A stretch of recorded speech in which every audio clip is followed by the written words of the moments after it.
The Odyssey by Homer. Translated by Samuel Butler. Book 1. Tell me, O Muse, of that ingenious hero who travelled far and wide after he had sacked the famous town of Troy.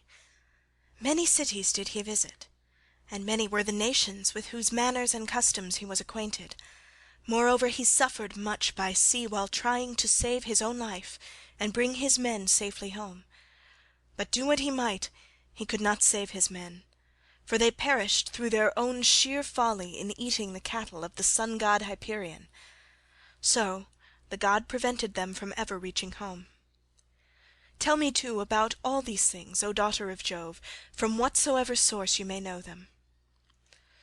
So now all who escaped death in battle or by shipwreck had got safely home, except Ulysses, and he, though he was longing to return to his wife and country, was detained by the goddess Calypso, who had got him into a large cave and wanted to marry him.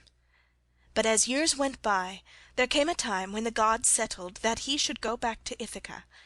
Even then, however, when he was among his own people, his troubles were not yet over. Nevertheless, all the gods had now begun to pity him, except Neptune, who still persecuted him without ceasing, and would not let him get home. Now Neptune had gone off to the Ethiopians, who are at the world's end, and lie in two halves, the one looking west and the other east. He had gone there to accept a hecatomb of sheep and oxen, and was enjoying himself at his festival. But the other gods met in the house of Olympian Jove, and the sire of gods and men spoke first. At that moment he was thinking of Odysseus, who had been killed by Agamemnon's son Orestes.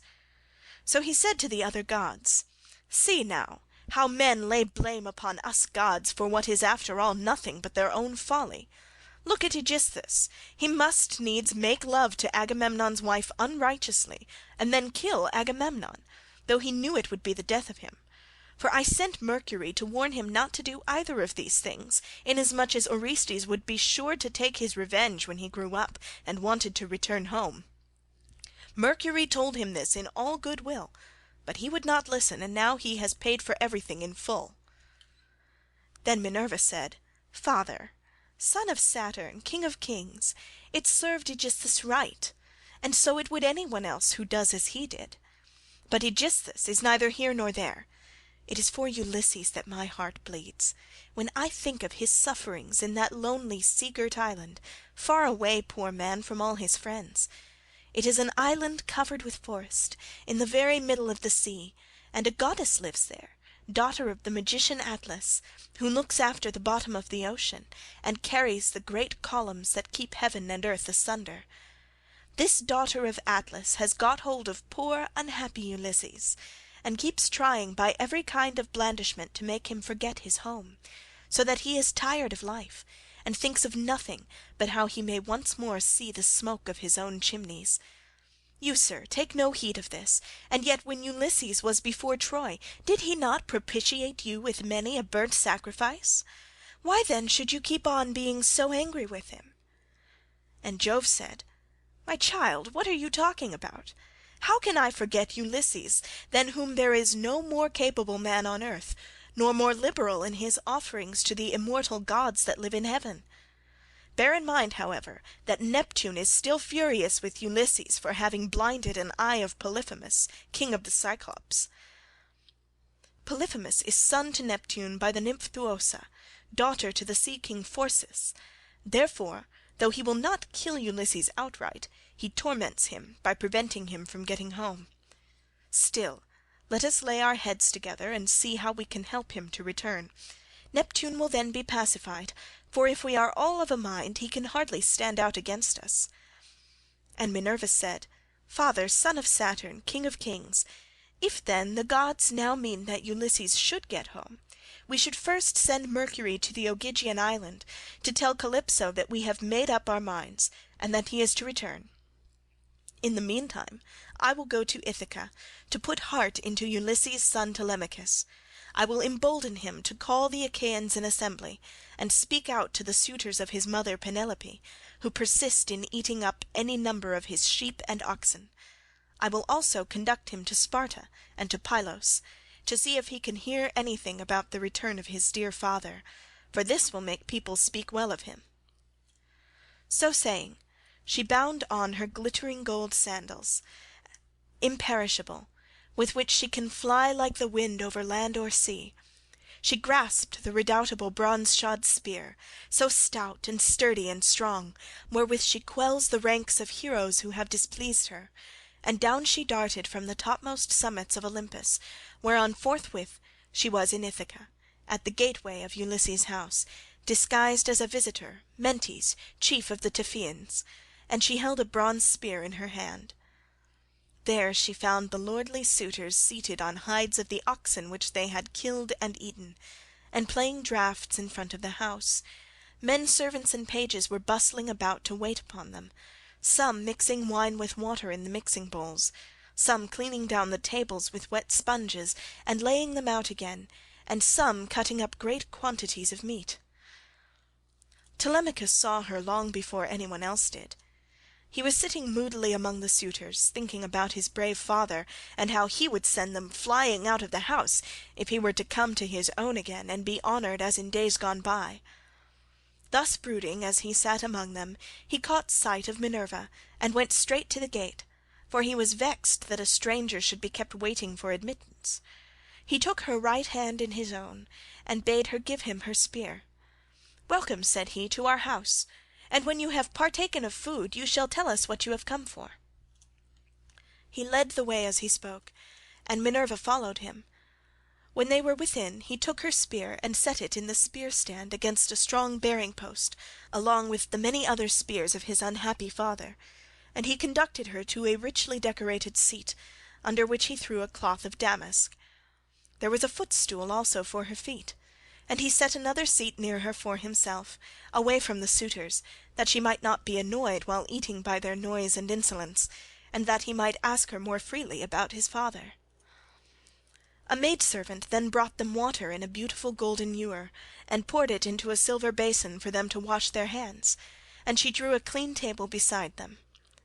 An upper servant brought them bread, and offered them many good things of what there was in the house. The carver fetched them plates of all manner of meats, and set cups of gold by their side, and a manservant brought them wine, and poured it out for them. Then the suitors came in, and took their places on the benches and seats. Forthwith men-servants poured water over their hands, maids went round with the bread-baskets, pages filled the mixing bowls with wine and water, and they laid their hands upon the good things that were before them. As soon as they had had enough to eat and drink, they wanted music and dancing, which are the crowning embellishments of a banquet. So a servant brought a lyre to Phemius, whom they compelled perforce to sing to them. As soon as he touched his lyre and began to sing, Telemachus spoke low to Minerva, with his head close to hers, that no man might hear. "I hope, sir," said he, "that you will not be offended with what I am going to say. Singing comes cheap to those who do not pay for it, and all this is done at the cost of one whose bones lie rotting in some wilderness or grinding to powder in the surf. If these men were to see my father come back to Ithaca, they would pray for longer legs rather than a longer purse, for money would not serve them. But he, alas, has fallen on ill fate, and even when people do sometimes say that he is coming, we no longer heed them. We shall never see him again. And now, sir, tell me, and tell me true, who you are and where you come from. Tell me of your town and parents, what manner of ship you came in, how your crew brought you to Ithaca, and of what nation they declared themselves to be, for you cannot have come by land. Tell me also truly, for I want to know, are you a stranger to this house, or have you been here in my father's time? In the old days we had many visitors, for my father went about much by himself." And Minerva answered, "I will tell you truly and particularly all about it. I am Mentes, son of Anchialus, and I am king of the Taphians. I have come here with my ship and crew, on a voyage to men of a foreign tongue, being bound for Temesa, with a cargo of iron, and I shall bring back copper. As for my ship, it lies over yonder, off the open country, away from the town, in the harbour Rheithron, under the wooded mountain Neritum. Our fathers were friends before us, as old Laertes will tell you, if you will go and ask him. They say, however, that he never comes to town now, and lives by himself in the country, faring hardly, with an old woman to look after him and get his dinner for him, when he comes in tired from pottering about his vineyard. They told me your father was at home again, and that is why I came, but it seems the gods are still keeping him back, for he is not dead, yet not on the mainland. It is more likely he is on some sea-girt island in mid-ocean, or a prisoner among savages who are detaining him against his will. I am no prophet, and know very little about omens, but I speak as it is borne in upon me from heaven, and I assure you that he will not be away much longer, for he is a man of such resource that even though he were in chains of iron he would find some means of getting home again. But tell me, and tell me true, can Ulysses really have such a fine-looking fellow for a son? You are indeed wonderfully like him about the head and eyes, for we were close friends before he set sail for Troy, where the flower of all the Argives went also. Since that time we have never either of us seen the other." "My mother," answered Telemachus, "tells me I am son to Ulysses, but it is a wise child that knows his own father. Would that I were son to one who had grown old upon his own estates, for since you ask me, there is no more ill-starred man under heaven than he who they tell me is my father." And Minerva said, "There is no fear of your race dying out yet, while Penelope has such a fine son as you are. But tell me, and tell me true, what is the meaning of all this feasting? And who are these people? What is it all about? Have you some banquet, or is there a wedding in the family? For no one seems to be bringing any provisions of his own. And the guests, how atrociously they are behaving! What riot they make over the whole house! It is enough to disgust any respectable person who comes near them." "Sir," said Telemachus, "as regards your question, so long as my father was here it was well with us and with the house, but the gods in their displeasure have willed it otherwise, and have hidden him away more closely than mortal man was ever yet hidden. I could have borne it better even though he were dead, if he had fallen with his men before Troy, or had died with friends around him, when the days of his fighting were done. For then the Achaeans would have built a mound over his ashes, and I should myself have been heir to his renown. But now the storm winds have spirited him away we know not whither. He is gone without leaving so much as a trace behind him, and I inherit nothing but dismay. Nor does the matter end simply with grief for the loss of my father. Heaven has laid sorrows upon me of yet another kind. For the chiefs from all our islands, Dulichium, Same, and the woodland island of Zacynthus, as also all the principal men of Ithaca itself, are eating up my house under the pretext of paying their court to my mother, who will neither point-blank say that she will not marry, nor yet bring matters to an end. So they are making havoc of my estate, and before long will do so also with myself." "Is that so?" exclaimed Minerva. "Then you do indeed want Ulysses home again. Give him his helmet, shield, and a couple lances, and if he is the man he was when I first knew him in our house, drinking and making merry, he would soon lay his hands about these rascally suitors, were he to stand once more upon his own threshold.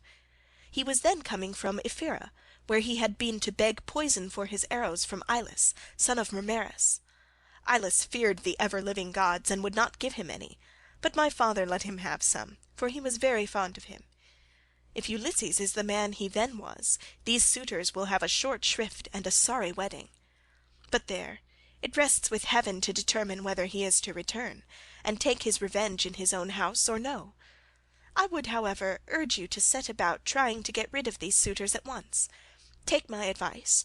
Call the Achaean heroes in assembly to-morrow, lay your case before them, and call heaven to bear you witness. Bid the suitors take themselves off, each to his own place, and if your mother's mind is set on marrying again, let her go back to her father, who will find her a husband, and provide her with all the marriage gifts that so dear a daughter may expect. As for yourself, let me prevail upon you to take the best ship you can get, with a crew of 20 men, and go in quest of your father who has so long been missing. Some one may tell you something, or, and people often hear things in this way, some heaven-sent message may direct you. First go to Pylos and ask Nestor. Thence go on to Sparta and visit Menelaus, for he got home last of all the Achaeans. If you hear that your father is alive and on his way home, you can put up with the waste these suitors will make for yet another 12 months. If on the other hand you hear of his death, come home at once, celebrate his funeral rites with all due pomp, build a barrow to his memory, and make your mother marry again. Then, having done all this, think it well over in your mind how, by fair means or foul, you may kill these suitors in your own house. You are too old to plead infancy any longer. Have you not heard how people are singing Orestes' praises for having killed his father's murderer Odysseus? You are a fine, smart-looking fellow. Show your mettle then, and make yourself a name in story. Now, however, I must go back to my ship and to my crew, who will be impatient if I keep them waiting longer. Think the matter over for yourself, and remember what I have said to you." "Sir," answered Telemachus, "it has been very kind of you to talk to me in this way, as though I were your own son, and I will do all that you tell me.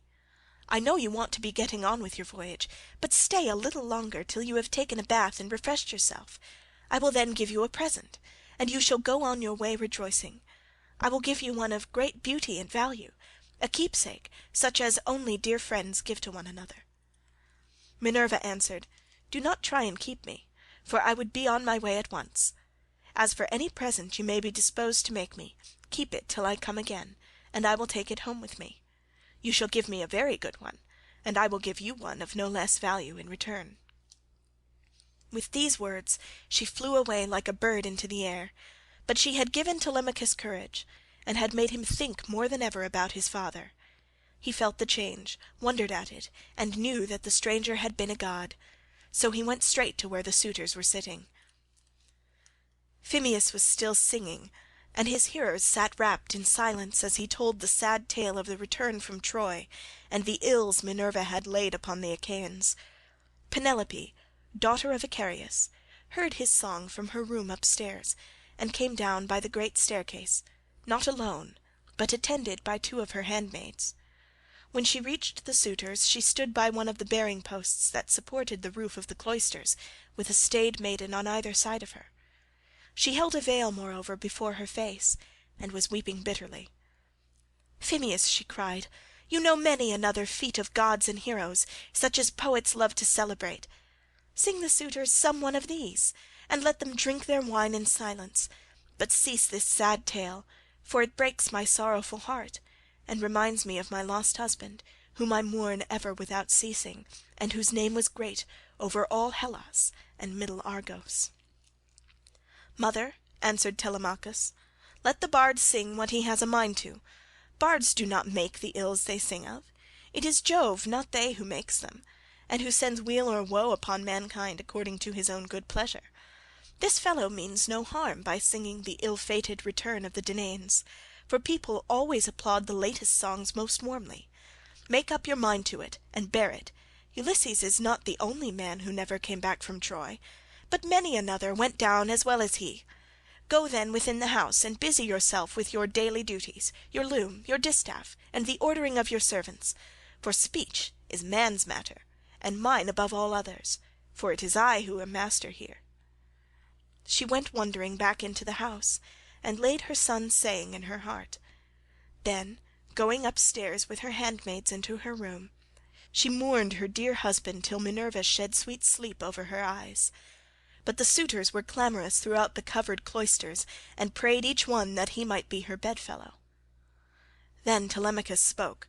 "Shameless," he cried, "and insolent suitors, let us feast at our pleasure now, and let there be no brawling, for it is a rare thing to hear a man with such a divine voice as Phemius has.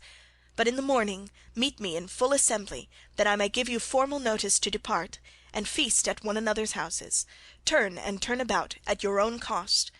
If on the other hand you choose to persist in sponging upon one man, heaven help me but Jove shall reckon with you in full, and when you fall in my father's house there shall be no man to avenge you." The suitors bit their lips as they heard him, and marvelled at the boldness of his speech. Then Antinous, son of Eupeithes, said, "The gods seem to have given you lessons in bluster and tall talking. May Jove never grant you to be chief in Ithaca, as your father was before you." Telemachus answered, "Antinous, do not chide with me, but God willing I will be chief too if I can. Is this the worst fate you can think of for me? It is no bad thing to be a chief, for it brings both riches and honour. Still, now that Ulysses is dead, there are many great men in Ithaca, both old and young, and some other may take the lead among them. Nevertheless, I will be chief in my own house, and I will rule those whom Ulysses has won for me." Then Eurymachus, son of Polybus, answered, "It rests with heaven to decide who shall be chief among us. But you shall be master in your own house, and under your own possessions. No one, while there is a man in Ithaca, shall do you violence and rob you. And now, my good fellow, I want to know about this stranger. What country does he come from? Of what family is he, and where is his estate? Has he brought you news about the return of your father, or was he on business of his own? He seemed a well-to-do man, but he hurried off so suddenly that he was gone in a moment before we could get to know him." "My father is dead and gone," answered Telemachus, "and even if some rumour reaches me, I put no more faith in it now. My mother does indeed sometimes send for a soothsayer and question him, but I give his prophecies no heed. As for the stranger, he was Mentes, son of Anchialus, chief of the Taphians, an old friend of my father's. But in his heart he knew that it had been the goddess." The suitors then returned to their singing and dancing until the evening, but when night fell upon their pleasuring, they went home to bed, each in his own abode. Telemachus' room was higher up in a tower that looked on to the outer court. Hither then he hied, brooding and full of thought. A good old woman, Euryclea, daughter of Ops, the son of Pisenor, went before him with a couple of blazing torches. Laertes had bought her with his own money when she was quite young. He gave the worth of 20 oxen for her, and showed as much respect to her in his household as he did to his own wedded wife, but he did not take her to his bed, for he feared his wife's resentment. She it was who now lighted Telemachus to his room, and she loved him better than any of the other women in the house did, for she had nursed him when he was a baby. He opened the door of his bedroom and sat down on the bed. As he took off his shirt, he gave it to the good old woman, who folded it tidily up, and hung it for him over a peg by his bedside, after which she went out, pulled the door to by a silver catch, and drew the bolt home by means of the strap. But Telemachus, as he lay covered with a woollen fleece, kept thinking all night through of his intended voyage of the counsel that Minerva had given him. End of Book 1. The Odyssey by Homer.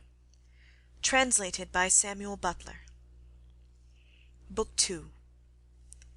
Now, when the child of morning, rosy-fingered dawn, appeared, Telemachus rose and dressed himself. He bound his sandals on to his comely feet, girded his sword about his shoulder, and left his room looking like an immortal god. He at once sent the criers round to call the people in assembly. So they called him, and the people gathered thereon. Then, when they were got together, he went to the place of assembly spear in hand, not alone, for his 2 hounds went with him. Minerva endowed him with a presence of such divine comeliness that all marvelled at him as he went by, and when he took his place in his father's seat, even the oldest counsellors made way for him. Aegyptius, a man bent double with age, and of infinite experience, the first to speak. His son Antiphus had gone with Ulysses to Ilius, land of noble steeds, but the savage Cyclops had killed him when they were all shut up in the cave, and had cooked his last dinner for him. He had 3 sons left, of whom 2 still worked on their father's land, while the third, Eurynomus, was one of the suitors. Nevertheless their father could not get over the loss of Antiphus, and was still weeping for him when he began his speech. "Men of Ithaca," he said, "hear my words. From the day Ulysses left us there has been no meeting of our counsellors until now. Who then can it be, young or old, that finds it so necessary to convene us? Has he got wind of some host approaching, and does he wish to warn us? Or would he speak on some other matter of public moment? I am sure he is an excellent person, and I hope Jove will grant him his heart's desire." Telemachus took this speech as of good omen, and rose at once, for he was bursting with what he had to say. He stood in the middle of the assembly, and the good herald Pisenor brought him his staff. Then turning to Aegyptius, "Sir," said he, "it is I, as you will shortly learn, who have convened you, for it is I who am the most aggrieved. I have not got wind of any host approaching about which I would warn you, nor is there any matter of public moment on which I would speak. My grievance is purely personal, and turns on two great misfortunes which have fallen upon my house. The first of these is the loss of my excellent father, who was chief among you all here present, and was like a father to every one of you. The second is much more serious, and ere long will be the utter ruin of my estate. The sons of all the chief men among you are pestering my mother to marry them against her will. They are afraid to go to her father Icarius, asking him to choose the one he likes best, and to provide marriage gifts for his daughter, but day by day they keep hanging about my father's house, sacrificing our oxen, sheep, and fat goats for their banquets, and never giving so much as a thought to the quantity of wine they drink.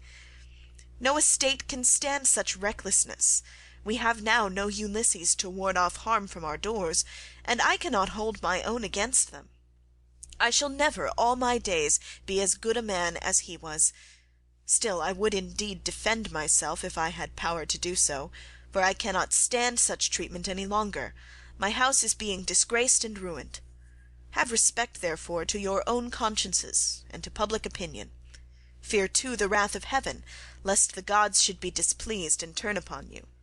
I pray you by Jove and Themis, who is the beginning and the end of counsels, do not hold back my friends, and leave me single-handed, unless it be that my brave father Ulysses did some wrong to the Achaeans which you would now avenge upon me, by aiding and abetting these suitors.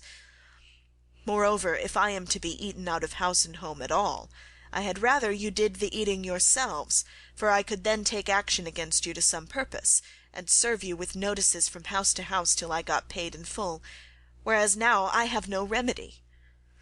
With this Telemachus dashed his staff to the ground and burst into tears.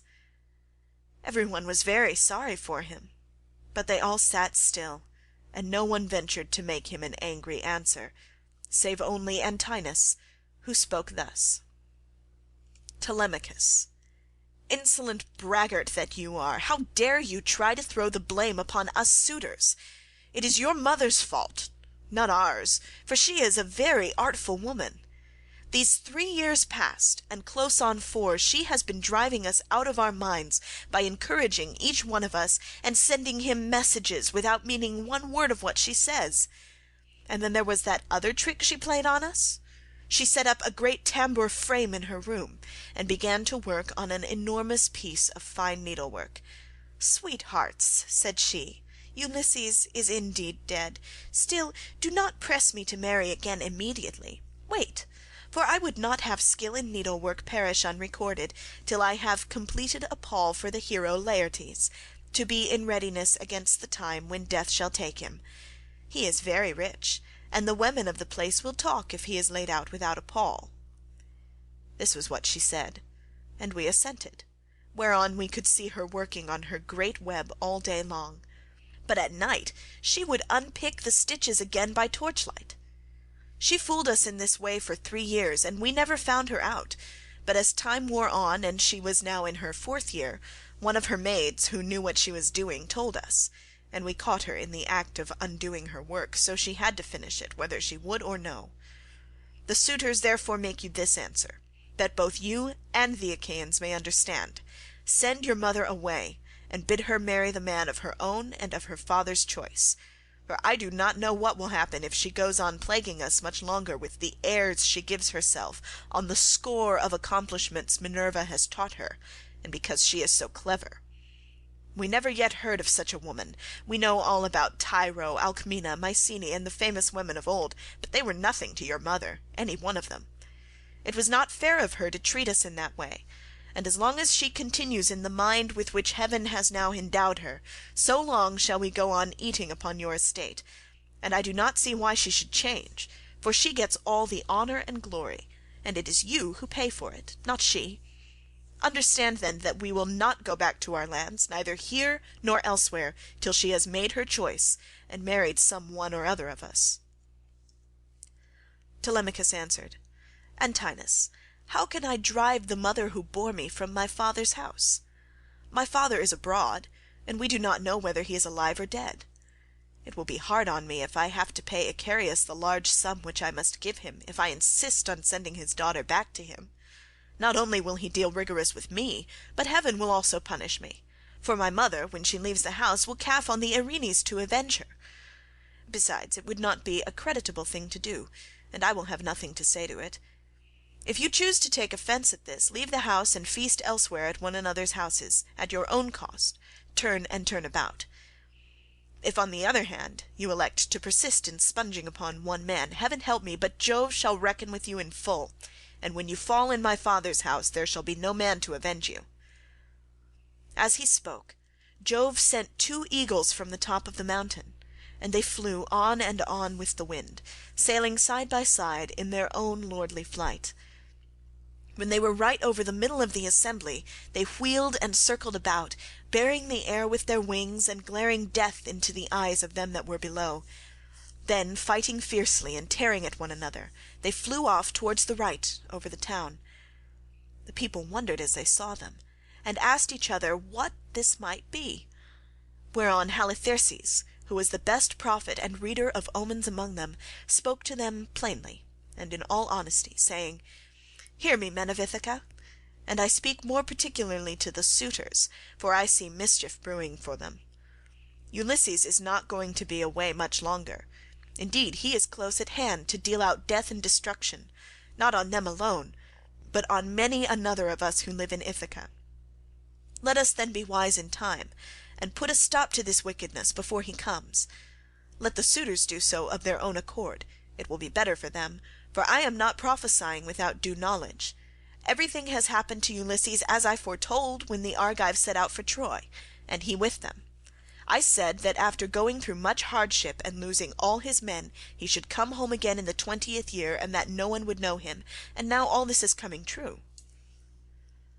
Eurymachus, son of Polybus, then said, "Go home, old man, and prophesy to your own children, or it may be worse for them. I can read these omens myself much better than you can. Birds are always flying about in the sunshine somewhere or other, but they seldom mean anything. Ulysses has died in a far country, and it is a pity you are not dead along with him, instead of prating here about omens and adding fuel to the anger of Telemachus, which is fierce enough as it is. I suppose you think he will give you something for your family, but I tell you, and it shall surely be, when an old man like you who should know better talks a young one over till he becomes troublesome, in the first place his young friend will only fare so much the worse.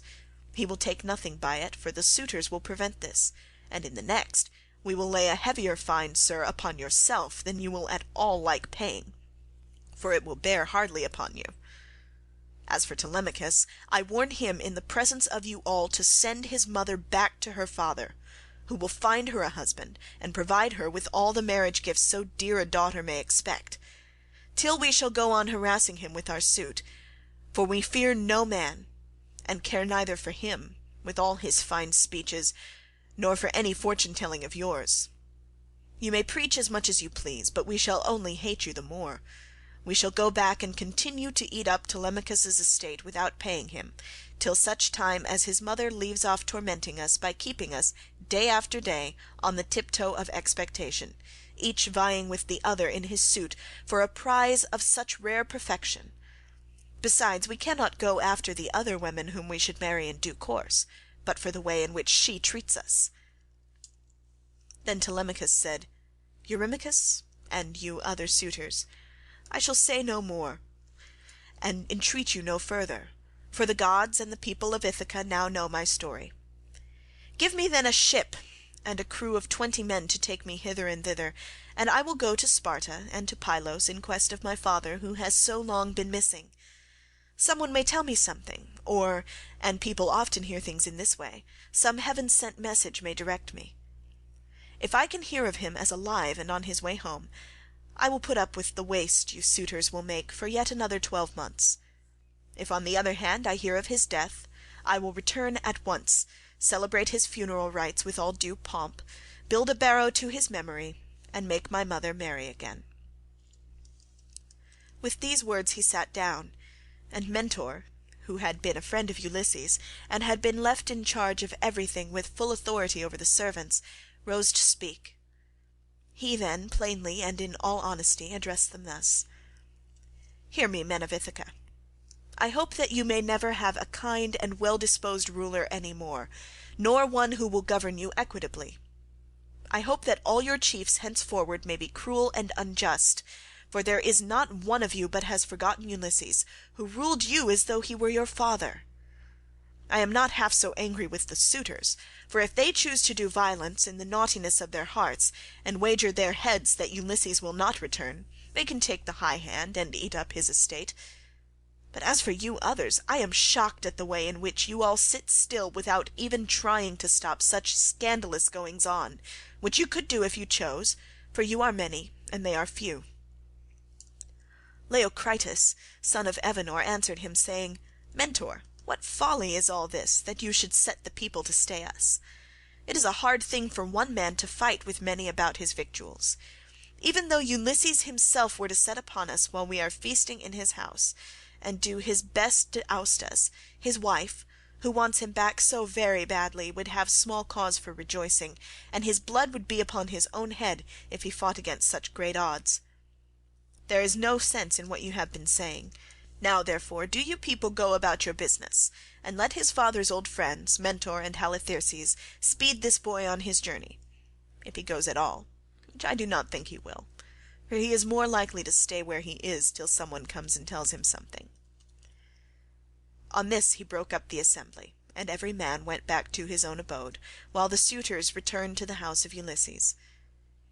Then Telemachus went all alone by the seaside, washed his hands in the grey waves, and prayed to Minerva.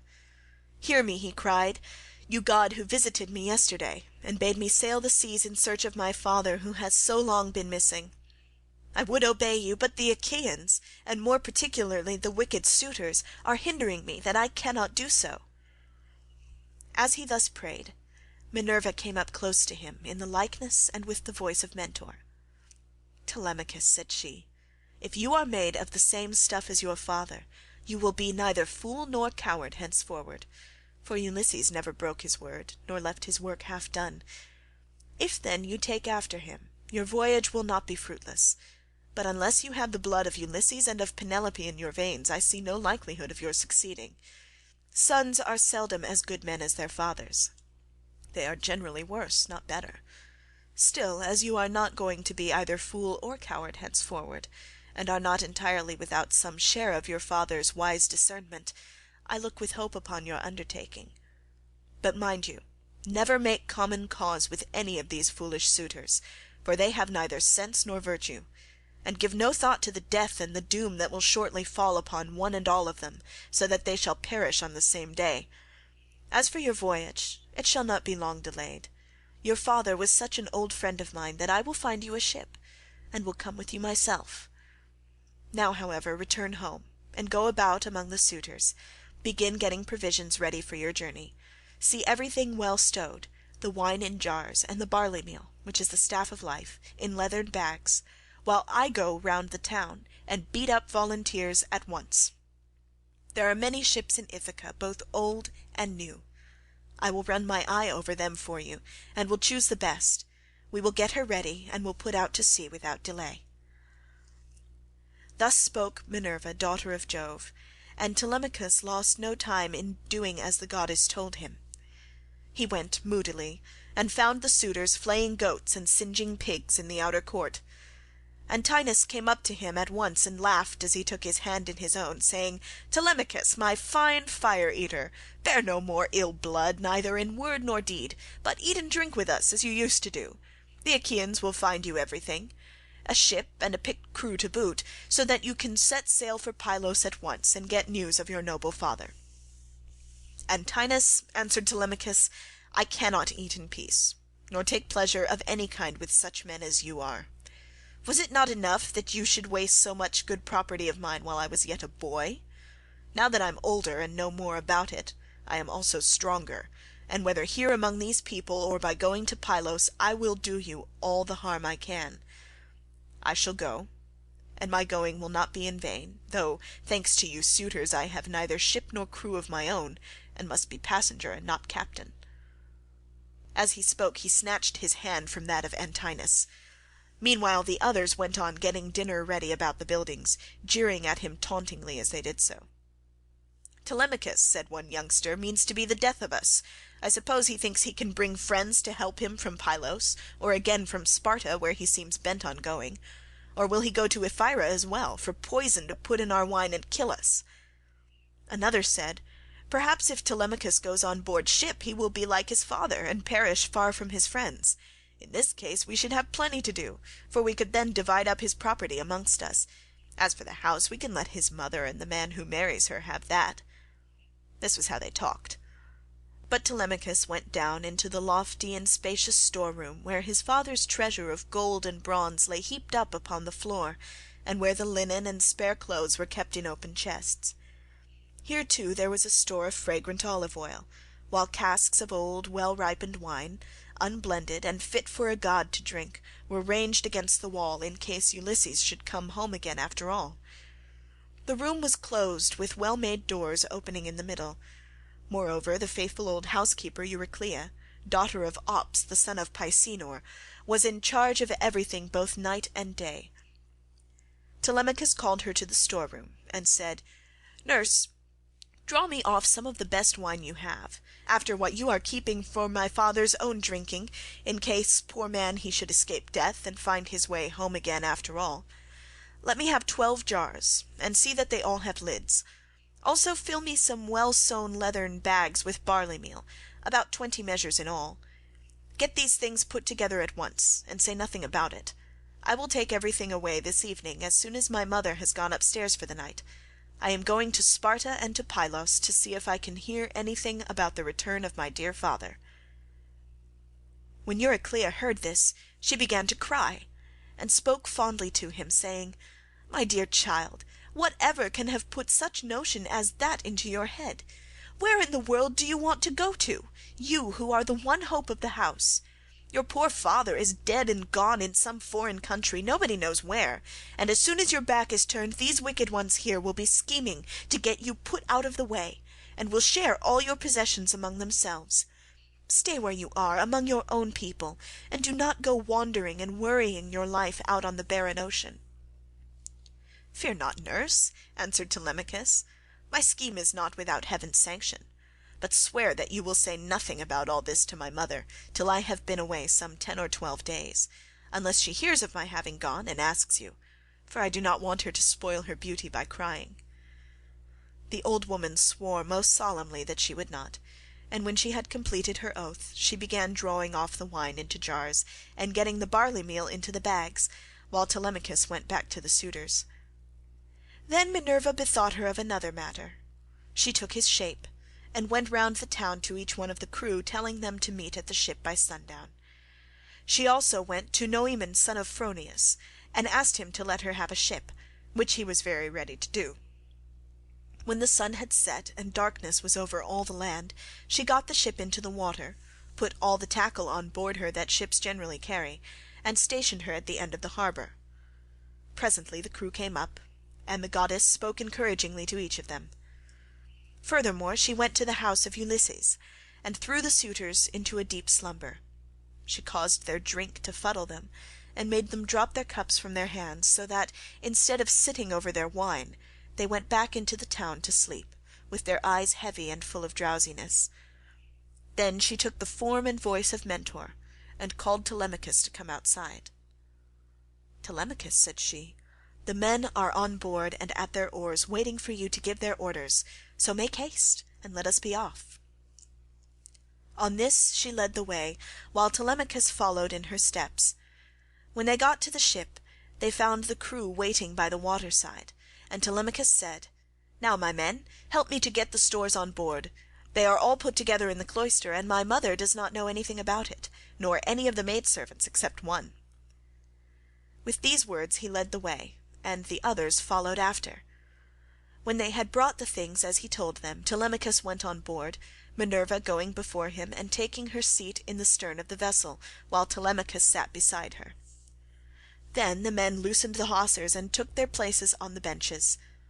Minerva sent them a fair wind from the west, that whistled over the deep blue waves, whereon Telemachus told them to catch hold of the ropes and hoist sail, and they did as he told them. They set the mast in its socket in the cross-plank, raised it, and made it fast with the forestays. Then they hoisted their white sails aloft with ropes of twisted ox-hide. As the sail bellied out with the wind, the ship flew through the deep blue water, and the foam hissed against her bows as she sped onward. Then they made all fast throughout the ship, filled the mixing bowls to the brim, and made drink offerings to the immortal gods that are from everlasting, but more particularly to the grey-eyed daughter of Jove. Thus then the ship sped on her way through the watches of the night, from dark till dawn. End of Book 2. The Odyssey by Homer. Translated by Samuel Butler. Book 3. But as the sun was rising from the fair sea into the firmament of heaven to shed light on mortals and immortals, they reached Pylos, the city of Neleus. Now the people of Pylos were gathered on the seashore to offer sacrifice of black bulls to Neptune, lord of the earthquake. There were 9 guilds, with 500 men in each, and there were 9 bulls to each guild. As they were eating the inward meats and burning the thigh bones on the embers in the name of Neptune, Telemachus and his crew arrived, furled their sails, brought their ship to anchor, and went ashore. Minerva led the way, and Telemachus followed her. Presently she said, "Telemachus, you must not be in the least shy or nervous. You have taken this voyage to try and find out where your father is buried, and how he came by his end. So go straight up to Nestor, that we may see what he has got to tell us. Beg of him to speak the truth, and he will tell no lies, for he is an excellent person."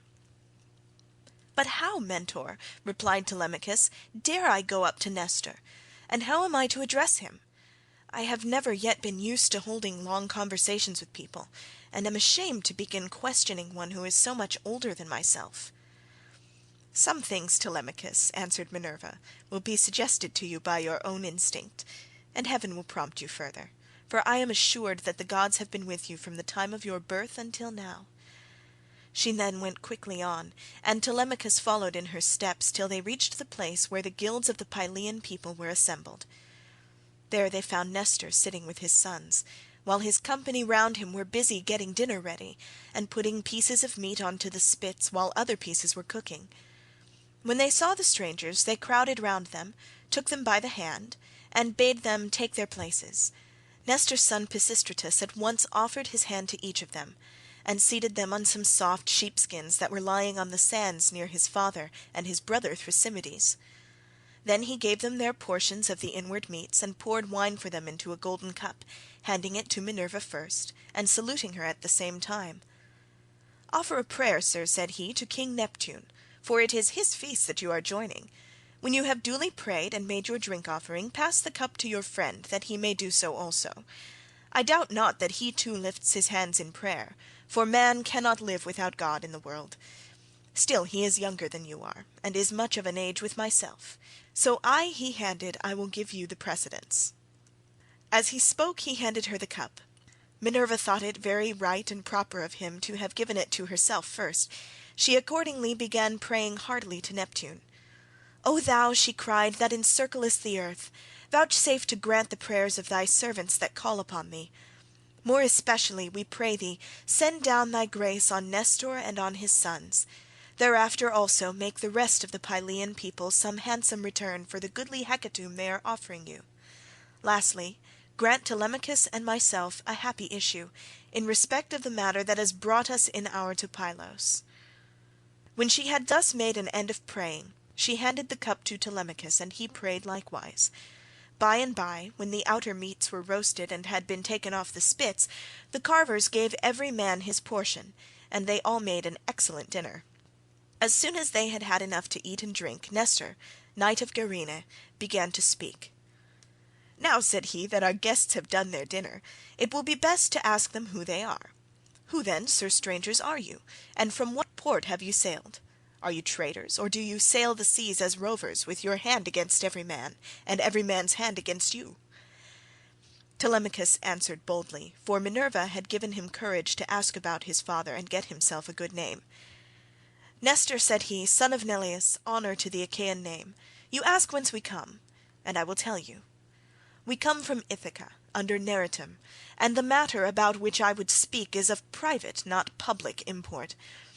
I seek news of my unhappy father Ulysses, who is said to have sacked the town of Troy in company with yourself. We know what fate befell each one of the other heroes who fought at Troy, but as regards Ulysses heaven has hidden from us the knowledge even that he is dead at all, for no one can certify us in what place he perished, nor say whether he fell in battle on the mainland or was lost at sea amid the waves of Amphitrite. Therefore I am suppliant at your knees, if haply you may be pleased to tell me of his melancholy end, whether you saw it with your own eyes or heard it from some other traveller, for he was a man born to trouble. Do not soften things out of any pity for me, but tell me in all plainness exactly what you saw. If my brave father Ulysses ever did you loyal service, either by word or deed, when you Achaeans were harassed among the Trojans, bear it in mind now as in my favour, and tell me truly all."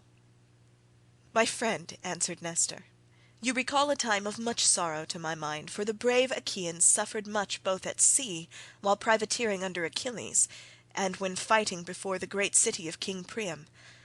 Our best men all of them fell there, Ajax, Achilles, Patroclus peer of gods in council, and my own dear son Antilochus, a man singularly fleet of foot and in fight valiant. But we suffered much more than this. What mortal tongue could tell the whole story? Though you were to stay here and question me for 5 years, or even 6, I could not tell you all that the Achaeans suffered, and you would turn homeward weary of my tale before it ended. 9 long years did we try every kind of stratagem, but the hand of heaven was against us. During all this time there was not one who could compare with your father in subtlety. If indeed you are his son, I can hardly believe my eyes, and you talk just like him too. No one would say that people of such different ages could speak so much alike. He and I never had any kind of difference from first to last, neither in camp nor council, but in singleness of heart and purpose we advised the Argives how all might be ordered for the best. When, however, we had sacked the city of Priam, and were setting sail in our ships as heaven had dispersed us, then Jove saw fit to vex the Argives on their homeward voyage. For they had not all been either wise or understanding, and hence many came to a bad end through the displeasure of Jove's daughter Minerva, who brought about a quarrel between the 2 sons of Atreus. The sons of Atreus called a meeting, which was not as it should be, for it was sunset, and the Achaeans were heavy with wine. When they explained why they had called the people together, it seemed that Menelaus was for sailing homeward at once, and this displeased Agamemnon, who thought that we should wait until we had offered hecatombs to appease the anger of Minerva. Fool that he was, he might have known that he would not prevail with her, for when the gods have made up their minds they do not change them lightly. So the 2 stood, bandying hard words, whereon the Achaeans sprang to their feet with a cry that rent the air, and were of 2 minds as to what they should do. That night we rested and nursed our anger, for Jove was hatching mischief against us. But in the morning some of us drew our ships into the water, and put our goods with our women on board, while the rest, about half in number, stayed behind with Agamemnon. We, the other half, embarked and sailed, and the ships went well, for heaven had smoothed the sea. When we reached Tenedos we offered sacrifices to the gods, for we were longing to get home. Cruel Jove, however, did not yet mean that we should do so, and raised a second quarrel, in the course of which some among us turned their ships back again, and sailed away under Ulysses to make their peace with Agamemnon. But I and all the ships that were with me pressed forward, for I saw that mischief was brewing. The son of Tydeus went on also with me, and his crews with him. Later on Menelaus joined us at Lesbos, and found us making up our minds about our course, for we did not know whether to go outside Chios by the island of Psyra, keeping this to our left, or inside Chios, over against the stormy headland of Mimas. So we asked heaven for a sign, and were shown one to the effect that we should be soonest out of danger if we headed our ships across the open sea to Euboea.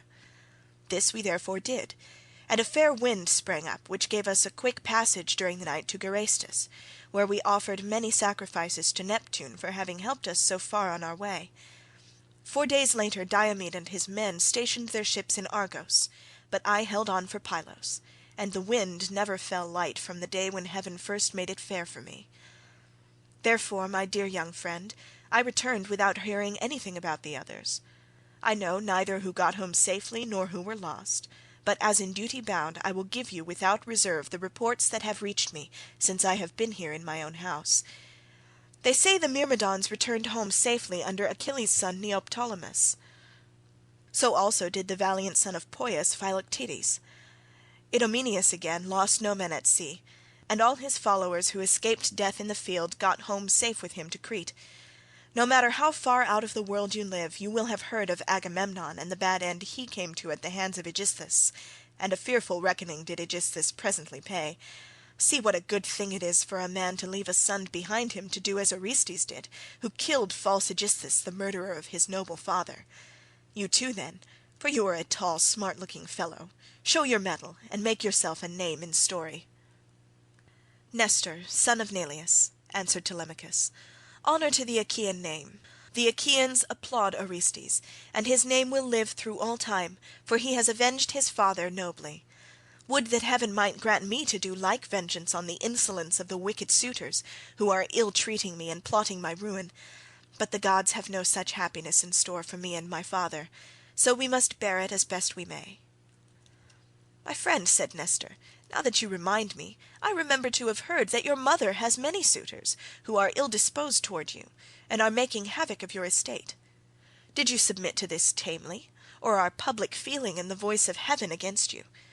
Who knows but what Ulysses may come back after all, and pay these scoundrels in full, either single-handed or with a force of Achaeans behind him? If Minerva were to take as great a liking to you as she did to Ulysses when we were fighting before Troy, for I never yet saw the gods so openly fond of any one as Minerva then was of your father, if she would take as good care of you as she did of him, these wooers would soon some of them forget their wooing." Telemachus answered, "I can expect nothing of the kind. It would be far too much to hope for. I dare not let myself think of it. Even though the gods themselves willed it, no such good fortune could befall me." On this Minerva said, "Telemachus, what are you talking about? Heaven has a long arm if it is minded to save a man, and if it were me I should not care how much I suffered before getting home, provided I could be safe when I was once there. I would rather this than get home quickly, and then be killed in my own house, as Agamemnon was by the treachery of Aegisthus and his wife. Still, death is certain, and when a man's hour is come, not even the gods can save him, no matter how fond they are of him." "Mentor," answered Telemachus, "do not let us talk about it any more. There is no chance of my father's ever coming back. The gods have long since counselled his destruction. There is something else, however, about which I should like to ask Nestor, for he knows much more than anyone else does. They say he has reigned for 3 generations, so that it is like talking to an immortal. Tell me therefore, Nestor, and tell me true, how did Agamemnon come to die in that way? What was Menelaus doing? And how came false Aegisthus to kill so far a better man than himself? Was Menelaus away from Achaean Argos, voyaging elsewhither among mankind, that Aegisthus took heart and killed Agamemnon?" "I will tell you truly," answered Nestor, "and indeed you have divined yourself how it all happened. If Menelaus, when he got back from Troy, had found Aegisthus still alive in his house, there would have been no barrow heaped up for him, not even when he was dead, but he would have been thrown outside the city to dogs and vultures, and not a woman would have mourned him, for he had done a deed of great wickedness. But we were over there fighting hard at Troy, and Aegisthus, who was taking his ease quietly in the heart of Argos, cajoled Agamemnon's wife Clytemnestra with incessant flattery. At first she would have nothing to do with his wicked scheme, for she was of a good natural disposition.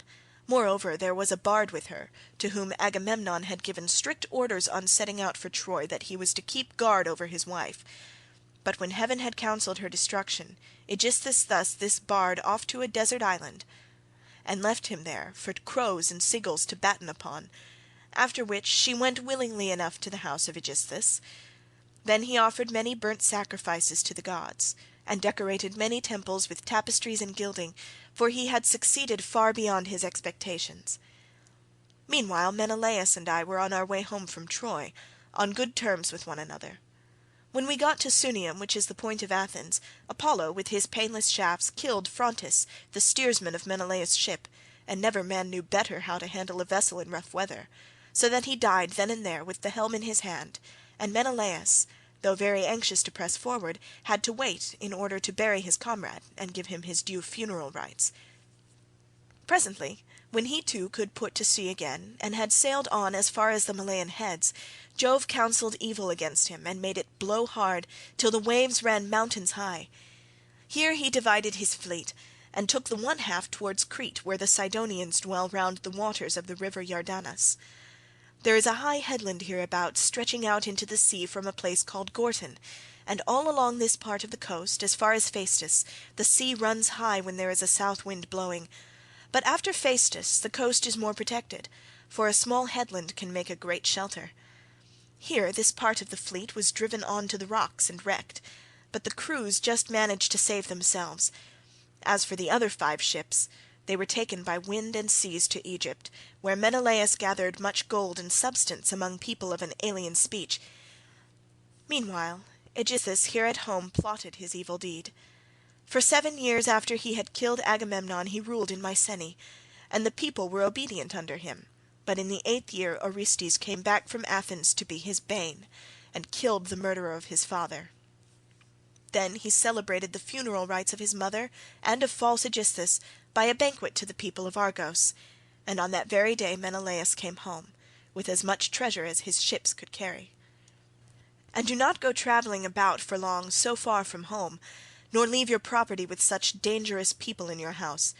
They will eat up everything you have among them, and you will have been on a fool's errand. Still I should advise you by all means to go and visit Menelaus, who has lately come off a voyage among such distant peoples as no man could ever hope to get back from, when the winds had once carried him so far out of his reckoning. Even birds cannot fly the distance in a 12-month, so vast and terrible are the seas that they must cross. Go to him therefore by sea, and take your own men with you, or if you would rather travel by land, you can have a chariot, you can have horses, and here are my sons who can escort you to Lacedaemon, where Menelaus lives. Beg of him to speak the truth, and he will tell you no lies, for he is an excellent person." As he spoke, the sun set, and it came on dark, whereon Minerva said, "Sir, all that you have said is well.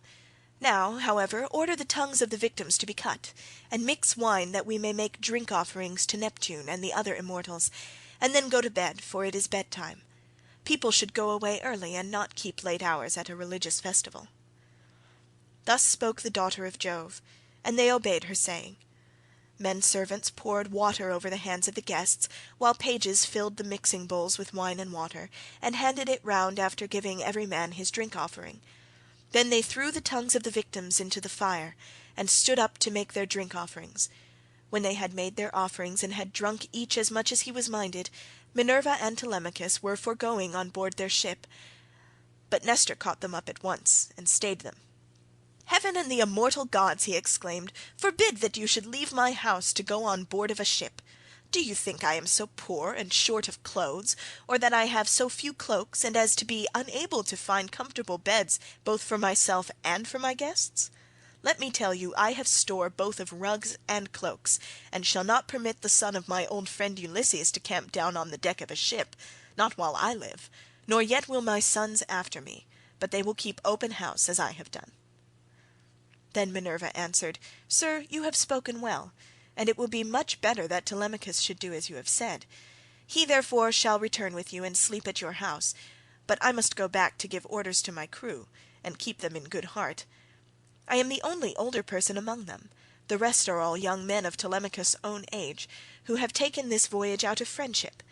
So I must return to the ship and sleep there. Moreover, tomorrow I must go to the Cauconians, where I have a large sum of money long owing to me. As for Telemachus, now that he is your guest, send him to Lacedaemon in a chariot, and let one of your sons go with him. Be pleased also to provide him with your best and fleetest horses." When she had thus spoken she flew away in the form of an eagle, and all marvelled as they beheld it. Nestor was astonished, and took Telemachus by the hand. "My friend," said he, "I see that you are going to be a great hero some day, since the gods wait upon you thus while you are still so young. This can have been none other of those who dwell in heaven than Jove's redoubtable daughter, the Triton born, who showed such favour towards your brave father among the Argives. Holy queen," he continued, "vouchsafe to send down thy grace upon myself, my good wife, and my children. In return I will offer you in sacrifice a broad-browed heifer of a year old, unbroken, and never yet brought by man under the yoke. I will gild her horns, and will offer her up to you in sacrifice." Thus did he pray, and Minerva heard his prayer. He then led the way to his own house, followed by his sons and sons-in-law. When they had got there and had taken their places on the benches and seats, he mixed them a bowl of sweet wine that was 11 years old when the housekeeper took the lid off the jar that held it. As he mixed the wine he prayed much, and made drink offerings to Minerva, daughter of aegis-bearing Jove.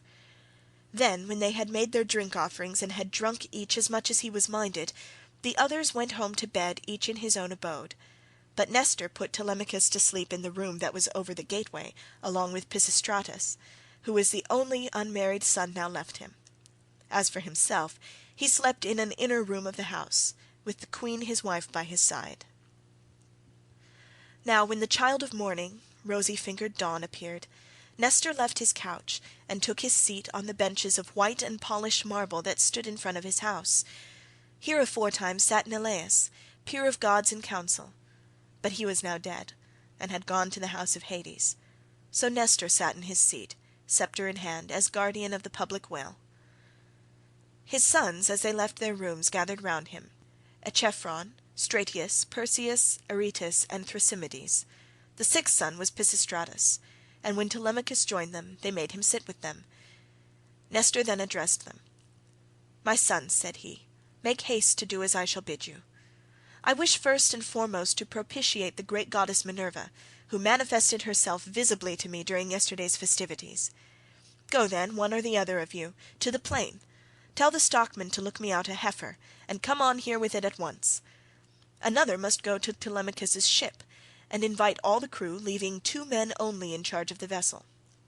Someone else will run and fetch Laerceus, the goldsmith, to gild the horns of the heifer. The rest stay all of you where you are. Tell the maids in the house to prepare an excellent dinner, and to fetch seats and logs of wood for a burnt offering. Tell them also to bring me some clear spring water." On this they hurried off on their several errands. The heifer was brought in from the plain, and Telemachus's crew came in from the ship. The goldsmith brought the anvil, hammer, and tongs, with which he worked his gold, and Minerva herself came to the sacrifice. Nestor gave out the gold, and the smith gilded the horns of the heifer that the goddess might have pleasure in their beauty. Then Stratius and Echephron brought her in by the horns. Aretus fetched water from the house in a ewer that had a flower pattern on it, and in his other hand he held a basket of barley meal. Sturdy Thrasymedes stood by with a sharp axe ready to strike the heifer, while Perseus held a bucket. Then Nestor washing his hands and sprinkling the barley meal, and he offered many a prayer to Minerva as he threw a lock from the heifer's head upon the fire. When they had done praying and sprinkling the barley meal, Thrasymedes dealt his blow, and brought the heifer down with a stroke that cut through the tendons at the base of her neck, whereon the daughters and daughters-in-law of Nestor, and his venerable wife Eurydice, she was eldest daughter to Clymenus, screamed with delight. Then they lifted the heifer's head from off the ground, and Pisistratus cut her throat. When she had done bleeding and was quite dead, they cut her up. They cut out the thigh bones all in due course, wrapped them round in 2 layers of fat, and set some pieces of raw meat on the top of them. Then Nestor laid them upon the wood fire and poured wine over them, while the young men stood near him with 5-pronged spits in their hands. When the thighs were burned and they had tasted the inward meats, they cut the rest of the meat up small, put the pieces on the spits, and toasted them over the fire. Meanwhile lovely Polycaste, Nestor's youngest daughter, washed Telemachus. When she had washed him and anointed him with oil, she brought him a fair mantle and shirt, and he looked like a god as he came from the bath and took his seat by the side of Nestor. When the outer meats were done, they drew them off the spits and sat down to dinner, where they were waited upon by some worthy henchmen, who kept pouring them out their wine in cups of gold. As soon as they had had enough to eat and drink, Nestor said, "Sons, put Telemachus's horses to the chariot, that he may start at once." Thus did he speak, and they did even as he had said, and yoked the fleet horses to the chariot. The housekeeper packed them up a provision of bread, wine, and sweetmeats fit for the sons of princes. Then Telemachus got into the chariot, while Pisistratus gathered up the reins and took his seat beside him. He lashed the horses on, and they flew forward nothing loath into the open country, leaving the high citadel of Pylos behind them. All that day did they travel, swaying the yoke upon their necks till the sun went down and darkness was over all the land.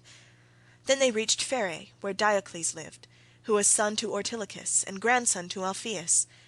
Here they passed the night, and Diocles entertained them hospitably. When the child of morning, rosy-fingered Dawn, appeared, they again yoked their horses and drove out through the gateway under the echoing gatehouse.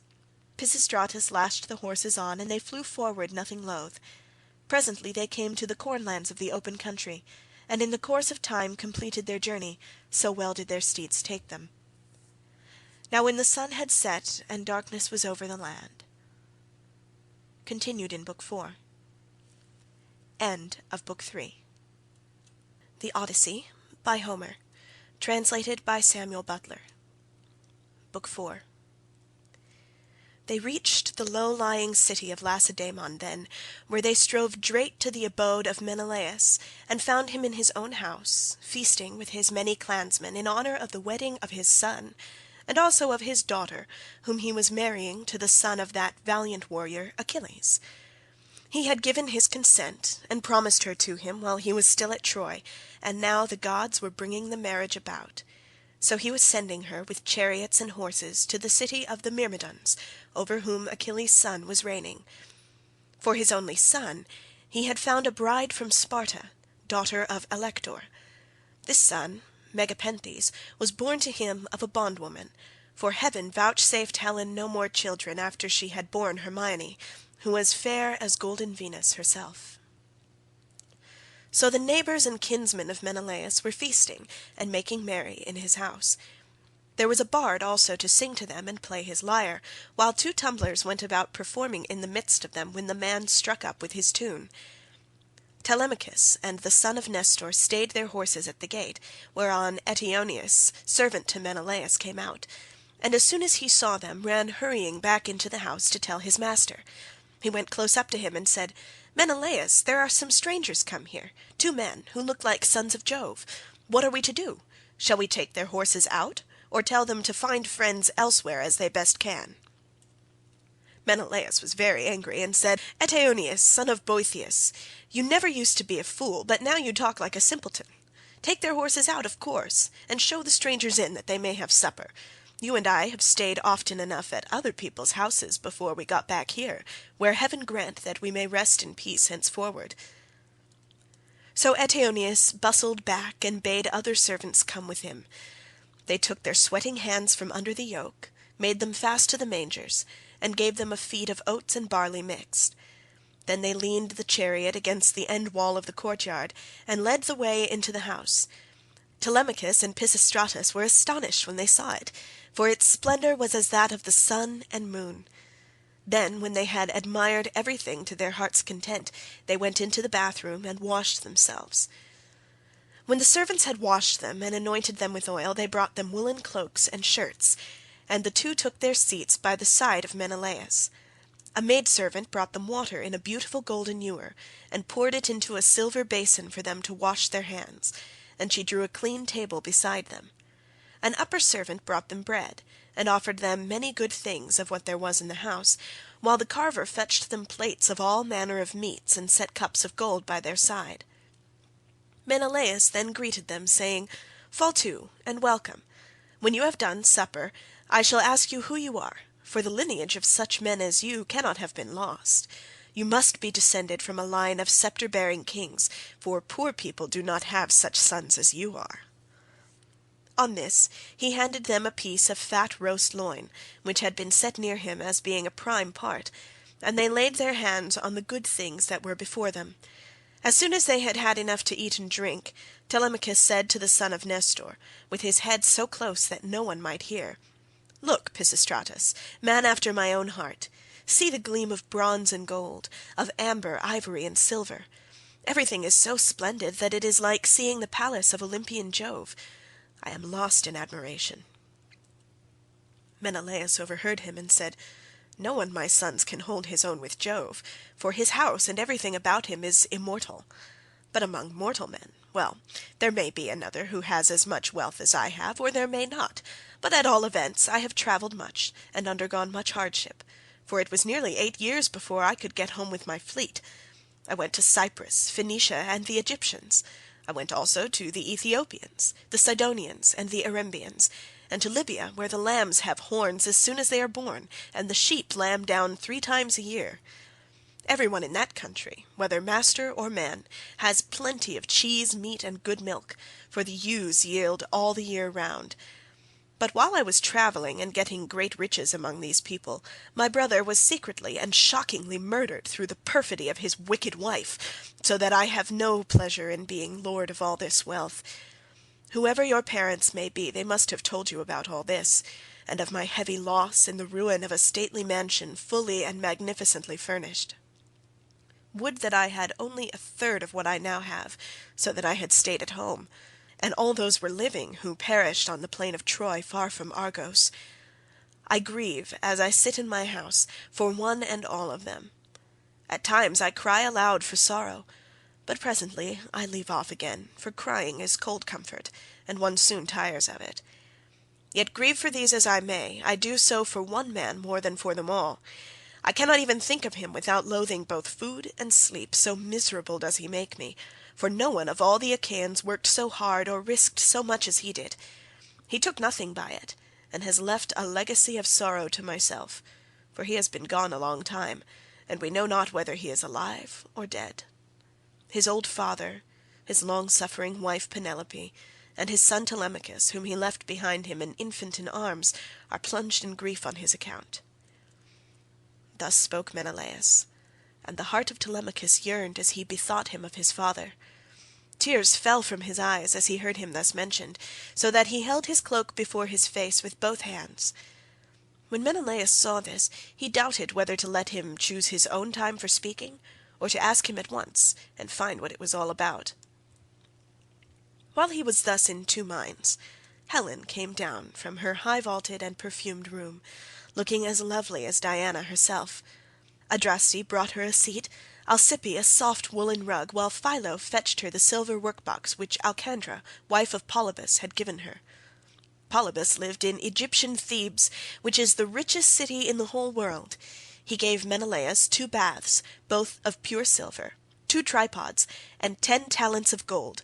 Besides all this, his wife gave Helen some beautiful presents, to wit, a golden distaff, and a silver work-box that ran on wheels, with a gold band round the top of it. Philo now placed this by her side, full of fine spun yarn, and a distaff charged with violet-coloured wool was laid upon the top of it. Then Helen took her seat, put her feet upon the footstool, and began to question her husband. "Do we know, Menelaus," said she, "the names of these strangers who have come to visit us? Shall I guess right or wrong? But I cannot help saying what I think. Never yet have I seen either man or woman so like somebody else, indeed when I look at him I hardly know what to think, as this young man is like Telemachus, whom Ulysses left as a baby behind him, when you Achaeans went to Troy with battle in your hearts, on account of my most shameless self." "My dear wife," replied Menelaus, "I see the likeness just as you do. His hands and feet are just like Ulysses, so is his hair, with the shape of his head and the expression of his eyes. Moreover, when I was talking about Ulysses, and saying how much he had suffered on my account, tears fell from his eyes, and he hid his face in his mantle." Then Pisistratus said, "Menelaus, son of Atreus, you are right in thinking that this young man is Telemachus, but he is very modest, and is ashamed to come here and begin opening up discourse with one whose conversation is so divinely interesting as your own. My father, Nestor, sent me to escort him hither, for he wanted to know whether you could give him any counsel or suggestion. A son has always trouble at home when his father has gone away, leaving him without supporters, and this is how Telemachus is now placed, for his father is absent, and there is no one among his own people to stand by him." "Bless my heart," replied Menelaus, then I am receiving a visit from the son of a very dear friend, who suffered much hardship for my sake. I had always hoped to entertain him with most marked distinction when heaven had granted us a safe return from beyond the seas. I should have founded a city for him in Argos, and built him a house. It should have made him leave Ithaca with his goods, his son, and all his people, and should have sacked for them some one of the neighbouring cities that are subject to me. We should thus have seen one another continually, and nothing but death could have interrupted so close and happy an intercourse. I suppose, however, that heaven grudged us such great good fortune, for it has prevented the poor fellow from ever getting home at all." Thus did he speak, and his words set them all a-weeping. Helen wept, Telemachus wept, and so did Menelaus, nor could Pisistratus keep his eyes from filling when he remembered his dear brother Antilochus, whom the son of bright dawn had killed. Thereon he said to Menelaus, "Sir, my father Nestor, when we used to talk about you at home, told me you were a person of rare and excellent understanding. If then it be possible, do as I would urge you. I am not fond of crying while I am getting my supper. Morning will come in due course, and in the forenoon I care not how much I cry for those that are dead and gone. This is all we can do for the poor things. We can only shave our heads for them and wring the tears from our cheeks. I had a brother who died at Troy. He was by no means the worst man there. You are sure to have known him. His name was Antilochus. I never set eyes upon him myself, but they say that he was singularly fleet of foot, and in fight valiant." "Your discretion, my friend," answered Menelaus, "is beyond your years. It is plain you take after your father. One can soon see when a man is a son to one whom heaven has blessed both as regards wife and offspring, and it has blessed Nestor from first to last all his days, giving him a green old age in his own house, with sons about him who are both well disposed and valiant. We will put an end therefore to all this weeping, and attend to our supper again. Let water be poured over our hands. Telemachus and I can talk with one another fully in the morning." On this Asphalion, one of the servants, poured water over their hands, and they laid their hands on the good things that were before them. Then Jove's daughter Helen bethought her of another matter. She drugged the wine with an herb that banishes all care, sorrow, and ill humour. Whoever drinks wine thus drugged cannot shed a single tear all the rest of the day, not even though his father and mother both of them drop down dead, or he sees a brother or a son hewn in pieces before his very eyes.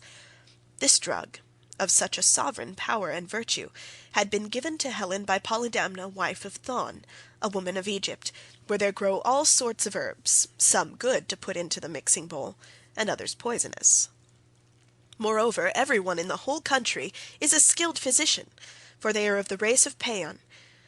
When Helen had put this drug in the bowl, and had told the servants to serve the wine round, she said, "Menelaus, son of Atreus, and you, my good friends, son of honourable men, which is as Jove wills, for he is the giver both of good and evil, and can do what he chooses.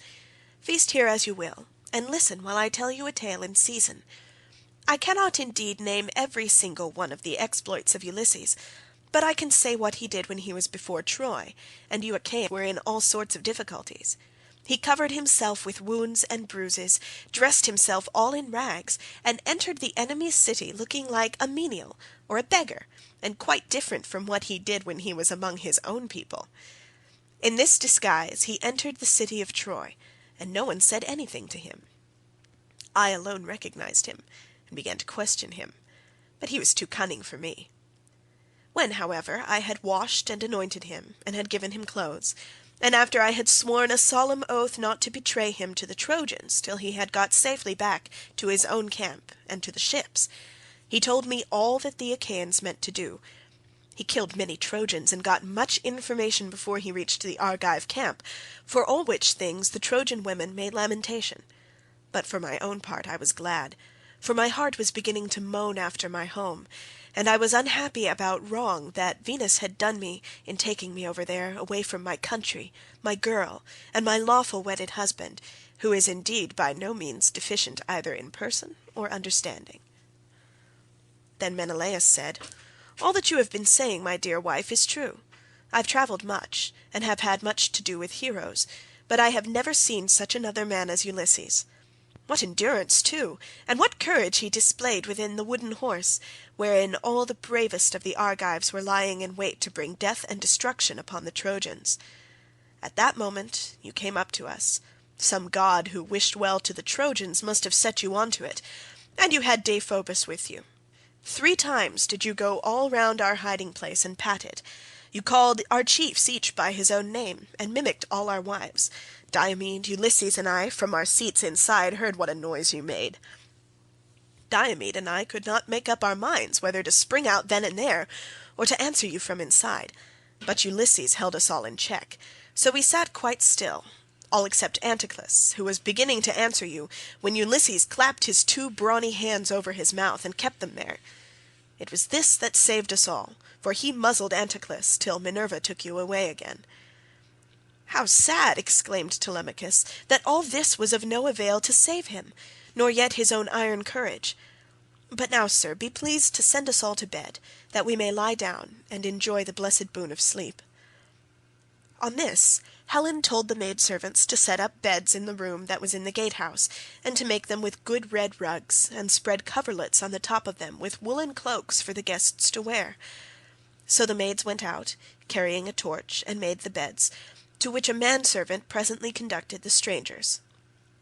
Thus then did Telemachus and Pisistratus sleep there in the forecourt, while the son of Atreus lay in an inner room with lovely Helen by his side.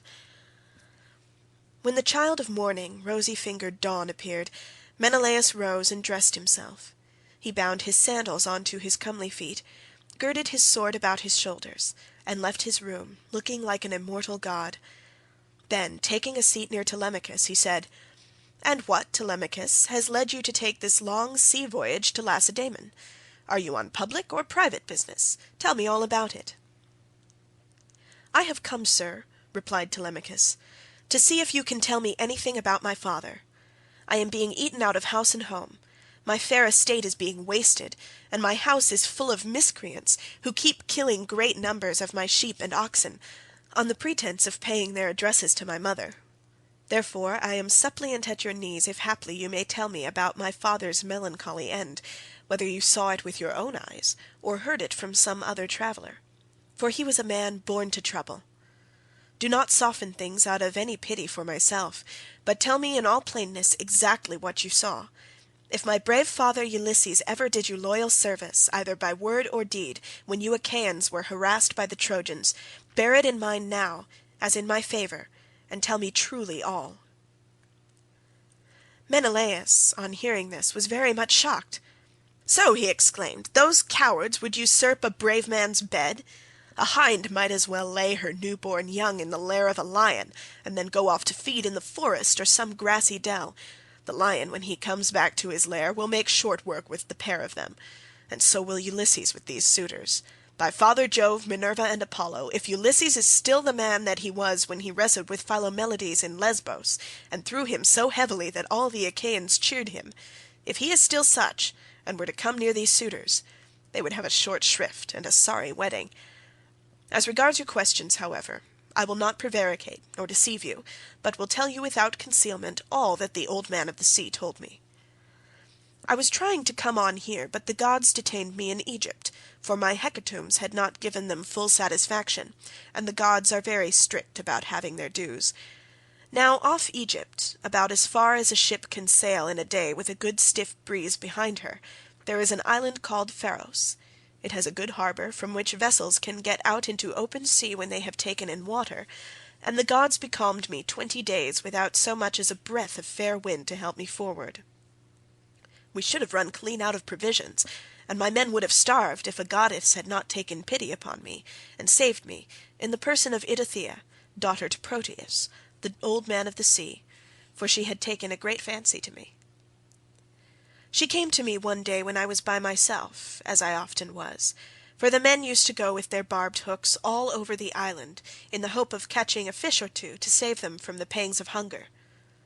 "Stranger," said she, "it seems to me that you like starving in this way. At any rate it does not greatly trouble you, for you stick here day after day without even trying to get away, though your men are dying by inches." "Let me tell you," said I, whichever of the goddesses you may happen to be, that I'm not staying here of my own accord, but must have offended the gods that live in heaven. Tell me, therefore, for the gods know everything, which of the immortals it is that is hindering me in this way, and tell me also how I may sail the sea so as to reach my home." "Stranger," replied she, "I will make it all quite clear to you. There is an old immortal who lives under the sea hereabouts, and whose name is Proteus. He is an Egyptian, and people say he is my father.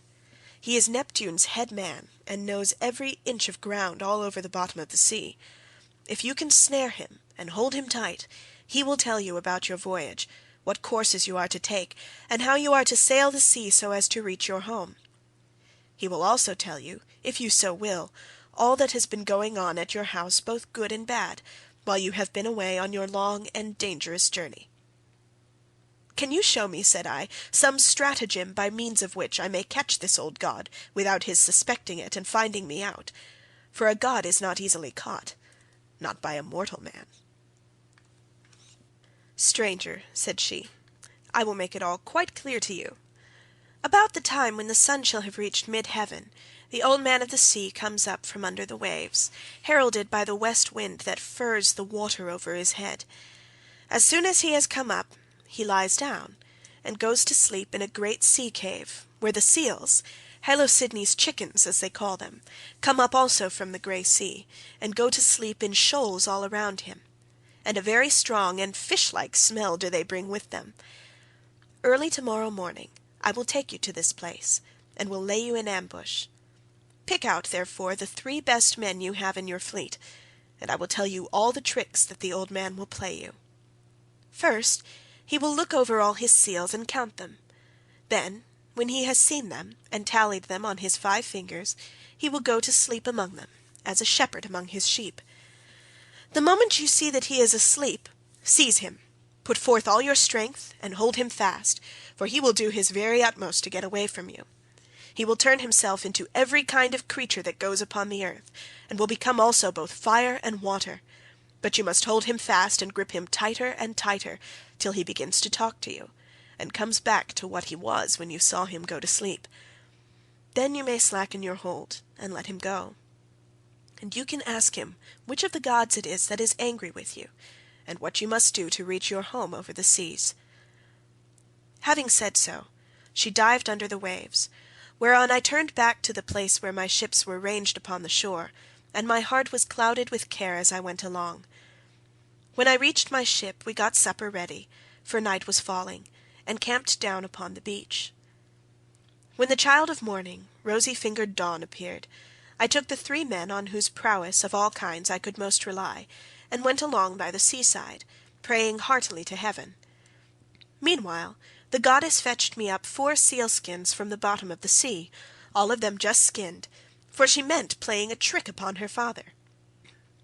Then she dug 4 pits for us to lie in, and sat down to wait till we should come up. When we were close to her, she made us lie down in the pits one after the other, and threw a sealskin over each of us. Our ambuscade would have been intolerable, for the stench of the fishy seals was most distressing. Who would go to bed with a sea monster if he could help it? But here too the goddess helped us, and thought of something that gave us great relief, for she put some ambrosia under each man's nostrils, which was so fragrant that it killed the smell of the seals. We waited the whole morning, and made the best of it, watching the seals come up in hundreds to bask upon the seashore, till at noon the old man of the sea came up too, and when he had found his fat seals, he went over them and counted them. We were among the first he counted, and he never suspected any guile, but laid himself down to sleep as soon as he had done counting. Then we rushed upon him with a shout and seized him, on which he began at once with his old tricks, and changed himself first into a lion with a great mane. Then all of a sudden he became a dragon, a leopard, a wild boar. The next moment he was running water, and then again directly he was a tree. But we stuck to him and never lost hold, till at last the cunning of the old creature became distressed, and said, "Which of the gods was it, son of Atreus, that hatched this plot with you for snaring me and seizing me against my will? What do you want?" "You know that yourself, old man," I answered. "You will gain nothing by trying to put me off. It is because I have been kept so long in this island, and see no sign of my being able to get away. I'm losing all heart. Tell me then, for you gods know everything, which of the immortals it is that is hindering me, and tell me also how I may sail the sea so as to reach my home." Then he said, "If you would finish your voyage and get home quickly, you must offer sacrifices to Jove and to the rest of the gods before embarking, for it is decreed that you shall not get back to your friends and to your own house till you have returned to the heaven-fed stream of Egypt and offered holy hecatombs to the immortal gods that reign in heaven. When you have done this, they will let you finish your voyage."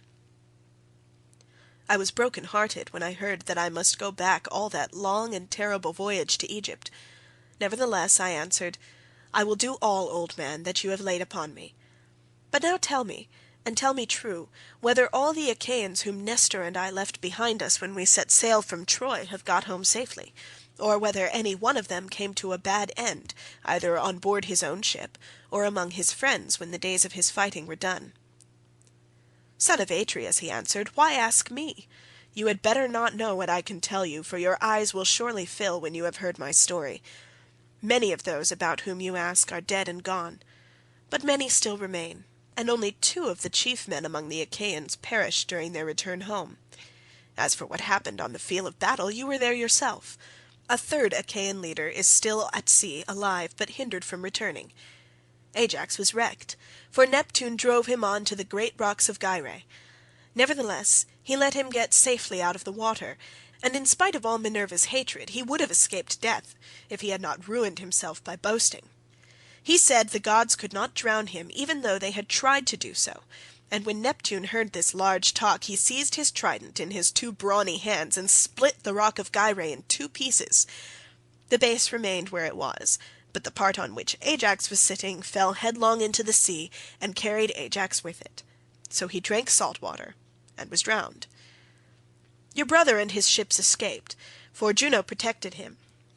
But when he was just about to reach the high promontory of Malea, he was caught by a heavy gale which carried him out to sea again sorely against his will, and drove him to the foreland where Thyestes used to dwell, but where Aegisthus was then living.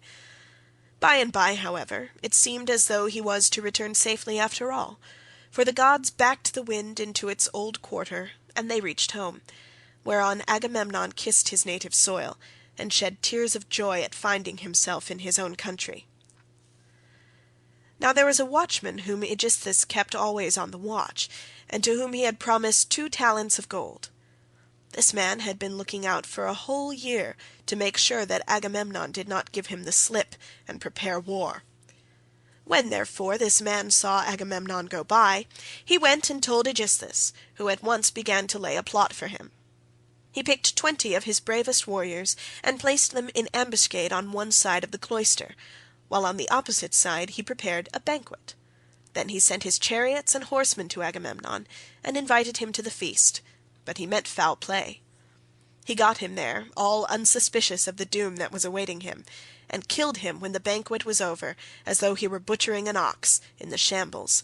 Not one of Agamemnon's followers was left alive, nor yet one of Aegisthus, but they were all killed there in the cloisters. Thus spoke Proteus, and I was broken-hearted as I heard him. I sat down upon the sands and wept. I felt as though I could no longer bear to live, nor look upon the light of the sun. Presently, when I had had my fill of weeping and writhing upon the ground, the old man of the sea said, "Son of Atreus, do not waste any more time in crying so bitterly. It can do no manner of good. Find your way home as fast as ever you can, for Aegisthus be still alive, and even though Orestes has beforehand with you in killing him, you may yet come in for his funeral." On this I took comfort in spite of all my sorrow, and said, "I know then about these 2. Tell me, therefore, about the 3rd man of whom you spoke. Is he still alive but at sea, and unable to get home? Or is he dead? Tell me, no matter how much it may grieve me."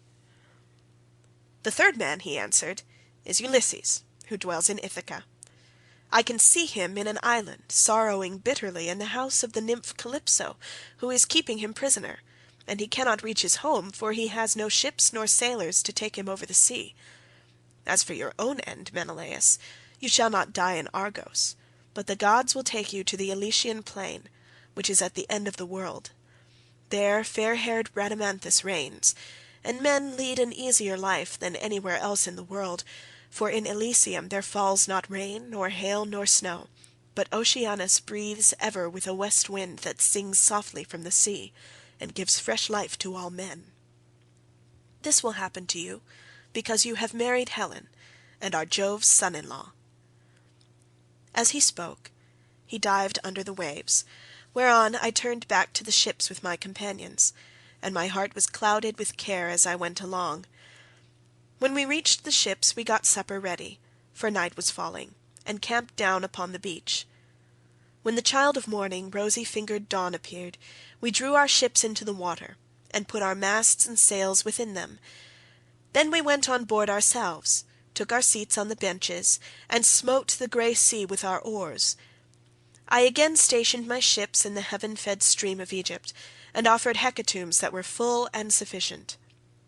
When I had thus appeased heaven's anger, I raised a barrow to the memory of Agamemnon, that his name might live for ever, after which I had a quick passage home, for the gods sent me a fair wind. And now for yourself. Stay here some 10 or 12 days longer, and I will then speed you on your way. I will make you a noble present of a chariot and 3 horses. I will also give you a beautiful chalice, that so long as you live you may think of me whenever you make a drink-offering to the immortal gods." "Son of Atreus," replied Telemachus, "do not press me to stay longer. I should be contented to remain with you for another 12 months. I find your conversation so delightful that I should never once wish myself at home with my parents. But my crew, whom I have left at Pylos, are already impatient, and you are detaining me from them. As for any present you may be disposed to make me, I had rather that it should be a piece of plate. I will take no horses back with me to Ithaca, but will leave them to adorn your own stables, for you have much flat ground in your kingdom where lotus thrives, as also meadowsweet, and wheat and barley, and oats with their white and spreading ears, whereas in Ithaca we have neither open fields nor race-courses, and the country is more fit for goats than horses, and I like it the better for that. None of our islands have much level ground, suitable for horses, and Ithaca least of all." Menelaus smiled, and took Telemachus's hand within his own. "What you say," said he, "shows that you come of good family. I both can and will make this exchange for you, by giving you the finest and most precious piece of plate in all my house. It is a mixing bowl by Vulcan's own hand, of pure silver, except the rim, which is inlaid with gold. Phaedimus, king of the Sidonians, gave it me in the course of a visit which I paid him when I returned thither on my homeward journey. I will make you a present of it." Thus did they converse, and guests kept coming to the king's house. They brought sheep and wine, while their wives had put up bread for them to take with them, so they were busy cooking their dinners in the courts. Meanwhile the suitors were throwing discs or aiming with spears at a mark on the levelled ground in front of Ulysses' house, and were behaving with all their old insolence. Antonius and Eurymachus, who were their ringleaders and much the foremost among them all, were sitting together, when Noman son of Phronius came up and said to Antonius, "Have we any idea, Antonius, on what day Telemachus returns from Pylos? He has a ship of mine, and I want it, to cross over to Elis. I have 12 brood-mares there, with yearling mule foals by their side, not yet broken in, and I want to bring one of them over here and break him."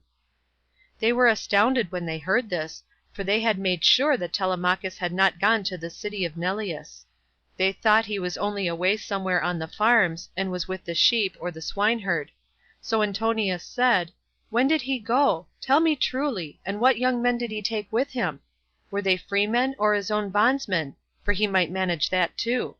Tell me also, did you let him have the ship of your own free will because he asked you, or did he take it without your leave?" "I lent it him," said Noman.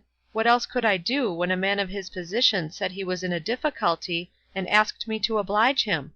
I could not possibly refuse.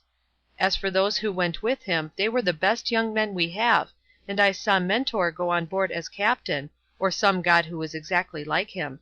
I cannot understand it, for I saw Mentor here myself yesterday morning, and yet he was then setting out for Pylos." Noemon then went back to his father's house, but Antonius and Eurymachus were very angry. They told the others to leave off playing, and to come and sit down along with themselves. When they came, Antonius son of Eupeithes spoke in anger. His heart was black with rage, and his eyes flashed fire as he said, "Good heavens! This voyage of Telemachus is a very serious matter. We had made sure that it would come to nothing, but the young fellow has got away in spite of us, and with a picked crew too. He will be giving us trouble presently. May Jove take him before he is full grown. Find me a ship, therefore, with a crew of 20 men, and I will lie in wait for him in the straits between Ithaca and Samos. He will then rue the day that he set out to try and get news of his father." Thus did he speak, and the others applauded his saying. They then all of them went inside the buildings. It was not long ere Penelope came to know what the suitors were plotting; for a manservant, Medon, overheard them from outside the outer court, as they were laying their schemes within, and went to tell his mistress. As he crossed the threshold of her room, Penelope said, "Medon, what have the suitors sent you here for? Is it to tell the maids to leave their master's business and cook dinner for them?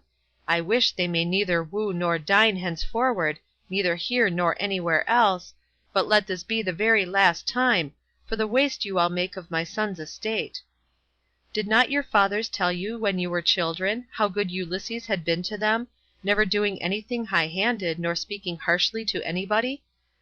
Kings may say things sometimes, and they may take a fancy to one man and dislike another, but Ulysses never did an unjust thing by anybody, which shows what bad hearts you have, and that there is no such thing as gratitude left in this world." Then Medon said, "I wish, madam, that this were all, but they are plotting something much more dreadful now. May heaven frustrate their design. They are going to try and murder Telemachus as he is coming home from Pylos and Lacedaemon, where he has been to get news of his father." Then Penelope's heart sank within her, and for a long time she was speechless. Her eyes filled with tears, and she could find no utterance. At last, however, she said, "Why did my son leave me? What business had he to go sailing off in ships that make long voyages over the ocean like sea-horses? Does he want to die without leaving anyone behind him to keep up his name?" "I do not know," answered Medon, "whether some god sent him on to it, or whether he went on his own impulse to see if he could find out if his father was dead or alive and on his way home." Then he went downstairs again, leaving Penelope in an agony of grief. There were plenty of seats in the house, but she had no heart for sitting on any one of them. She could only fling herself on the floor of her own room and cry; whereon all the maids in the house, both old and young, gathered round her and began to cry too, till at last in a transport of sorrow she exclaimed, "My dears, heaven has been pleased to try me with more affliction than any other woman of my age and country. First I lost my brave and lion-hearted husband, who had every good quality under heaven, and whose name was great over all Hellas and middle Argos, and now my darling son is at the mercy of the winds and waves, without my having heard one word about his leaving home. You hussies, there was not one of you who would so much as think of giving me a call out of my bed, though you all of you very well knew when he was starting. If I had known he meant taking this voyage, he would have had to give it up, no matter how much he was bent upon it, or leave me a corpse behind him, one or other. Now, however, go some of you and call old Dolius, who was given me by my father on my marriage, and who is my gardener. Bid him go at once and tell everything to Laertes, who may be able to hit on some plan for enlisting public sympathy on our side, as against those who are trying to exterminate his own race, and that of Ulysses." Then the dear old nurse Euryclea said, "You may kill me, madam, or let me live on in your house, whichever you please, but I will tell you the real truth. I knew all about it, and gave him everything he wanted in the way of bread and wine, but he made me take my solemn oath that I would not tell you anything for some 10 or 12 days, unless you asked or happened to hear of his having gone, for he did not want you to spoil your beauty by crying. And now, madam, wash your face, change your dress, and go upstairs with your maids to offer prayers to Minerva, daughter of aegis-bearing Jove, for she can save him even though he be in the jaws of death. Do not trouble Laertes; he has trouble enough already. Besides, I cannot think that the gods hate the race of the son of Arceisius so much, but there will be a son left to come up after him and inherit both the house and the fair fields that lie far all around it." With these words she made her mistress leave off crying, and dried the tears from her eyes. Penelope washed her face, changed her dress, and went upstairs with her maids. She then put some bruised barley into a basket, and began praying to Minerva. "Hear me," she cried, "daughter of aegis-bearing Jove, unweariable. If ever Ulysses while he was here burned you fat thigh bones of sheep or heifer, bear it in mind now, as in my favour, and save my darling son from the villainy of the suitors." She cried aloud as she spoke, and the goddess heard her prayer. Meanwhile the suitors were clamorous throughout the covered cloister, and one of them said, "The queen is preparing for her marriage with one or other of us. Little does she dream that her son has now been doomed to die." This was what they said, but they did not know what was going to happen. Then Antinous said, "Comrades, let there be no loud talking, lest some of it get carried inside. Let us be up and do that in silence, about which we are all of a mind." He then chose 20 men, and they went down to their ship and to the seaside. They drew the vessel into the water, and got her mast and sails inside her. They bound the oars to the thole-pins with twisted thongs of leather, all in due course, and spread the white sails aloft, while their fine servants brought them their armour. Then they made the ship fast a little way out, came on shore again, got their suppers, and waited till night should fall. But Penelope lay in her own room upstairs unable to eat or drink, and wondering whether her brave son would escape, or be overpowered by the wicked suitors. Like a lioness caught in the toils with huntsmen hemming her in on every side, she thought and thought till she sank into a slumber, and lay on her bed bereft of thought and motion. Then Minerva bethought her of another matter, and made a vision in the likeness of Penelope's sister Ipthime, daughter of Icarius, who had married Eumelus and lived in Pherae. She told the vision to go to the house of Ulysses, and to make Penelope leave off crying, so it came into her room by the hole through which the thong went for pulling the door to, and hovered over her head, saying, "You are asleep, Penelope. The gods who live at ease will not suffer you to weep and be so sad. Your son has done them no wrong, so he will yet come back to you." Penelope, who was sleeping sweetly at the gates of Dreamland, answered, "Sister, why have you come here? You do not come very often, but I suppose that is because you live such a long way off. Am I, then, to leave off crying, and refrain from all the sad thoughts that torture me? I, who have lost my brave and lion-hearted husband, who had every good quality under heaven, and whose name was great over all Hellas and middle Argos, and now my darling son has gone off on board of a ship, a foolish fellow who has never been used to roughing it, nor to going about among gatherings of men. I am even more anxious about him than about my husband. I am all in a tremble when I think of him, lest something should happen to him, either from the people among whom he has gone, or by sea, for he has many enemies who are plotting against him, and are bent on killing him before he can return home." Then the vision said, "Take heart, and be not so much dismayed. There is one gone with him whom many a man would be glad enough to have stand by his side, I mean Minerva. It is she who has compassion upon you, and who has sent me to bear you this message." "Then," said Penelope, "if you are a god or have been sent here by divine commission, tell me also about that other unhappy one. Is he still alive, or is he already dead and in the house of Hades?" And the vision said, "I shall not tell you for certain whether he is alive or dead, and there is no use in idle conversation." Then it vanished through the thong-hole of the door, and was dissipated into thin air. But Penelope rose from her sleep refreshed and comforted, so vivid had been her dream. Meantime the suitors went on board and sailed their ways over the sea, intent on murdering Telemachus. Now there is a rocky islet called Asteris, of no great size, in mid-channel between Ithaca and Samos, and there is a harbour on either side of it, where a ship can lie. Here then the Achaeans placed themselves in ambush. End of Book 4. The Odyssey by Homer. Translated by Samuel Butler. Book 5. And now, as dawn rose from her couch beside Tithonus, harbinger of light alike to mortals and immortals. The gods met in council, and with them Jove the Lord of Thunder, who is their king. Thereon Minerva began to tell them of the many sufferings of Ulysses, for she pitied him away there in the house of the nymph Calypso. "Father Jove," said she, "and all you other gods that live in everlasting bliss, I hope there may never be such a thing as a kind and well-disposed ruler any more, nor one who will govern equitably.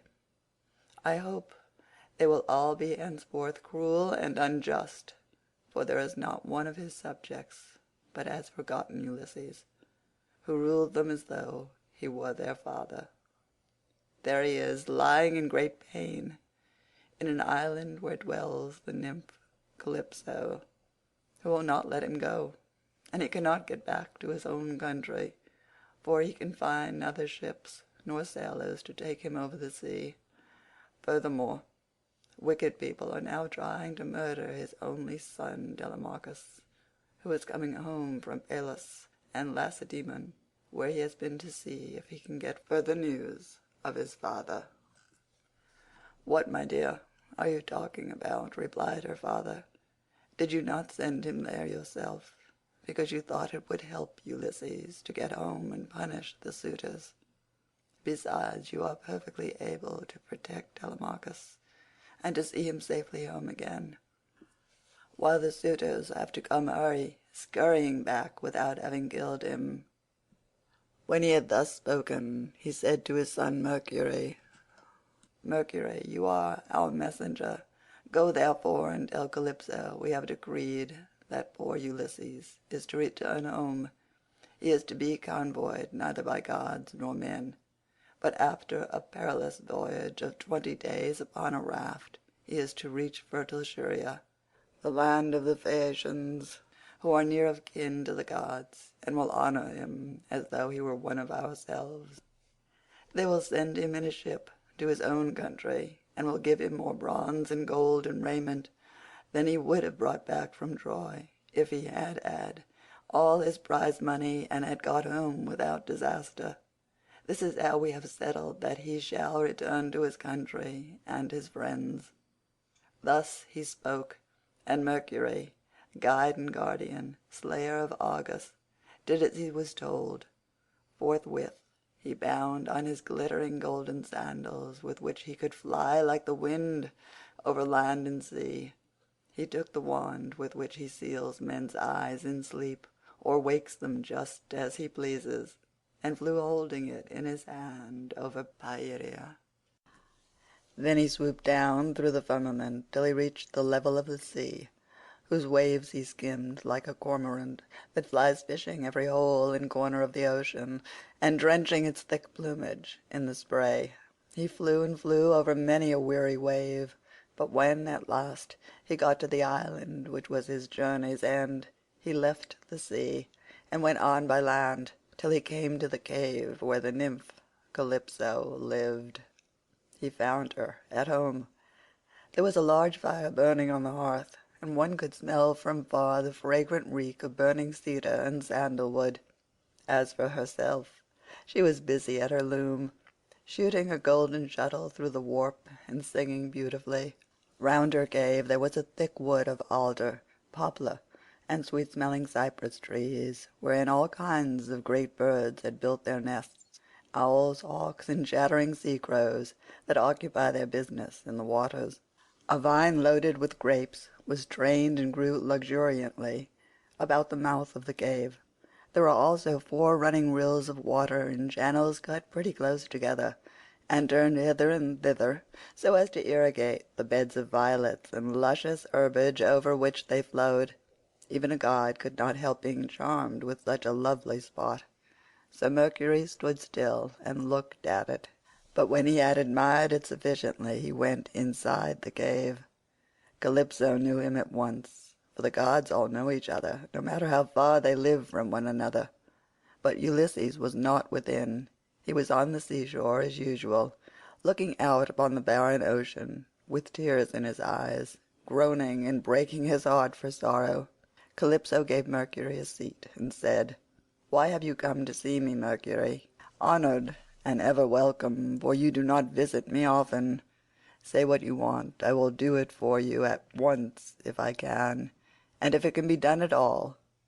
But come inside, and let me set refreshment before you." As she spoke, she drew a table loaded with ambrosia beside him, and mixed him some red nectar.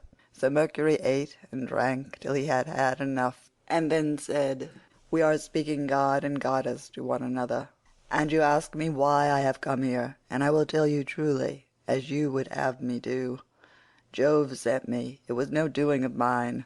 Who could possibly want to come all this way over the sea, where there are no cities full of people to offer me sacrifices or choice hecatombs? Nevertheless I had to come, for none of us other gods can cross Jove nor transgress his orders. He says that you have here the most ill-starred of all those who fought 9 years before the city of King Priam, and sailed home in the 10th year after having sacked it. On their way home they sinned against Minerva, who raised both wind and waves against them, so that all his brave companions perished, and he alone was carried hither by wind and tide. Jove says that you are to let this man go at once, for it is decreed that he shall not perish here, far from his own people, but shall return to his house and country and see his friends again." Calypso trembled with rage when she heard this. "You gods," she exclaimed, "ought to be ashamed of yourselves. You are always jealous and hate seeing a goddess take a fancy to a mortal man and live with him in open matrimony. So when rosy-fingered Dawn made love to Orion, you precious gods were all of you furious till Diana went and killed him in Ortygia. So again when Ceres fell in love with Iasion and yielded to him in a thrice-ploughed fallow field, Jove came to hear of it before so long and killed Iasion with his thunderbolts. And now you are angry with me too, because I have a man here. I found the poor creature sitting all alone astride of a keel, for Jove had struck his ship with lightning and sunk it in mid-ocean, so that all his crew were drowned, while he himself was driven by wind and waves on to my island.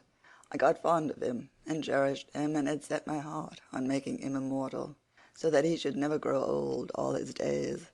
Still I cannot cross Jove, nor bring his counsels to nothing. Therefore, if he insists upon it, let the man go beyond the seas again. But I cannot send him anywhere myself, for I have neither ships nor men who can take him. Nevertheless, I will readily give him such advice in all good faith as will be likely to bring him safely to his own country." "Then send him away," said Mercury, "or Jove will be angry with you and punish you." On this he took his leave, and Calypso went out to look for Ulysses, for she had heard Jove's message. She found him sitting upon the beach, with his eyes ever filled with tears, and dying of sheer homesickness, for he had got tired of Calypso, and though he was forced to sleep with her in the cave by night, it was she, not he, that would have it so. As for the daytime, he spent it on the rocks and on the seashore, weeping, crying aloud for his despair, and always looking out upon the sea. Calypso then went close up to him and said, "My poor fellow, you shall not stay here grieving and fretting your life out any longer. I am going to send you away of my own free will, so go, cut some beams of wood, and make yourself a large raft with an upper deck, that it may carry you safely over the sea. I will put bread, wine, and water on board to save you from starving. I will also give you clothes, and will send you a fair wind to take you home, if the gods in heaven so will it, for they know more about these things and can settle them better than I can." Ulysses shuddered as he heard her. "Now, goddess," he answered, "there is something behind all this. You cannot be really meaning to help me home when you bid me do such a dreadful thing as put to sea on a raft. Not even a well-found ship with a fair wind could venture on such a distant voyage. Nothing that you can say or do shall make me go on board a raft unless you first solemnly swear that you mean me no mischief." Calypso smiled at this and caressed him with her hand. "You know a great deal," said she, "but you are quite wrong here.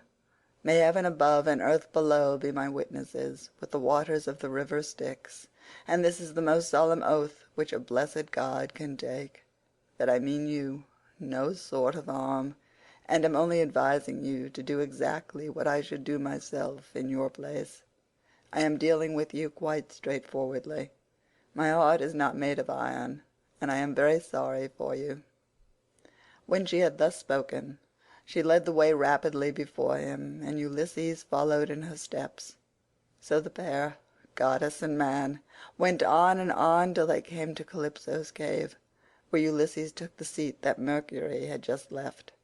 Calypso set meat and drink before him, of the food that mortals eat, but her maids brought ambrosia and nectar for herself, and they laid their hands on the good things that were before them.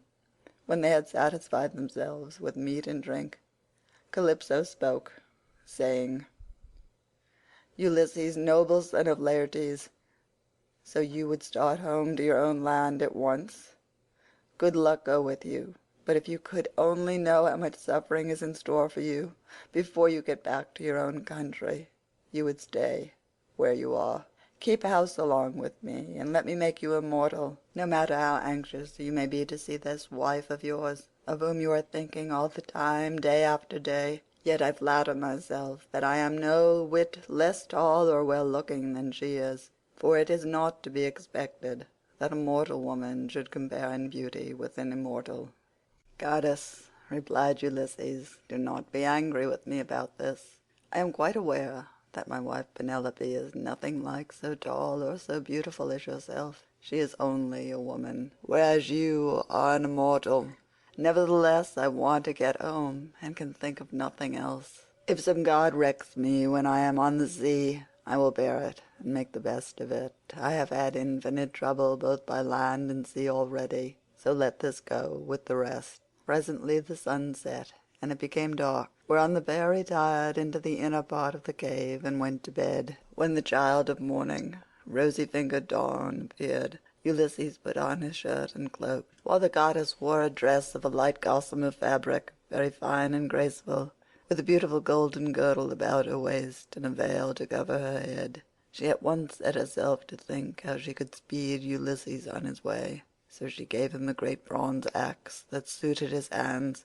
It was sharpened on both sides and had a beautiful olive wood handle fitted firmly onto it. She also gave him a sharp adze, and then led the way to the far end of the island where the largest trees grow, alder, poplar, and pine, that reach the sky, very dry and well seasoned, so as to sail light for him in the water. Then, when she had shown him where the best trees grow, Calypso went home, leaving him to cut them, which he soon finished doing. He cut down 20 trees in all, and adzed them smooth, squaring them by rule in good workmanlike fashion. Meanwhile Calypso came back with some augers, so he bored holes with them and fitted the timbers together with bolts and rivets. He made the raft as broad as a skilled shipwright makes the beam of a large vessel, and he filed a deck on top of the ribs and ran a gunwale all around it. He also made a mast of yardarm and a rudder to steer with. He fenced the raft all round with wicker hurdles as a protection against the waves, and then he threw on a quantity of wood. By and by Calypso brought him some linen to make the sails, and he made these too excellently, making them fast with braces and sheets. Last of all, with the help of levers, he drew the raft down into the water. In 4 days he had completed the whole work, and on the 5th Calypso sent him from the island, after washing him and giving him some clean clothes. She gave him a goatskin full of black wine, and another larger one of water. She also gave him a wallet full of provisions, and found him much good meat. Moreover, she made the wind fair and warm for him, and gladly did Ulysses spread his sail before it, while he sat and guided the raft skillfully by means of the rudder. He never closed his eyes, but kept them fixed on the Pleiades, on late-setting boots, and on the bear, which men also called the wain, and which turns round and round where it is, facing Orion, and alone never dipping into the stream of Oceanus, for Calypso had told him to keep this to his left. Days 7 and 10 did he sail over the sea, and on the 18th The dim outlines of the mountains on the nearest part of the Phaeacian coast appeared, rising like a shield on the horizon. But King Neptune, who was returning from the Ethiopians, caught sight of Ulysses a long way off, from the mountains of the Solymi. He could see him sailing upon the sea, and it made him very angry. So he wagged his head and muttered to himself, saying, "Heavens, so the gods have been changing their minds about Ulysses while I was away in Ethiopia, and now he is close to the land of the Phaeacians, where it is decreed that he shall escape from the calamities that have befallen him. Still, he shall have plenty of hardship yet before he has done with it." Thereon he gathered his clouds together, grasped his trident, stirred it round in the sea, and roused the rage of every wind that blows till earth, sea, and sky were hidden in cloud, and night sprang forth out of the heavens. Winds from east, south, north, and west fell upon him all at the same time, and a tremendous sea got up, so that Ulysses' heart began to fail him. "Alas," he said to himself in his dismay, "whatever will become of me? I am afraid Calypso was right when she said I should have trouble by sea before I got back home. It is all coming true. How black is Jove making heaven with his clouds, and what a sea the winds are raising from every quarter at once! I am now safe to perish. Blessed and thrice blessed were those Danaans who fell before Troy in the cause of the sons of Atreus. Would that had been killed on the day when the Trojans were pressing me so sorely about the dead body of Achilles, for then I should have had due burial, and the Achaeans would have honoured my name. But now it seems that I shall come to a most pitiable end." As he spoke, a sea broke over him with such terrific fury that the raft reeled again, and he was carried overboard a long way off. He let go the helm, and the force of the hurricane was so great that it broke the mast halfway up, and both sail and yard went over into the sea.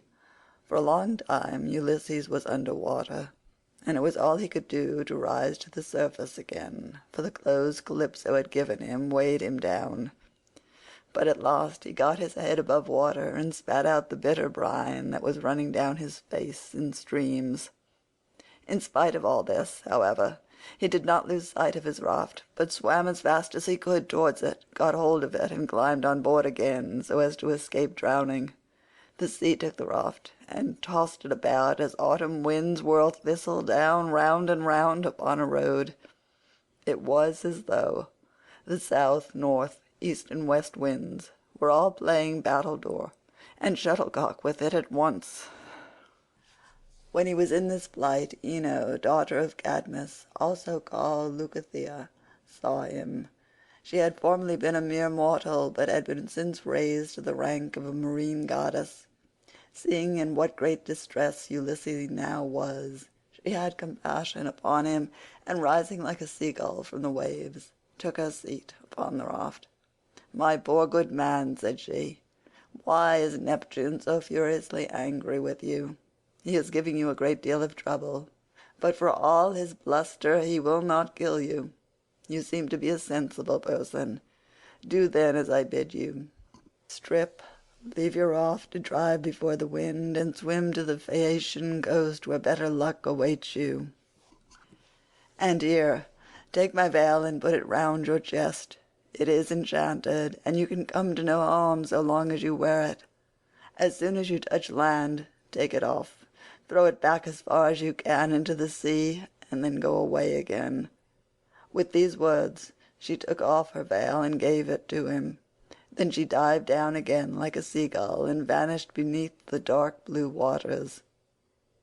But Ulysses did not know what to think. "Alas," he said to himself in his dismay, "this is only some one or other of the gods who is luring me to ruin by advising me to quit my raft. At any rate I will not do so at present, for the land where she said I should be quit of all troubles seemed to be still a good way off. I know what I will do. I am sure it will be best, no matter what happens. I will stick to the raft as long as her timbers hold together, but when the sea breaks her up I will swim for it. I do not see how I can do any better than this." While he was thus in two minds, Neptune sent a terrible great wave that seemed to rear itself above his head till it broke right over the raft, which then went to pieces as though it were a heap of dry chaff tossed about by a whirlwind. Ulysses got astride of one plank and rode upon it as if he were on horseback. He then took off the clothes Calypso had given him, bound Ino's veil under his arms, and plunged into the sea, meaning to swim on shore. King Neptune watched him as he did so, and wagged his head, muttering to himself and saying, "There now, swim up and down as you best can, till you fall in with the well-to-do people. I do not think you will be able to say that I have let you off too lightly." On this he lashed his horses and drove to Aegea, where his palace is. But Minerva resolved to help Ulysses, so she bound the ways of all the winds except one and made them lie quite still. But she roused a good stiff breeze from the north that should lay the waters till Ulysses reached the land of the Phaeacians, where he would be safe.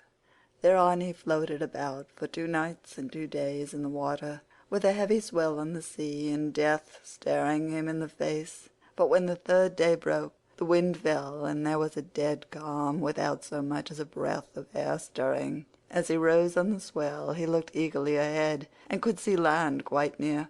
Then, as children rejoice when their dear father begins to get better after having for a long time borne sore affliction, sent him by some angry spirit, but the gods deliver him from evil, so was Ulysses thankful when he again saw land and trees, and swam on with all his strength, that he might once more set foot upon dry ground. When, however, he got within earshot, he began to hear the surf thundering up against the rock, for the swell still broke against them with a terrific roar. Everything was enveloped in spray. There were no harbours where a ship might ride, nor shelter of any kind, but only headlands, low-lying rocks, and mountain tops. Ulysses' heart now began to fail him, and he said despairingly to himself, "Alas, Jove has let me see land after swimming so far that I had given up all hope.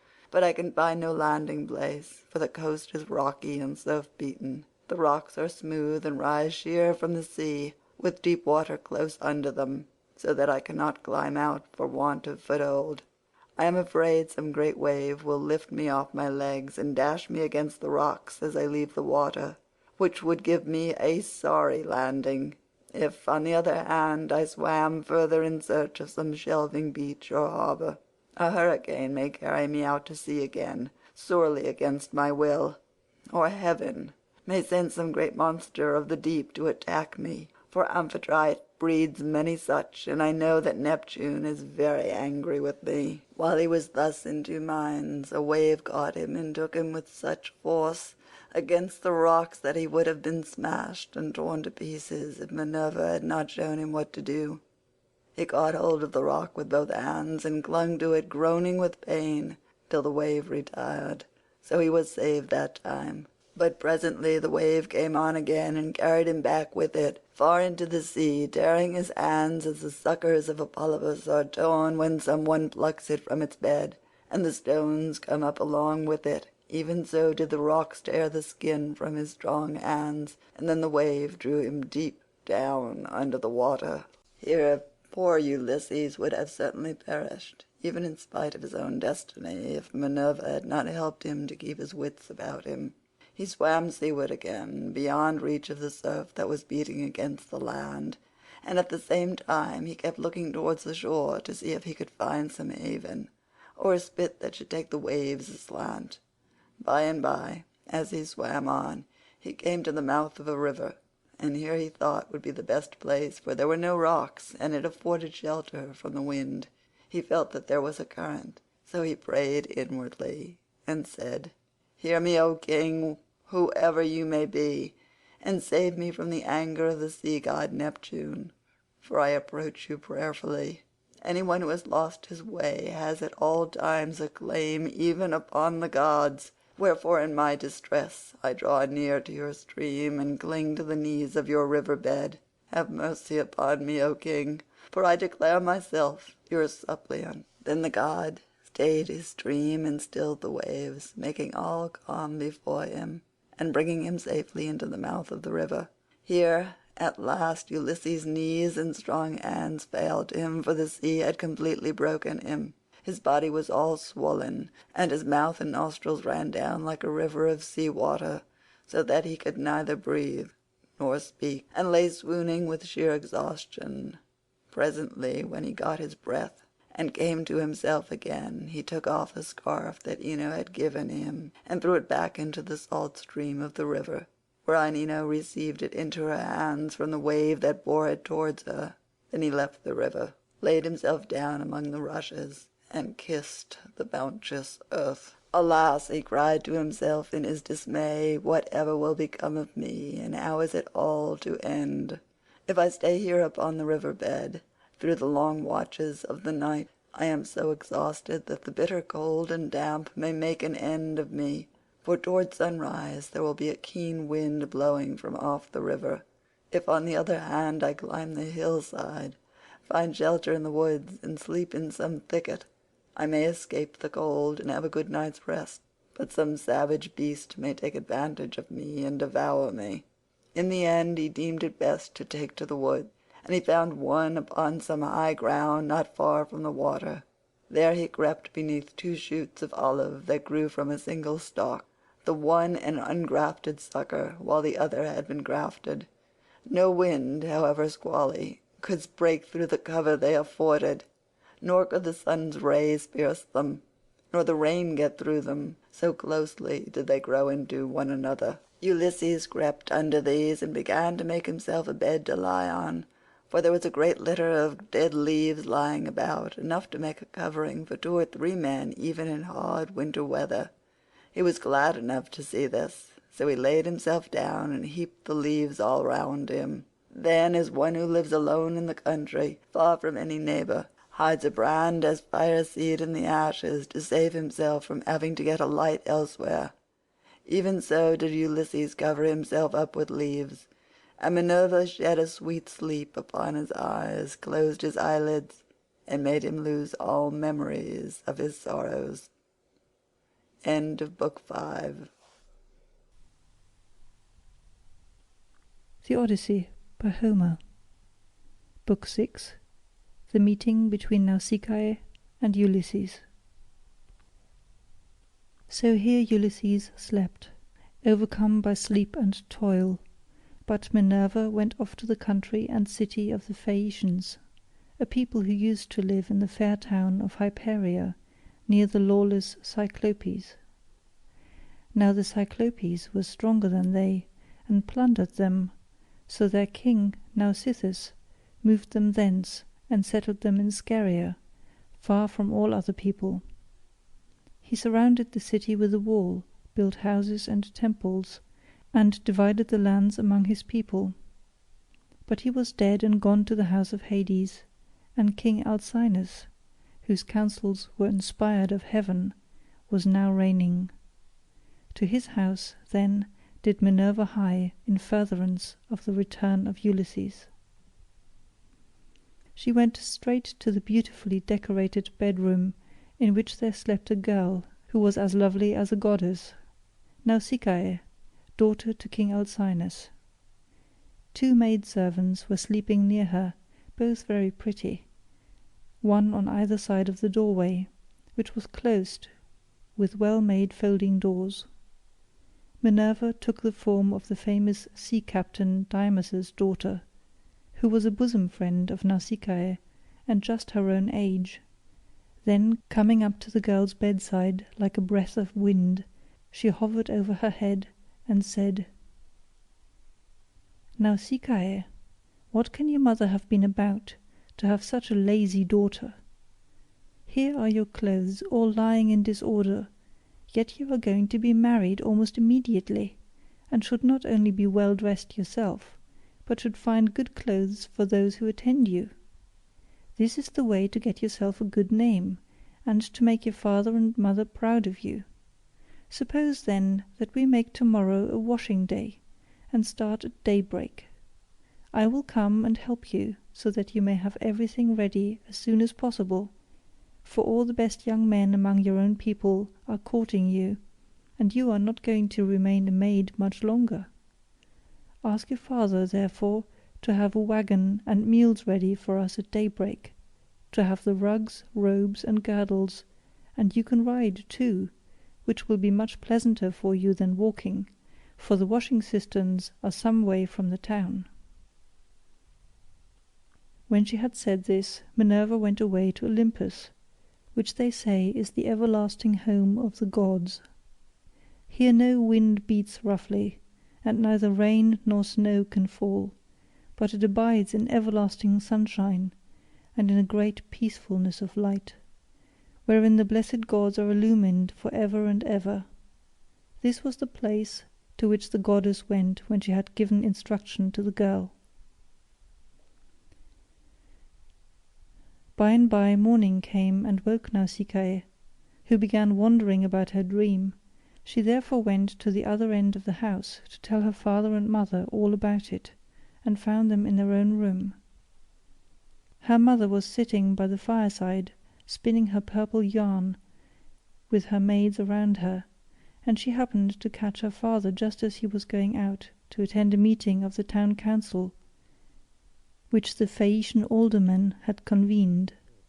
She stopped him and said, "Papa dear, could you manage to let me have a good big wagon? I want to take all our dirty clothes to the river and wash them.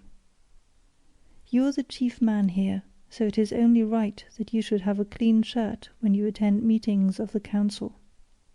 Moreover, you have 5 sons at home, 2 of them married, while the other 3 are good-looking bachelors. You know they always like to have clean linen when they go to a dance, and I have been thinking about all this."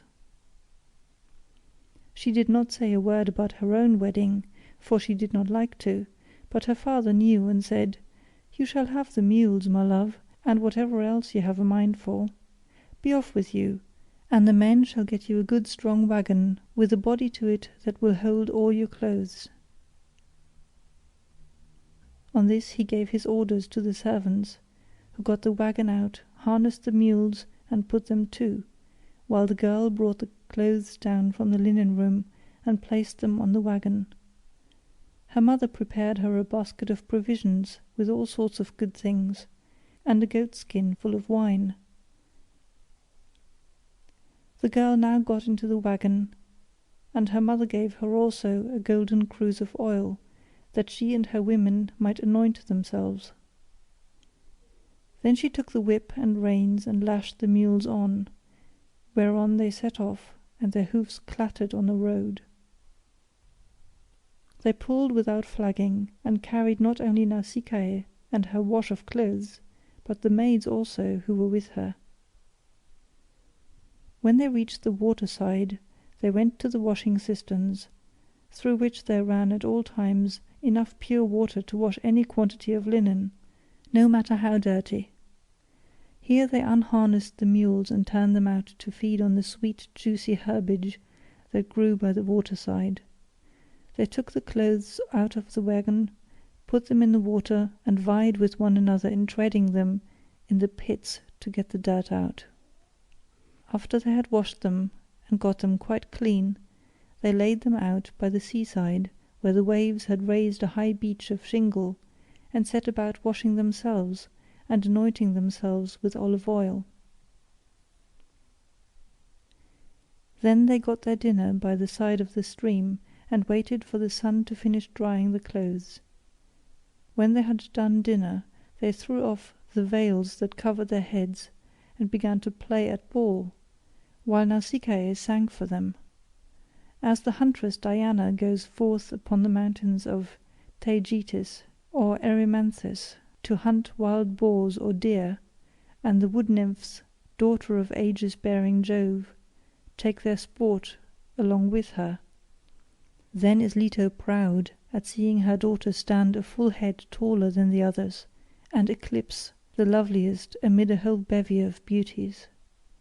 Even so did the girl outshine her handmaids. When it was time for them to start home, and they were folding the clothes and putting them into the wagon, Minerva began to consider how Ulysses should wake up and see the handsome girl who was to conduct him to the city of the Phaeacians. The girl, therefore, threw a ball at one of the maids, which missed her and fell into deep water. On this they all shouted, and the noise they made woke Ulysses, who sat up in his bed of leaves and began to wonder what it might all be. "Alas," said he to himself, "what kind of people have I come amongst? Are they cruel, savage, and uncivilized, or hospitable and humane? I seem to hear the voice of young women, and they sound like those of the nymphs that haunt mountain tops, or springs of rivers and meadows of green grass. At any rate, I am among a race of men and women. Let me try if I cannot manage to get a look at them." As he said this, he crept from under his bush and broke off a bough covered with thick leaves to hide his nakedness. He looked like some lion of the wilderness that stalks about exulting in his strength and defying both wind and rain.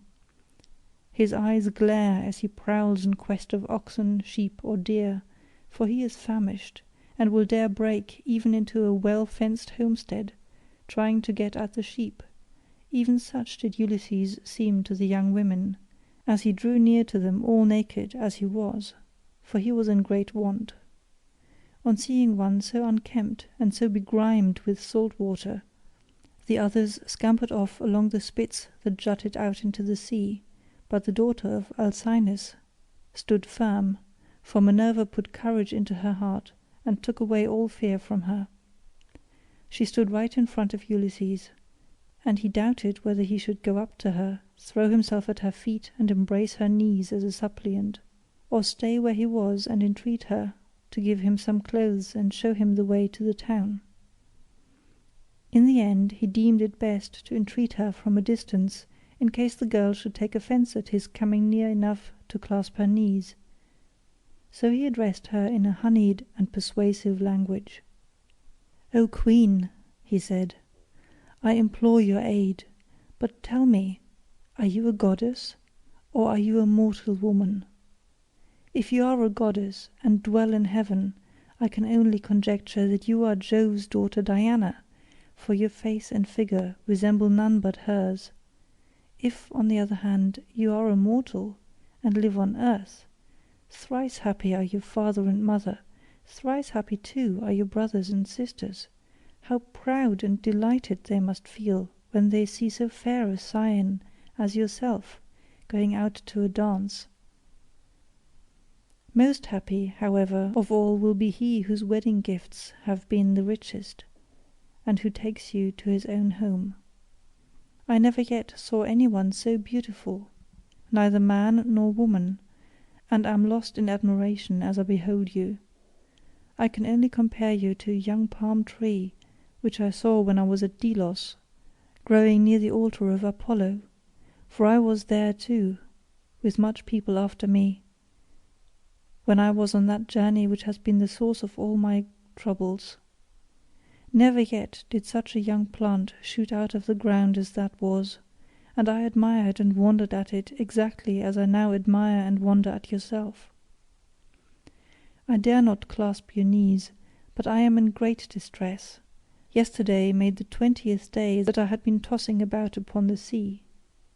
The winds and waves have taken me all the way from the Aegean island, and now fate has flung me upon this coast, that I may endure still further suffering, for I do not think that I have yet come to the end of it, but rather that heaven has still much evil in store for me. And now, O Queen, have pity upon me, for you are the first person I have met, and I know no one else in this country. Show me the way to your town, and let me have anything that you may have brought hither to wrap your clothes in. May heaven grant you in all things your heart's desire, husband, house, and a happy, peaceful home, for there is nothing better in this world than that man and wife should be of one mind in a house. It discomfits their enemies, makes the hearts of their friends glad, and they themselves know more about it than any one." To this Nausicaa answered, "Stranger, you appear to be a sensible, well-disposed person. There is no accounting for luck. Jove gives prosperity to rich and poor just as he chooses. So you must take what he has seen fit to send you, and make the best of it. Now, however, you have come to this our country, you shall not want for clothes, nor for anything else that a foreigner in distress may reasonably look for. I will show you the way to the town, and will tell you the name of our people. We are called Phaeacians, and I am daughter to Alcinous, in whom the whole power of the state is vested." Then she called her maids and said, "Stay where you are, you girls. Can you not see a man without running away from him? Do you take him for a robber or a murderer? Neither he nor anyone else can come here to do us Phaeacians any harm, for we are dear to the gods, and live apart on a land's end that juts into the sounding sea, and have nothing to do with any other people. This is only some poor man who has lost his way, and we must be kind to him, for strangers and foreigners in distress are under Jove's protection, and will take what they can get, and be thankful. So, girls, give the poor fellow something to eat and drink, and wash him in the stream at some place that is sheltered from the wind." On this the maids left off running away, and began calling one another back. They made Ulysses sit down in the shelter, as Nausicaa had told them, and brought him a shirt and cloak. They also brought him the little golden cruse of oil, and told him to go and wash in the stream. But Ulysses said, "Young women, please to stand a little on one side, that I may wash the brine from my shoulders and anoint myself with oil, for it is long enough since my skin has had a drop of oil upon it. I cannot wash as long as you all keep standing here. I am ashamed to strip before a number of good-looking young women." Then they stood on one side, and went to tell the girl, while Ulysses washed himself in the stream, and scrubbed the brine from his back and from his broad shoulders. When he had thoroughly washed himself, and had got the brine out of his hair, he anointed himself with oil, and put on the clothes which the girl had given him. And Minerva made him look taller and stronger than before. She also made the hair grow thick on the top of his head, and flow down in curls like hyacinth blossoms. She glorified him about the head and shoulders as a skilful workman who has studied art of all kinds under Vulcan, and Minerva enriches a piece of silver plate by gilding it, and his work is full of beauty. Then he went and sat down a little way off upon the beach, looking quite young and handsome, and the girl gazed on him with admiration. Then she said to her maids, "Hush, my dears, for I want to say something. I believe the gods who live in heaven have sent this man to the Phaeacians. When I first saw him, I thought him plain, but now his appearance is like that of the gods who dwell in heaven. I should like my future husband to be just such another as he is, if he would only stay here and not want to go away. However, give him something to eat and drink." They did as they were told, and set food before Ulysses, who ate and drank ravenously, for it was long since he had had food of any kind.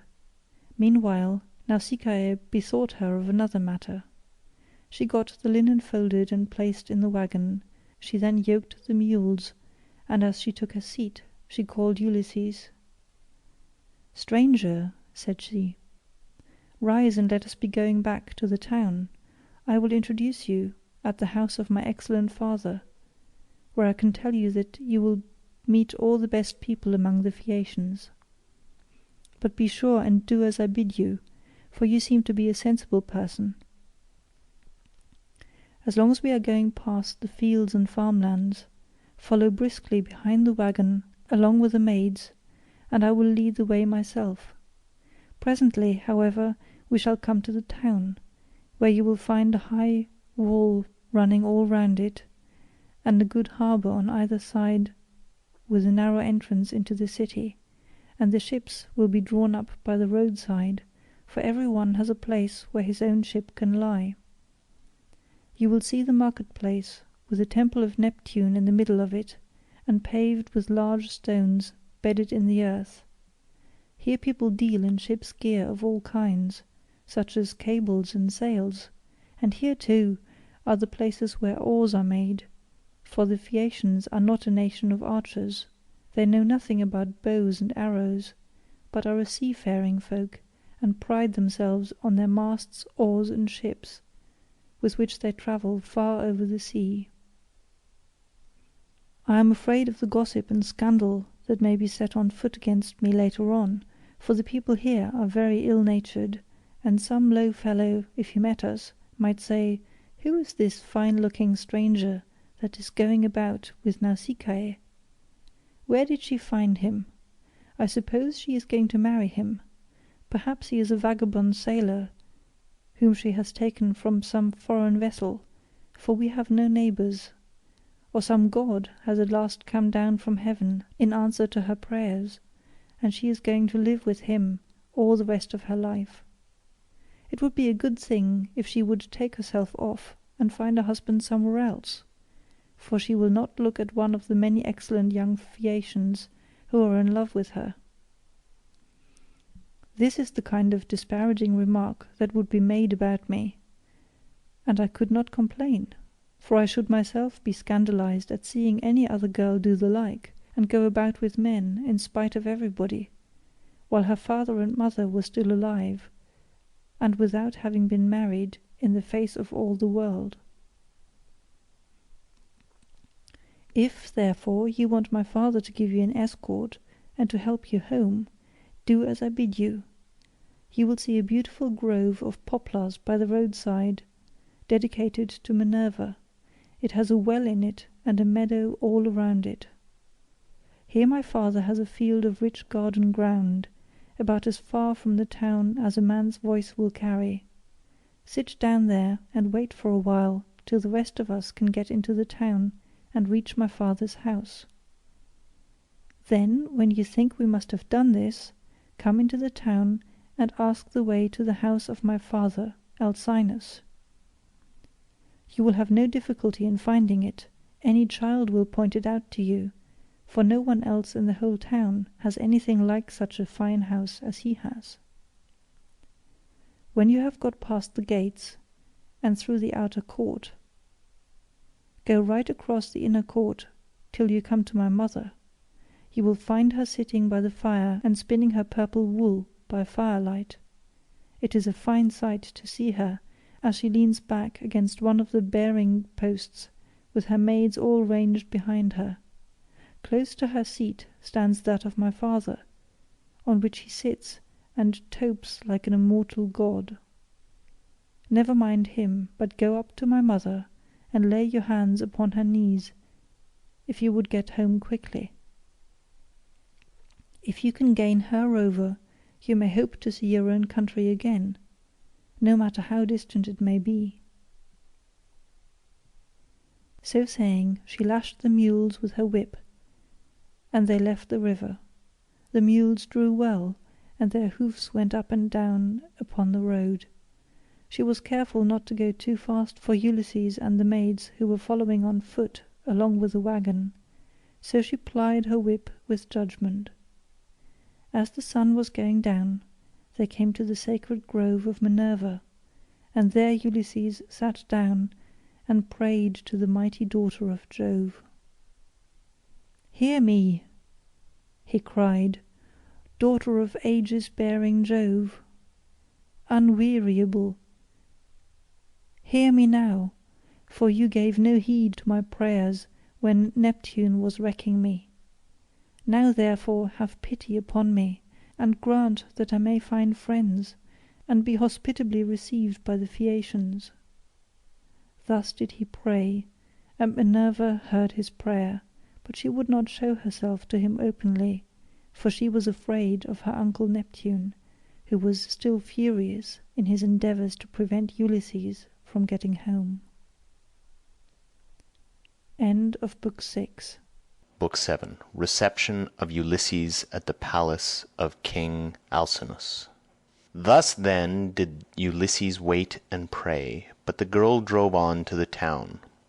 When she reached her father's house she drew up at the gateway, and her brothers, comely as the gods, gathered round her, took the mules out of the wagon, and carried the clothes into the house, while she went to her own room, where an old servant, Eurymedusa of Aperia, lit the fire for her. This old woman had been brought by sea from Aperia, and had been chosen as a prize for Alcinous, because he was king over the Phaeacians, and the people obeyed him as though he were a god. She had been nursed to Nausicaa, and had now lit the fire for her, and brought her supper for her in her own room. Presently Ulysses got up to go towards town, and Minerva shed a thick mist all round him to hide him in case of the proud Phaeacians who met him should be rude to him, or ask him who he was.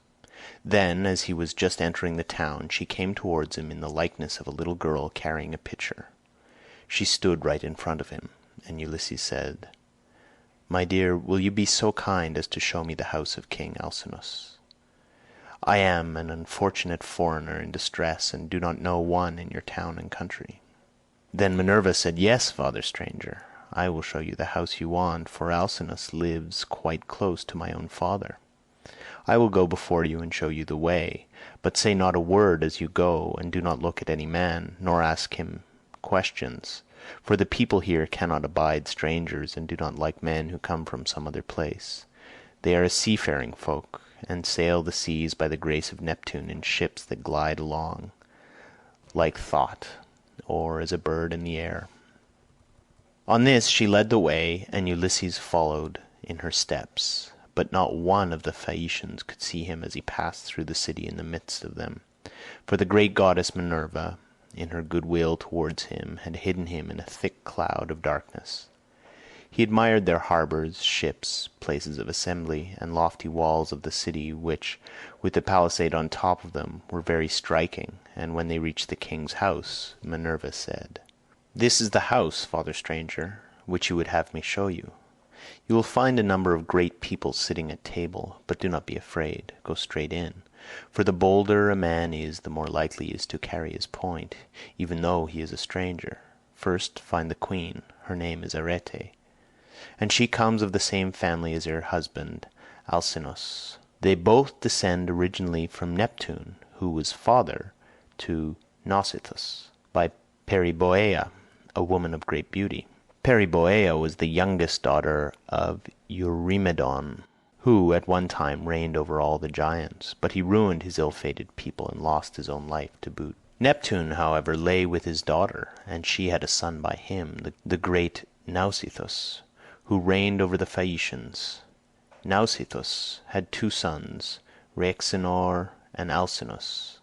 Apollo killed the first of them while he was still a bridegroom and without male issue, but he left a daughter Arete, whom Alcinous married, and honours as no other woman is honoured of all those that keep house along with their husbands. Thus she both was, and still is, respected beyond measure by her children, by Alcinous himself, and by the whole people, who look upon her as a goddess, and greet her wherever she goes about the city, for she is a thoroughly good woman both in head and heart.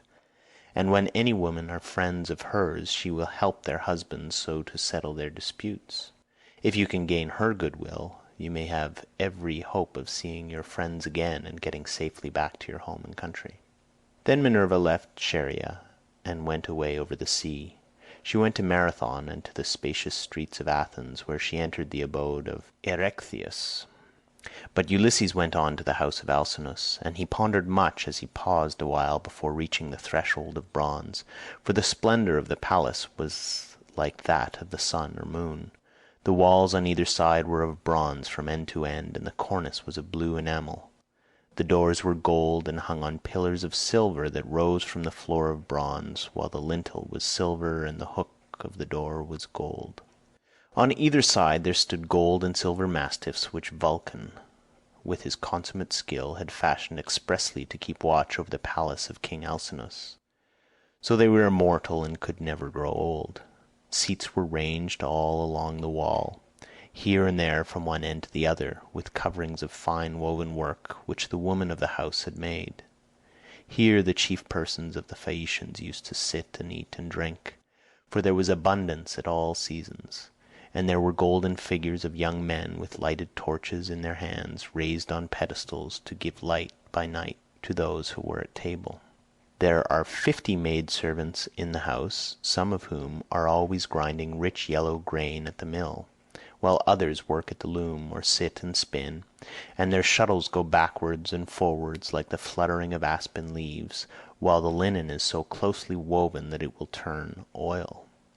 As the Phaeacians are the best sailors in the world, so their women excel all others in weaving, for Minerva has taught them all manner of useful arts, and they are very intelligent.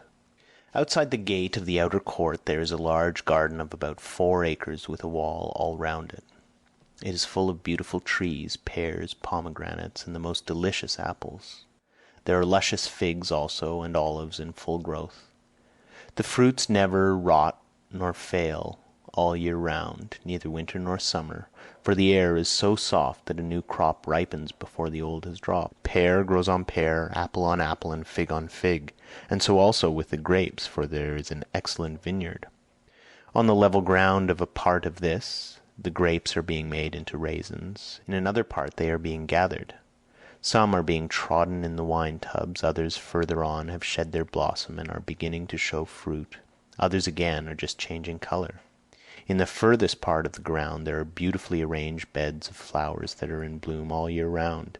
2 streams go through it, the one turned in ducts throughout the whole garden, while the other is carried under a ground of the outer court of the house itself, and the townspeople draw water from it.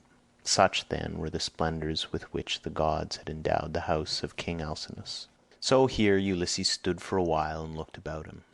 But when he looked long enough he crossed the threshold and went within the precincts of the house. There he found all the chief people among the Phaeacians making their drink offerings to Mercury, which they always did last thing before going away for the night. He went straight through the court, still hidden by the cloak of darkness in which Minerva had enveloped him, till he reached Arete and King Alcinous. Then he laid his hands upon the knees of the queen, and at the moment the miraculous darkness fell away from him, and he became visible. Everyone was speechless with surprise at seeing a man there, but Ulysses began at once with his petition. "Queen Arete," he exclaimed, "daughter of great Rhexenor, in my distress I humbly pray you, as also your husband and these your guests, whom may heaven prosper with long life and happiness, and may they leave their possessions to their children and all the honours conferred upon them by the state, to help me home to my own country as soon as possible, for I have been long in trouble and away from my friends." Then he sat down on the hearth among the ashes, and they all held their peace till presently the old hero Echinus, who was an excellent speaker and an elder among the Phaeacians, plainly and in all honesty addressed them thus.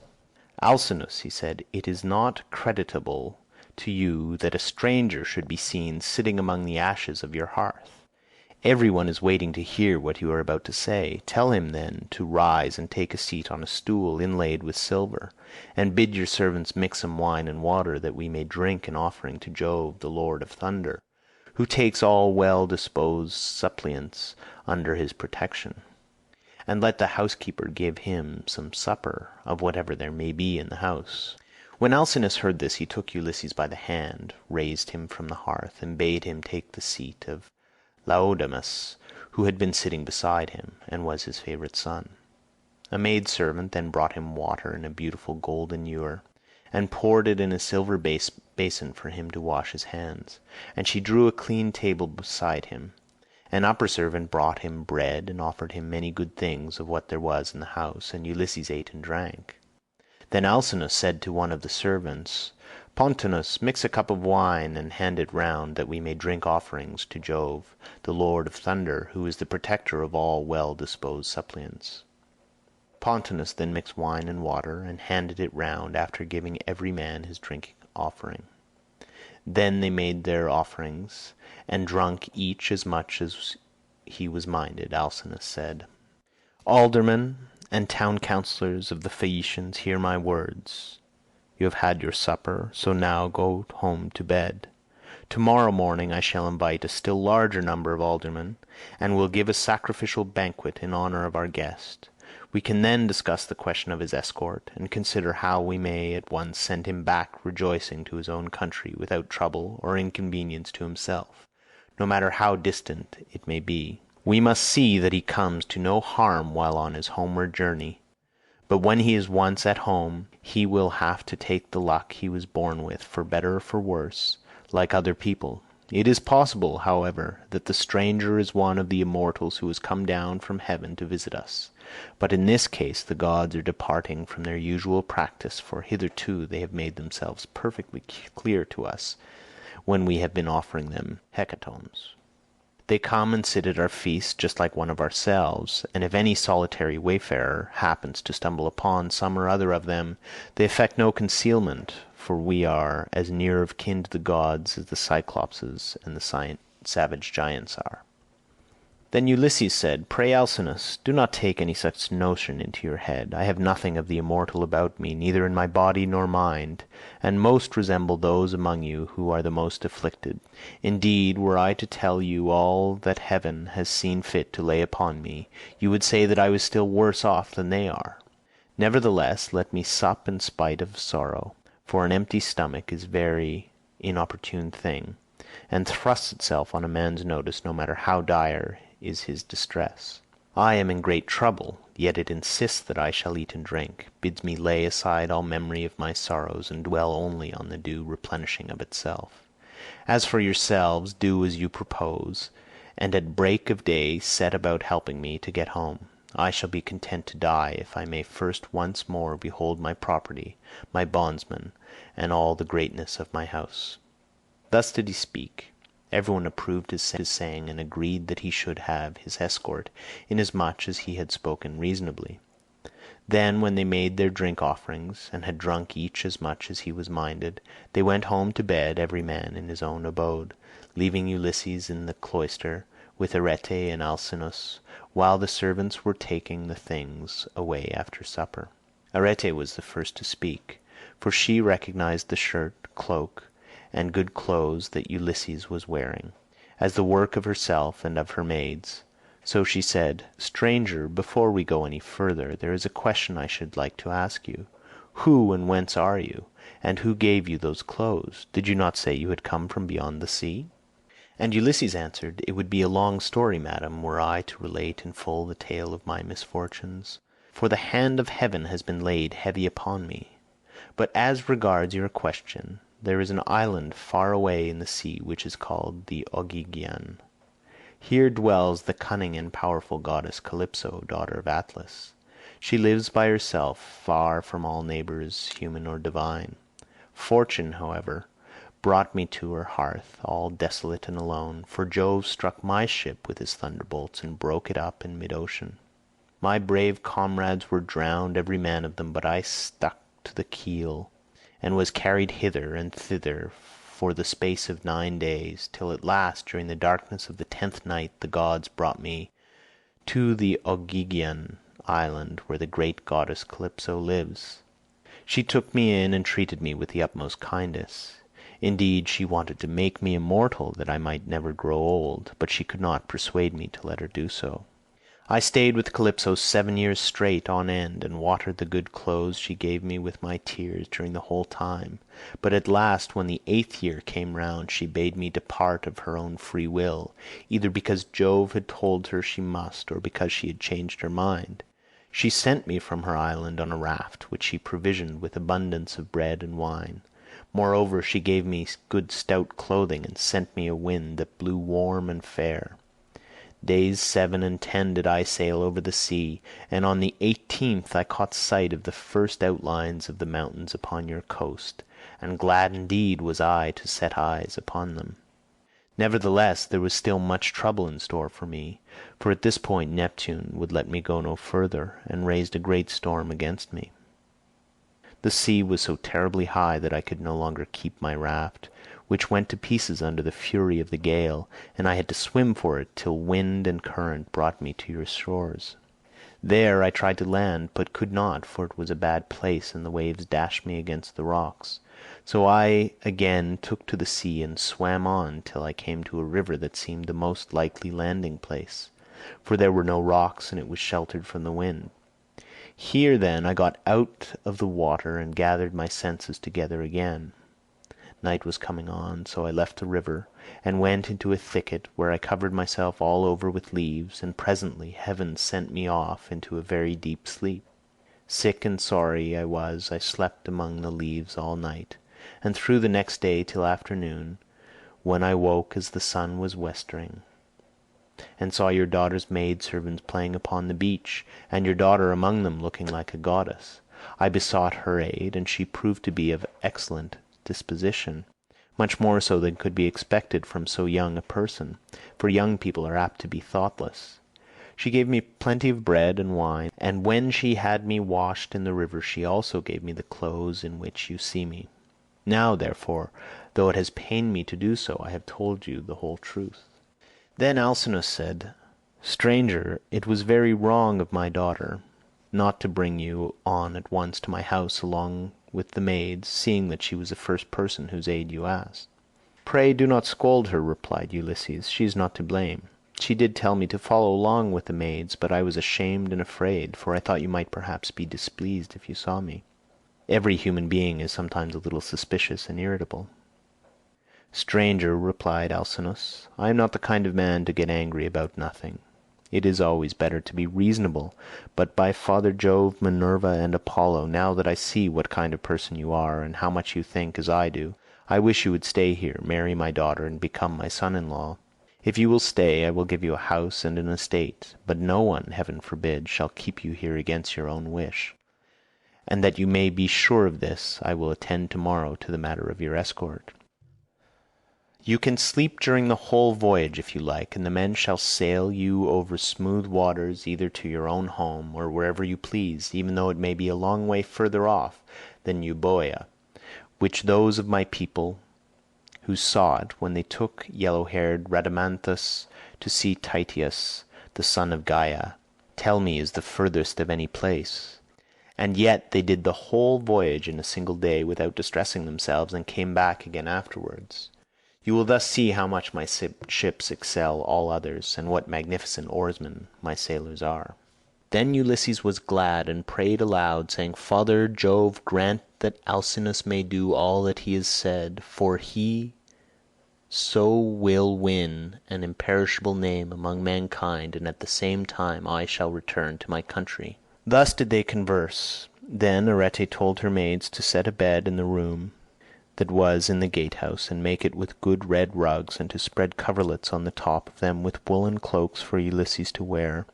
The maids thereon went out with torches in their hands, and when they had made their bed they came up to Ulysses and said, "Rise, sir stranger, and come with us, for your bed is ready." And glad indeed was he to go to his rest. So Ulysses slept in a bed placed in a room over the echoing gateway, but Alcinous lay in the inner part of the house with the queen his wife by his side. End of Ulysses, Book 7. The Odyssey by Homer, translated by Samuel Butler, Book 8. Banquet in the house of Alcinous. The games. Now when the child of morning, rosy-fingered Dawn, appeared, Alcinous and Ulysses both rose. Alcinous led the way to the Phaeacian place of assembly, which was near the ships.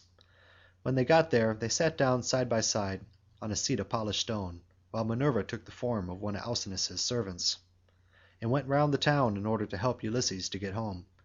She went up to the citizens man by man and said, "Aldermen and town councillors of the Phaeacians, come to the assembly all of you, and listen to the stranger who has just come off a long voyage to the house of King Alcinous. He looks like an immortal god." With these words she made them all want to come, and they flocked to the assembly till seats and standing room were alike crowded. Every one was struck with the appearance of Ulysses, for Minerva had beautified him about the head and shoulders, making him look taller and stouter than he really was, that he might impress the Phaeacians favourably as being a very remarkable man, and might come off well in the many trials of skill to which they would challenge him. Then, when they were all got together, Alcinous spoke. "Hear me," said he, "aldermen and town councillors of the Phaeacians, that I may speak even as I am minded. This stranger, whoever he may be, has found his way to my house from somewhere or other, east or west. He wants an escort and wishes to have the matter settled. Let us then get one ready for him, as we have done for others before him. Indeed, no one has ever yet come to my house who has been able to complain of me not speeding him on his way soon enough.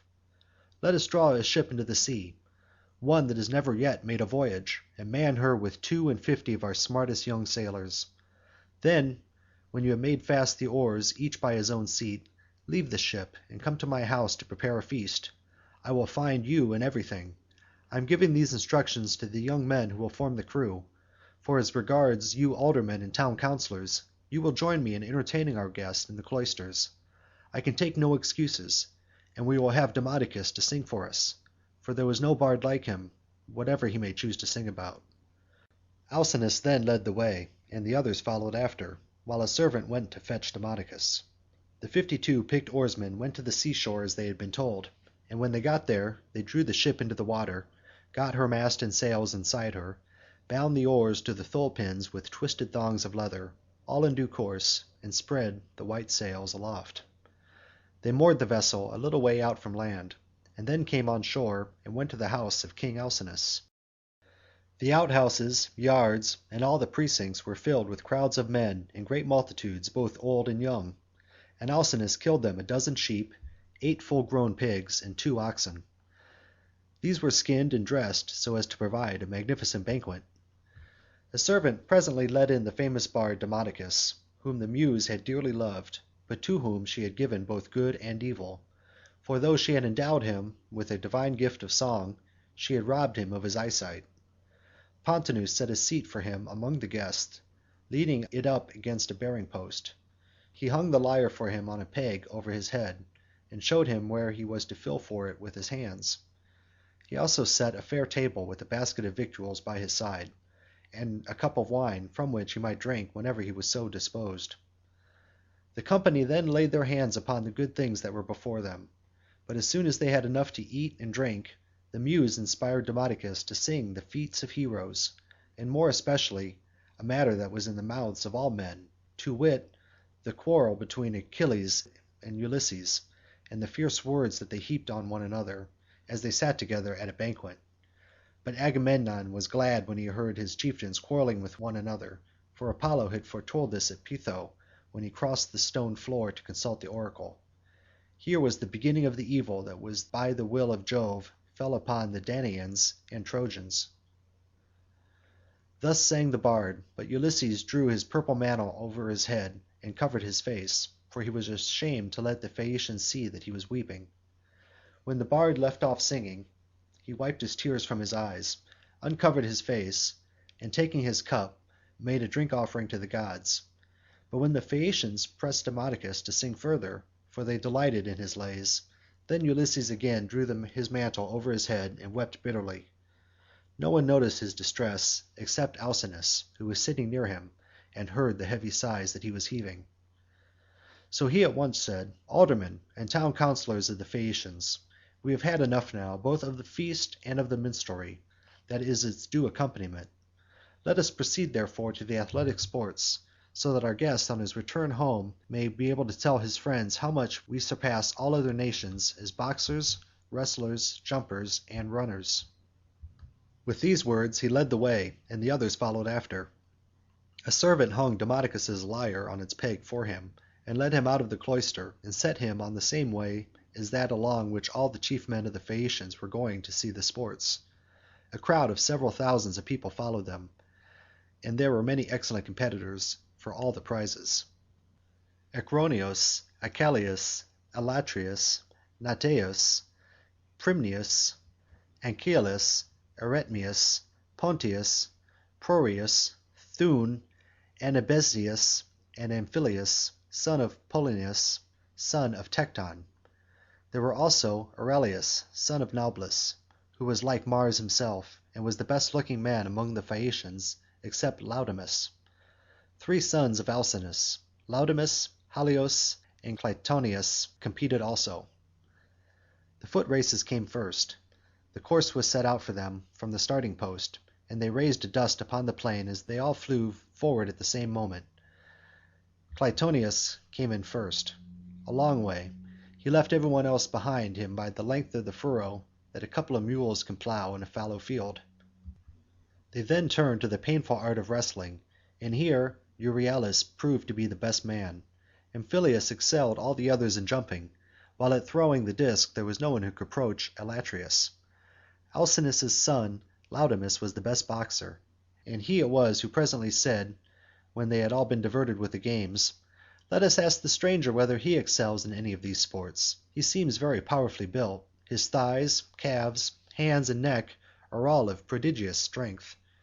Nor is he at all old, but he has suffered much lately, and there is nothing like the sea for making havoc with a man, no matter how strong he is." "You are quite right, Laodamas," replied Euryalus. "Go up to your guest and speak to him about it yourself." When Laodamas heard this he made his way into the middle of the crowd and said to Ulysses, "I hope, sir, that you will enter yourself for some one or other of our competitions, if you are skilled in any of them, and you must have gone in for many a one before now. There is nothing that does any one so much credit all his life long as the showing himself a proper man with his hands and feet. Have a try therefore at something, and banish all sorrow from your mind. Your return home will not be long delayed, for the ship is already drawn into the water, and the crew is found." Ulysses answered, "Laodamas, why do you taunt me in this way? My mind is set rather on cares than contests. I have been through infinite trouble, and am come among you now as a suppliant, praying your king and people to further me on my return home." Then Euryalus, reviling him outright, said, "I gather then that you are unskilled in any of the many sports that men generally delight in. I suppose that you are one of those grasping traders that go about in ships as captains or merchants and who think of nothing but their outward freights and homeward cargoes. That does not seem to be much of the athlete about you." "For shame, sir," answered Ulysses fiercely. "You are an insolent fellow. So true is it that the gods do not grace all men alike in speech, person, and understanding. One man may be weak of presence, but heaven has adorned this with such a good conversation that he charms every one who sees him. His honeyed moderation carries his hearers with him, so that he is a leader in all assemblies of his fellows. Wherever he goes he is looked upon to. Another may be as handsome as a god, but his good looks are not crowned with discretion. This is your case. No god could make a finer looking fellow than you are, but you are a fool. Your ill-judged remarks have made me exceedingly angry, and you are quite mistaken, for I excel in a great many athletic exercises. Indeed, so long as I had youth and strength, I was among the first athletes of the age. Now, however, I am worn out by labor and sorrow, for I have gone through much, both on the field of battle and by the waves of the sea. Still, in spite of all this, I will compete, for your taunts have stung me to the quick." So he hurried up, without even taking his cloak off, and seized the disc, larger, more massive, and much heavier than those used by the Phaeacians when disc-throwing among themselves. Then, swinging it back, he threw it from his brawny hand, and made a humming sound in the air as he did so. The Phaeacians quailed beneath the rushing of its flight as it sped gracefully from his hand, and flew beyond any mark that had been made yet. Minerva, in the form of a man, came and marked the place where it had been fallen. "A blind man, sir," said she, "could easily tell your mark by groping for it. It is so far ahead of any other. You may make your mind easy about this contest, for no Phaeacian can come near to such a throw as yours." Ulysses was glad when he had found a friend among the onlookers, for he had begun to speak more pleasantly. "Young men," said he, "come up to that throw if you can, and I will throw another disc as heavy, or even heavier. If any one wants to have a bout with me, let him come on, for I am exceedingly angry. I will box, wrestle, or run. I do not care what it is, for any man among you, all except Laodamas, but not with him, because I am his guest, and one cannot compete with one's own personal friend. At least I do not think it a prudent or sensible thing for a guest to challenge his host's family at any game, especially when he is in a foreign country. He will cut the ground from under his own feet if he does. But I will make no exception as regards any one else, for I want to have the matter out and know which is the best man. I am a good hand at every kind of athletic sport known among mankind. I am an excellent archer. In battle I am always the first to bring a man down with my arrow, no matter how many more are taking aim at him alongside of me. Philoctetes was the only man who could shoot better than me when we Achaeans were before Troy and in practice. I far excel every one else in the whole world of those who still eat bread upon the face of the earth, but I should not like to shoot against the mighty deed, such as Hercules, or Erichthus the Oechalian, men who could shoot against the gods themselves. This in fact is how Euryctus came prematurely by his end, for Apollo was angry with him and killed him because he challenged him as an archer. I can throw a dart faster than any one else can shoot an arrow. Running is the only point in respect of which I am afraid some of the Phoenicians might beat me, for I have been brought down very low at sea, my provisions run short, and therefore I am still weak. They all held their peace except King Alcinous, who began, "Sir, we have had much pleasure in hearing all that you have told us, from which I understand that you are willing to show your prowess, as having been displeased with some of our insolent remarks that have been made to you by one of our athletes, and which could never have been uttered by any one who knows how to talk with propriety. I hope you will apprehend my meaning, and will explain to any one of your chief men who may be dining with yourself and your family when you get home, that we have an hereditary aptitude for accomplishments of all kinds. We are not particularly remarkable for our boxing, nor yet as wrestlers, but we are singularly fleet of foot and are excellent sailors. We are extremely fond of good dinners, music, and dancing. We also like frequent changes of linen, warm baths, and good beds. So now, please, some of you who are the best dancers set about dancing, that our guest on his return home may be able to tell his friends how much we surpass all other nations as sailors, runners, dancers, and minstrels. Demodocus has left his lyre at my house, so run some one or other of you and fetch it for him." On this a servant hurried off to bring the lyre from the king's house, and the 9 men who had been chosen as stewards stood forward. It was their business to manage everything connected with the sports, so they made the ground smoothed and marked a wide space for the dancers.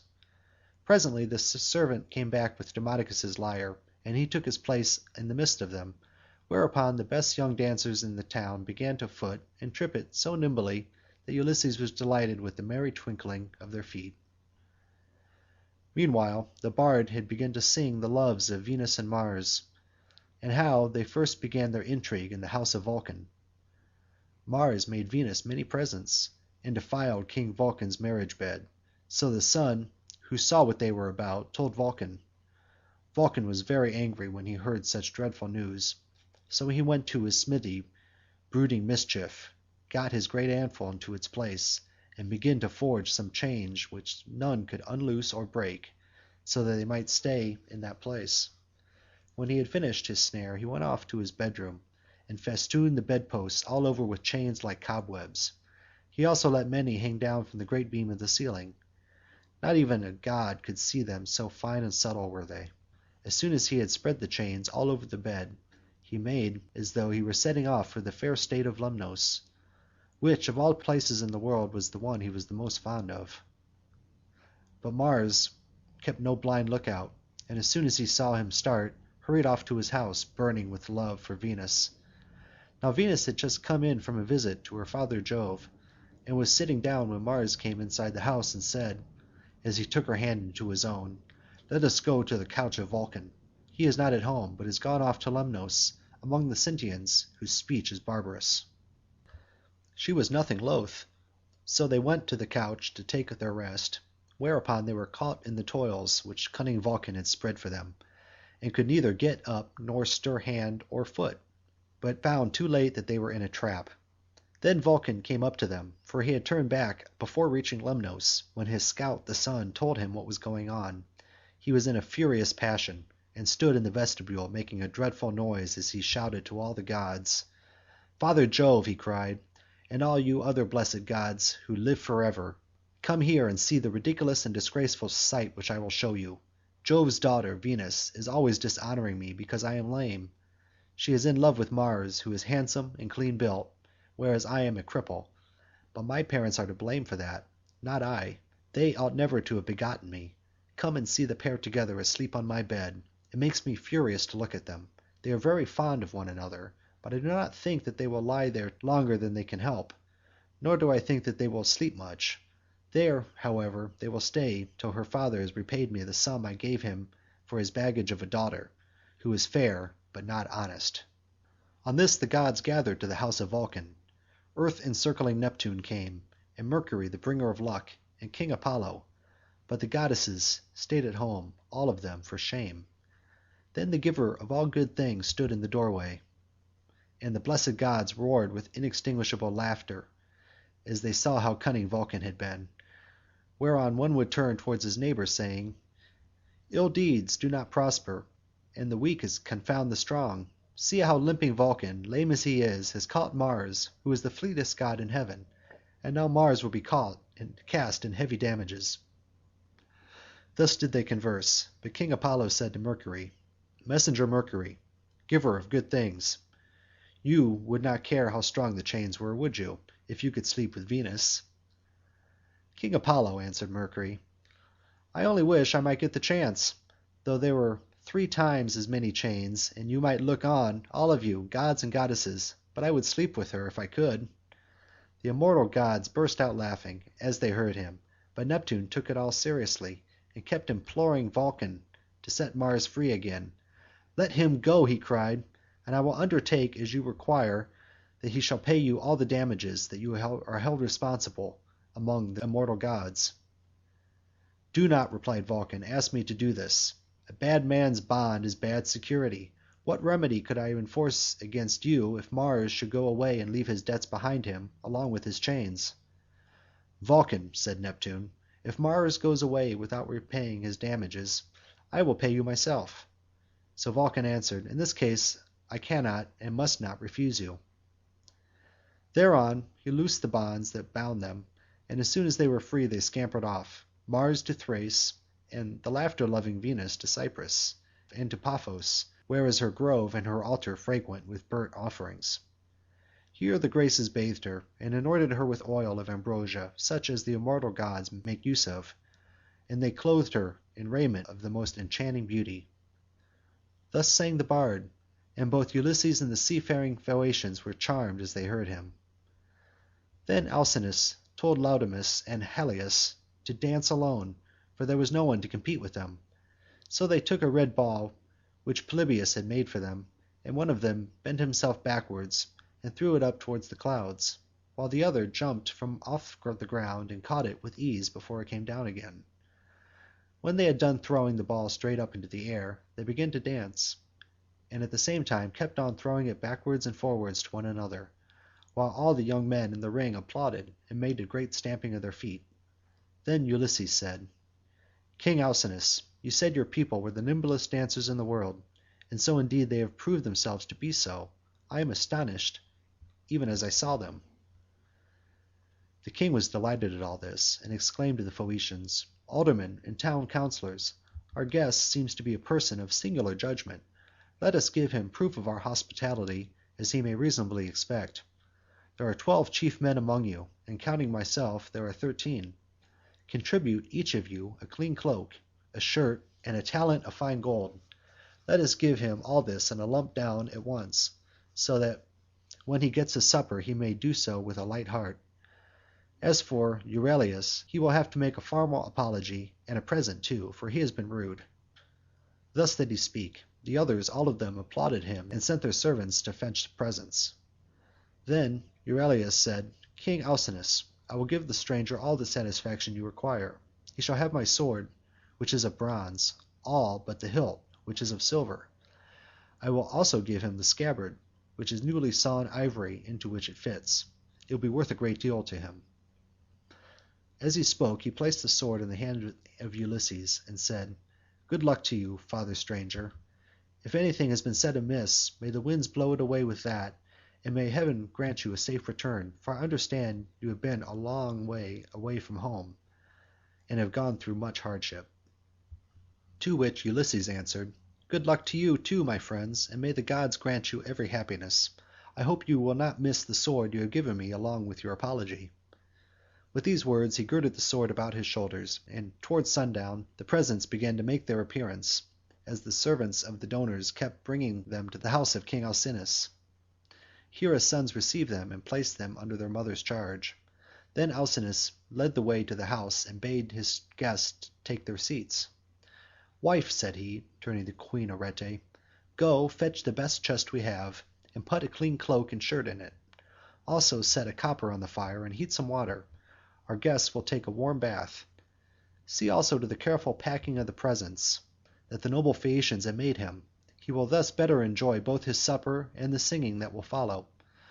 I shall myself give him this golden goblet, which is of exquisite workmanship, that he may be reminded of me for the rest of his life, whenever he makes a drink offering to Jove or to any of the gods."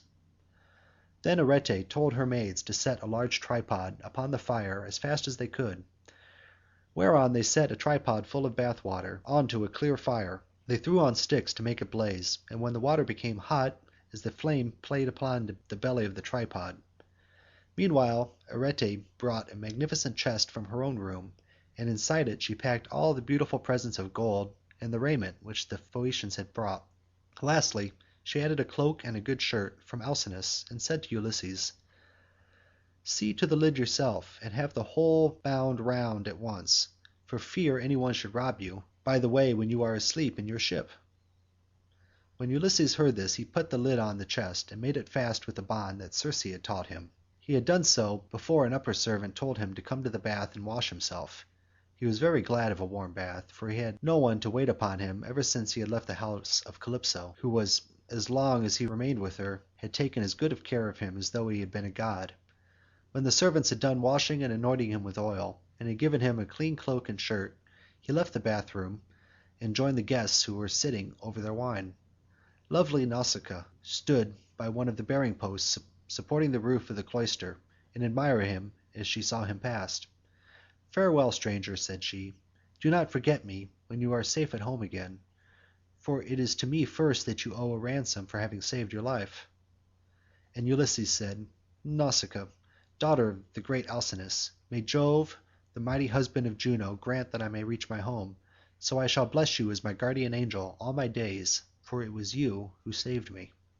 When he had said this he seated himself beside Alcinous. Supper was then served, and the wine was mixed for drinking. A servant led the favourite bard Demodocus, and set him in the midst of the company, near one of the bearing posts, supporting the cloister that he might lean against it. Then Ulysses cut off a piece of roast pork with plenty of fat, for there was abundance left on the joint, and said to a servant, "Take this piece of pork over to Demodocus, and tell him to eat it. For all the pain his lays may cause me, I will salute him none the less. Bards are honoured and respected throughout the world, for the muse teaches them their songs and loves them." The servant carried the pork in his fingers over to Demodocus, who took it and was very much pleased. They then laid their hands on all the good things that were before them, and as soon as they had to eat and drink, Ulysses said to Demodocus, "Demodocus, there is no one in the world whom I admire more than I do you. You must have studied under the Muse, Jove's daughter, and under Apollo, so accurately do you sing of the return of the Achaeans, with all their sufferings and adventures. If you were not there yourself, you must have heard it all from some one who was. Now, however, change your song, and tell us of the wooden horse which Epeius made with the assistance of Minerva, and which Ulysses got by stratagem into the fort of Troy, after freighting it with the men who afterwards sacked the city. If you will sing this tale aright, I will tell all the world how magnificently heaven has endowed you." The bard was inspired of heaven, took up the story at the point where some of the Argives set fire to their tents and sailed away, while others, hidden within the horse, were waiting with Ulysses in the Trojan place of assembly, for the Trojans themselves had drawn the horse into their fortress, and it stood there while they sat at council round it, and they were in three minds as to what they should do. Some were for breaking it up then and there, others would have it dragged to the top of the rock on which the fortress stood and then thrown down the precipice, while yet others were for letting it remain as an offering propitiation for the gods. And this was how they settled it in the end, for the city was doomed when it took in that horse, within which were all the bravest of the Argives, waiting to bring death and destruction to the Trojans. Anon he sang how the sons of the Achaeans issued from the horse, and sacked the town, breaking out from their ambuscade. He sang how they overran the city hither and thither, and ravaged it, and how Ulysses went raging like Mars along with Menelaus to the house of Deiphobus. It was there that the fight raged most furiously. Nevertheless, by Minerva's help, he was victorious. All this he told, but Ulysses was overcome as he heard him, and his cheeks were wet with tears. He wept as a woman weeps when she throws herself on the body of her husband who has fallen before his own city and people, fighting bravely in defence of his home and children. She screams aloud and flings her arms about him as he lies gasping for breath and dying, but her enemies beat her from behind about the back and shoulders and carry her off into slavery, to a life of labour and sorrow, and the beauty fades from her cheeks. Even so piteously did Ulysses weep, but none of those present perceived his tears except Alcinous, who was sitting near him, and could hear the sobs and sighs that he was heaving. The king therefore at once rose and said, "Aldermen and town councillors of the Phaeacians, let Demodocus cease his song, for there are those present who do not seem to like it. From the moment that we have done supper and Demodocus began to sing, our guest has been all the time groaning and lamenting. He is evidently in great trouble, so let the bard leave off, that we may all enjoy ourselves, host and guest alike. And this will be much as it should be, for all these festivities, with the escort and the presents that we are making with so much good will, are wholly in his honour, and any one with even a moderate amount of right feeling knows that he ought to treat a guest and a suppliant as though he were his own brother. Therefore, sir, do not on your part affect no more concealment, nor reserve in the matter about which I am about to ask you. It will be more polite in you to give me a plain answer. Tell me the name by which your father and mother over yonder used to call you, by which you were known among your neighbours and fellow citizens.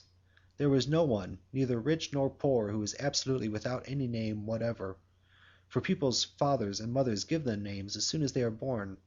Tell me also your country, nation, and city, that our ships may shape their purpose accordingly and take you there.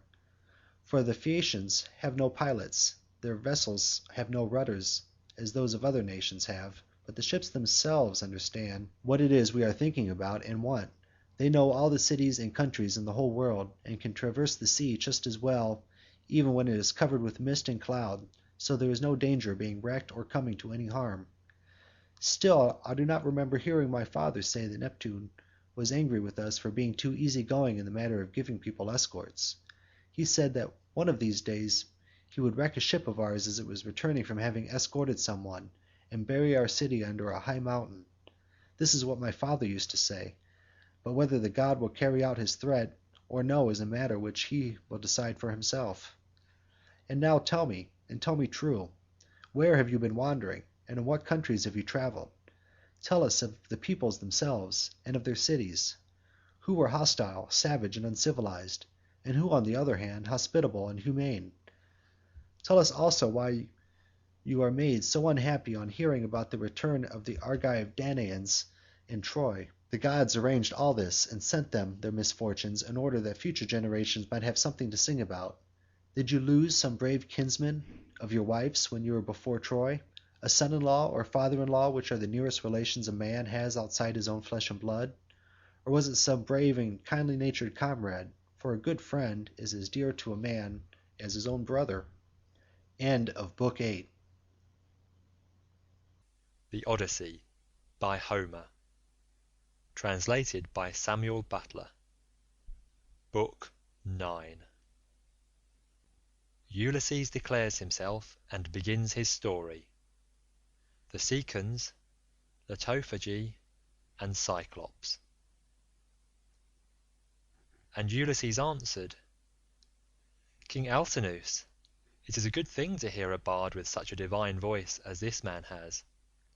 There is nothing better or more delightful than when a whole people make merry together, with the guests sitting orderly to listen, while the table is loaded with bread and meats, and the cup-bearer draws wine and fills his cup for every man. This is indeed as fair a sight as a man can see. Now, however, since you are inclined to ask the story of my sorrows, and rekindle my own sad memories in respect of them, I do not know how to begin, nor yet how to continue and conclude my tale, for the hand of heaven has been laid heavily upon me. Firstly, then, I will tell you my name, that you too may know it, and one day, if I outlive this time of sorrow, may become my guests, though I live so far away from all of you. I am Ulysses, son of Laertes, renowned among mankind for all manner of subtlety, so that my fame ascends to heaven. I live in Ithaca, where there is a high mountain called Neritum, covered with forests, and not far from it there is a group of islands very near to one another, Dulichium, Same, and the wooded island of Zacynthus. It lies squat on the horizon, all highest up in the sea toward the sunset, while the others lie away from it towards dawn. It is a rugged island, but it breeds brave men, and my eyes know none that they better love to look upon. The goddess Calypso kept me with her in her cave, and wanted me to marry her, as did also the cunning Aeaean goddess Circe, but they could neither of them persuade me, for there is nothing dearer to a man than his own country and his parents, and however splendid a home he may have in a foreign country, if it be far from father or mother, he does not care about it. Now, however, I will tell you of the many hazardous adventures which by Jove's will I met with on my return from Troy.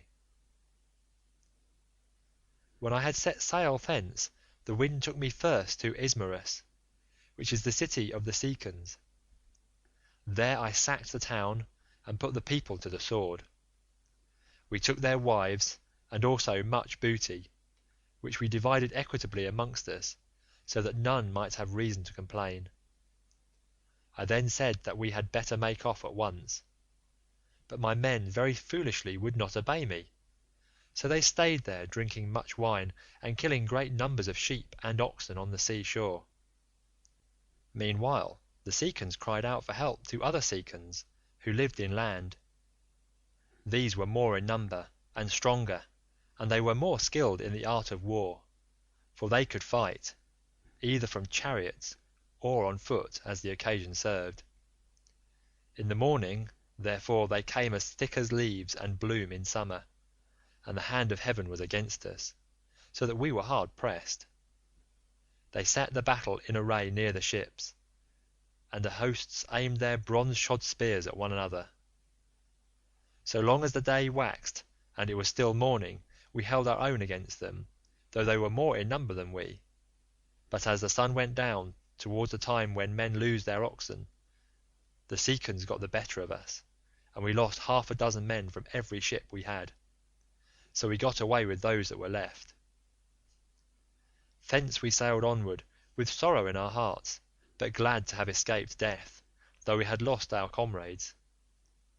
Nor did we leave till we had thrice invoked each one of the poor fellows who had perished by the hands of the Cicons. Then Jove raised the north wind against us, till it blew a hurricane, so that land and sky were hidden in thick clouds, and night sprang forth out of the heavens. We let the ships run before the gale, but the force of the wind tore our sails to tatters, so we took them down for fear of shipwreck, and rowed our hardest towards the land. There we lay 2 days and 2 nights, suffering much alike from toil and distress of mind. But on the morning of the 3rd day we again raised our masts, set sail, and took our places, letting the wind and steersman direct our ship. I should have got home at that time unharmed, had not the north wind and the currents been against me, as I was doubling Cape Malea, and set me off my course hard by the island of Cythera. I was driven thence by foul winds for a space of 9 days upon the sea, but on the 10th day we reached the land of the Lotus eaters, who live on a food that comes from a kind of flower. Here we landed to take in fresh water, and our crews got their midday meal on the shore near the ships. When they had eaten and drunk, I sent 2 of my company to see what manner of men the people of the place might be, and they had a third man under them. They started at once, and went about among the lotus eaters, who did them no hurt, but gave them to eat of the lotus, which was so delicious that those who ate of it left off caring about home, and did not even want to go back and say what had happened to them, but were for staying and munching lotus with the lotus eaters, without thinking further of their return. Nevertheless, though they wept bitterly, I forced them back to the ships, and made them fast under the benches. Then I told the rest to go on board at once, lest any of them should taste of the lotus and leave off wanting to go home. So they took their places and smote the grey sea with their oars. We sailed hence, always in much distress, till we came to the land of the lawless and inhuman Cyclops. Now the Cyclops neither plant nor plough, but trust in Providence, and live on such wheat, barley, and grapes as grow wild, without any kind of tillage, and their wild grapes yield them wine as the sun and the rain may grow them.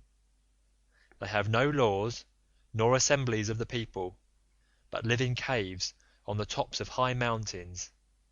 Each is lord and master in his family, and they take no account of their neighbours. Now off their harbour there lies a wooded and fertile island, not quite close to the land of the Cyclops, but still not far. It is overrun with wild goats that breed there in great numbers, and are never disturbed by foot of man. For sportsmen, who as a rule will suffer so much hardship in forest or among mountain precipices, do not go there. Nor yet again is it ever ploughed or fed down, but it lies a wilderness untilled and unsown from year to year, and has no living thing upon it, but only goats. For the Cyclops have no ships, nor yet shipwrights who could make ships for them. They cannot therefore go from city to city, or sail over the sea to one another's country, as people who have ships can do. If they had had these, they would have colonized the island, for it is a very good one, and would yield everything in due season. There are meadows that in some places come right down to the seashore, well watered and full of luscious grass. Grapes would do there excellently. There is level land for ploughing, and it would always yield heavily at harvest time, for the soil is deep. There is a good harbour, where no cables are wanted, nor yet anchors, nor need a ship be moored, but all one has to do is to beach one's vessel, and stay there till the wind becomes fair for putting out to sea again. At the head of the harbour there is a spring of clear water coming out of a cave, and there are poplars growing all round it. Here we entered, but so dark was the night that some god must have brought us in, for there was nothing whatever to be seen. A thick mist hung all round our ships. The moon was hidden behind a mass of clouds, so that no one could have seen the island if he had looked for it. Nor were there any breakers to tell us we were close in shore before we found ourselves upon the land itself. When, however, we had beached the ships, we took down the sails, went ashore and camped upon the beach till daybreak. When the child of morning, rosy-fingered Dawn, appeared, we admired the island and wandered all over it, while the nymphs, Jove's daughters, roused the wild goats that we might get some meat for our dinner. On this we fetched our spears and bows and arrows from the ships, and dividing ourselves into 3 bands, began to shoot the goats. Heaven sent us excellent sport. I had 12 ships with me, and each ship got 9 goats, while my own ship had 10. Thus through the livelong day, to the going down of the sun, we ate and drank our fill, and we had plenty of wine left, for each one of us had taken many jars full when we sacked the city of the Cicons, and this had not yet run out. While we were feasting, we kept turning our eyes towards the land of the Cyclops, which was hard by, and saw the smoke of their stubble fires. We could almost fancy we heard their voices and the bleating of their sheep and goats, but when the sun went down and it came on dark, we camped down upon the beach, and next morning I called a council. "Stay here, my brave fellows," said I, "all the rest of you, while I go with my ship and exploit these people myself. I want to see if they are uncivilized savages or a hospitable and humane race." I went on board, bidding my men to do so also, and loosed the hawsers. So they took their places and smote the grey sea with their oars. When we got to the land, which was not far, there on the face of a cliff near the sea we saw a great cave overhung with laurels. It was a station for a great many sheep and goats, and outside there was a large yard with a high wall round it made of stones built into the ground and of trees both pine and oak. This was the abode of a huge monster who was then away from home shepherding his flocks.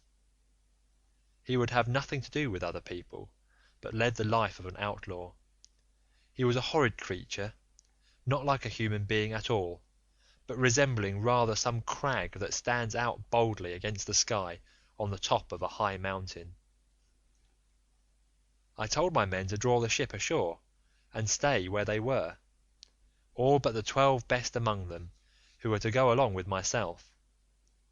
I also took a goat skin of sweet black wine which had been given me by Maron, son of Euanthes, who was priest of Apollo, the patron god of Ismarus, and lived within the wooded precincts of the temple.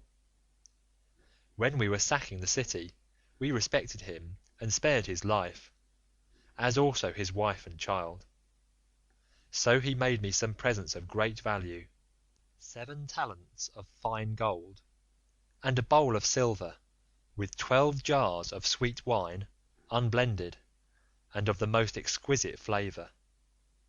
Not a man nor maid in the house knew about it, but only himself, his wife, and 1 housekeeper.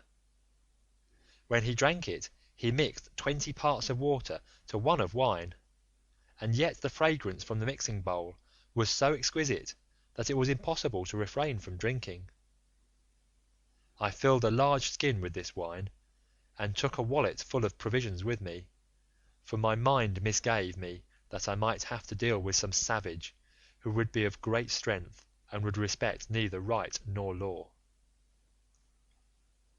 We soon reached his cave, but he was out shepherding, so we went inside and took stock of all that we could see. His cheese racks were loaded with cheeses, and he had more lambs and kids than his pens could hold. They were kept in separate flocks. First there were the hoggets, then the oldest of the younger lambs, and lastly the very young ones, all kept apart from one another. As for his dairy, all the vessels, bowls, and milk pails into which he milked were swimming with whey.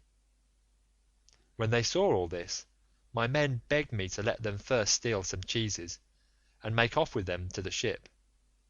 They would then return, drive down the lambs and kids, put them on board, and sail away with them. It would have been indeed better if we had done so, but I would not listen to them, for I wanted to see the owner himself, in the hope that he might give me a present. When, however, we saw him, my poor men found him ill to deal with. We lit a fire, offered some of the cheeses in sacrifice, ate others of them, and then sat waiting till the Cyclops should come in with his sheep. When he came, he brought in with him a huge load of dry firewood to light the fire for his supper, and this he flung with such a noise on to the floor of his cave that we hid ourselves for fear at the far end of the cavern. Meanwhile he drove all the ewes inside, as well as the she-goats that he was going to milk, leaving the males, both rams and he-goats, outside in the yards. Then he rolled a huge stone to the mouth of the cave, so huge that 22 strong 4-wheeled waggons could not be enough to draw it from its place against the doorway. When he had done so, he sat down and milked his ewes and goats. all in due course, and then he let each of them have her own young. He curdled half the milk and set it aside in wicker strainers, but the other half he poured into bowls that he might drink it for his supper. When he had got through with all his work, he lit the fire, and then caught sight of us, whereupon he said, "Strangers, who are you? Where do you sail from? Are you traders, or do you sail the sea as rovers, with your hands against every man, and every man's hand against you?" We were frightened out of our senses by his loud voice and monstrous form, but I managed to say, "We are Achaeans on our way home from Troy, and by the will of Jove and stress of weather we have been driven far out of our course. We are the people of Agamemnon, son of Atreus, who has won infinite renown throughout the whole world by sacking so great a city and killing so many people. We therefore humbly pray you to show us some hospitality, and otherwise make us such presents as visitors may reasonably expect. May your excellency fear the wrath of heaven, for we are your suppliants, and Jove takes all respectable travellers under his protection, for he is the avenger of all suppliants and foreigners in distress." To this he gave me but a pitiless answer. "Stranger," said he, "you are a fool, or else you know nothing of this country. Talk to me, indeed, about fearing the gods or shunning their anger. We Cyclops do not care about Jove or any of your blessed gods, for we are ever so much stronger than they. I shall not spare either yourself or your companions out of any regard for Jove, unless I am in the humour for doing so. And now tell me where you made your ship fast when you came on shore. Was it round the point, or is she lying straight off the land?" He said this to draw me out, but I was too cunning to be caught in that way, so I answered with a lie. "Neptune," said I, "sent my ship on to the rocks at the far end of your country, and wrecked it. We were driven on to them from the open sea, but I and those who are with me escaped the jaws of death." The cruel wretch vouchsafed me not one word of answer, but with a sudden clutch he gripped up 2 of my men at once, and dashed them down upon the ground as though they had been puppies. Their brains were shed upon the ground, and the earth was wet with their blood. Then he tore them limb from limb, and supped upon them. He gobbled them up like a lion in the wilderness, flesh, bones, marrow, and entrails, without leaving anything uneaten. As for us, we wept, and lifted up our hands to heaven on seeing such a horrid sight, for we did not know what else to do. But when the Cyclops had filled his huge paunch, and had washed down his meal of human flesh with a drink of neat milk, he stretched himself full length upon the ground among his sheep, and went to sleep. I was at first inclined to seize my sword, draw it, and drive it into his vitals, but I reflected that if I did we should all certainly be lost, for we should never be able to shift the stone which the monster had put in front of the door. So we stayed sobbing and sighing where we were till morning came.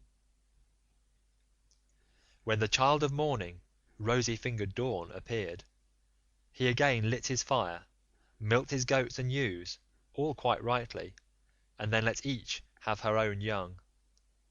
As soon as he had got through with all his work, he clutched up 2 more of my men, and began eating them for his morning's meal. Presently, with the utmost ease, he rolled the stone away from the door, and drove out his sheep, but he at once put it back again, as easily as though he were merely clapping the lid on to a quiver full of arrows. As soon as he had done so, he shouted and cried, "Shoo, shoo," after his sheep, to drive them on to the mountain. So I was left to scheme some way of taking my revenge, and covering myself with glory. In the end I deemed it would be the best plan to do as follows. The Cyclops had a great club, which was lying near one of the sheep pens. It was of green olive wood, and he had cut it, intending it to use for a staff as soon as it should be dry. It was so huge that we could only compare it to the mast of a 20-oared merchant vessel of large burden, and able to venture out into open sea.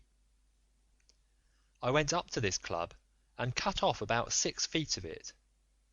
I then gave this piece to the men and told them to fine it evenly off at one end, which they proceeded to do, and lastly I brought it to a point myself, charring the end in the fire to make it harder. When I had done this, I hid it under dung, which was lying about all over the cave, and told the men to cast lots which of them should venture along with myself to lift it and bore it into the monster's eye while he was asleep. The lot fell upon the very 4 whom I should have chosen, and I myself made 5. In the evening the wretch came back from shepherding, and drove his flocks into the cave, this time driving them all inside, and not leaving any in the yards. I suppose some fancy must have taken him, or a god must have prompted him to do so. As soon as he had put the stone back in its place against the door, he sat down, milked his ewes and his goats all quite rightly, and then let each have her own young. When he had got through with all this work, he gripped up 2 more of my men, and made his supper of them. So I went up to him with an ivy-wood bowl of black wine in my hands. "Look here, Cyclops," said I, "you have been eating a great deal of man's flesh, so take this and drink some wine, that you may see what kind of liquor we had on board my ship. I was bringing it to you as a drink offering, in the hope that you would take compassion upon me and further me on my way home, whereas all you do is go on ramping and raving most intolerably. You ought to be ashamed of yourself. How can you expect people to come see you any more if you treat them in this way?" He then took the cup and drank. He was so delighted with the taste of the wine that he begged me for another bowlful. "Be so kind," he said, "as to give me some more, and tell me your name at once. I want to make you a present that you will be glad to have. We have wine even in this country, for our soil grows grapes, and the sun ripens them, but this drinks like nectar and ambrosia all in one." I then gave him some more. 3 times did I fill the bowl for him, and 3 times did he drain it without thought or heed. Then, when I saw that the wine had got into his head, I said to him as plausibly as I could, "Cyclops, you ask my name, and I will tell it to you. Give me, therefore, the present you promised me. My name is No Man. This is what my father and mother and my friends have always called me." But the cruel wretch said, "Then I will eat all No Man's comrades before No Man himself, and will keep No Man for the last. This is the present that I will make him." As he spoke he reeled, and fell sprawling face upwards on the ground. His great neck hung heavily backwards, and a deep sleep told upon him. Presently he turned sick, and threw up both wine and the gobbets of human flesh on which he had been gorging, for he was very drunk. Then I thrust the beam of wood far into the embers to heat it, and encouraged my men lest any of them should turn faint-hearted. When the wood, green though it was about to blaze, I drew it out of the fire glowing with heat, and my men gathered round me, for heaven had filled their hearts with courage. We drove the sharp end of the beam into the monster's eye, and bearing upon it with all my weight, I kept turning it round and round as though I were boring a hole in a ship's plank with an auger, which 2 men with a wheel and strap can keep on turning as long as they choose. Even thus did we bore the red-hot beam into his eye, till the boiling blood bubbled all over it as we worked it round and round. so that the steam from the burning eyeball scalded his eyelids and eyebrows, and the roots of the eye sputtered in the fire. As a blacksmith plunges an axe or hatchet into cold water to temper it, for it is this that gives strength to the iron, and it makes a great hiss as he does so, even thus did the Cyclops' eye hiss round the beam of olive wood, and his hideous yells made the cave ring again. We ran away in a fright, but he plucked the beam all besmirched with gore from his eye, and hurled it from him in a frenzy of rage and pain, shouting as he did so to the other Cyclops who lived on the bleak headlands near him. So they gathered from all quarters round his cave when they heard him crying, and asked him what was the matter with him. "What ails you, Polyphemus," said they, "that you make such a noise, breaking the stillness of the night, and preventing us from being able to sleep? Surely no man is carrying off your sheep. Surely no man is trying to kill you, either by fraud or by force." But Polyphemus shouted to them from inside the cave, "No man is killing me by fraud. No man is killing me by force." "Then," said they, "if no man is attacking you, you must be ill. When Jove makes people ill, there is no help for it, and you had better pray to your father Neptune." Then they went away, and I laughed inwardly at the success of my clever stratagem. But the Cyclops, groaning and in an agony of pain, felt about with his hands till he found the stone and took it from the door. Then he sat in the doorway and stretched his hands in front of it to catch any one going out with the sheep, for he thought I might be foolish enough to attempt this. As for myself, I kept on puzzling to think how I could best save my own life and those of my companions. I schemed and schemed as one who knows that his life depends on it, for the danger was very great. In the end I deemed that this plan would be the best. The male sheep were well grown, and carried a heavy black fleece, so I bound them noiselessly in threes together, with some of the withies on which the wicked monster used to sleep. There was to be a man under the middle sheep, and the two on either side were to cover him, so that there were 3 sheep to each man. As for myself, there was a ram finer than any of the others, so I caught hold of him by the back, ensconced myself in the thick wool under his belly, and hung on patiently to his fleece, face upwards, keeping a firm hold on it all the time. Thus then did we wait in great fear of mind till morning came. But when the child of morning, rosy-fingered Dawn, appeared, the male sheep hurried out to feed, while the ewes remained bleating about the pens waiting to be milked, for their udders were full to bursting. But their master, in spite of all his pain, felt the backs of all the sheep as they stood upright, without being sharp enough to find out that the men were underneath their bellies. As the ram was going out, last of all, heavy with its fleeces and with the weight of my crafty self, Polyphemus laid hold of it and said, "My good ram, what is it that makes you the last to leave my cave this morning? You are not wont to let the ewes go before you, but lead the mob with a run, whether to flowery mead or bubbling fountain, and are the first to come home again at night. But now you lag last of all.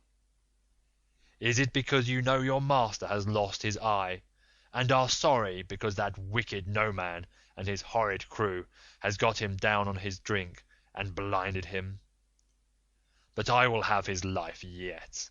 If you could understand and talk, you would tell me where the wretch is hiding, and I would dash his brains upon the ground till they flew all over the cave.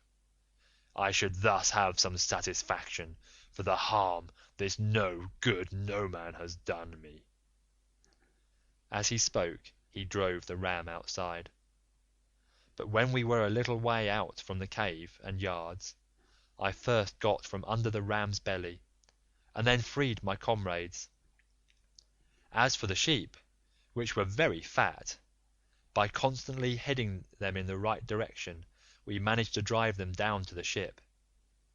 The crew rejoiced greatly at seeing those of us who had escaped death, but wept for the others whom the Cyclops had killed. However, I made signs to them by nodding and frowning that they were to hush their crying, and told them to get all the sheep on board at once and put out to sea. So they went aboard, took their places, and smote the grey sea with their oars. Then, when I had got as far out as my voice would reach, I began to jeer at the Cyclops. "Cyclops," said I, "you should have taken better measure of your man before eating up his comrades in your cave. You wretch, eat up your visitors in your own house? You might have known that your sin would find you out, and now Jove and the other gods have punished you."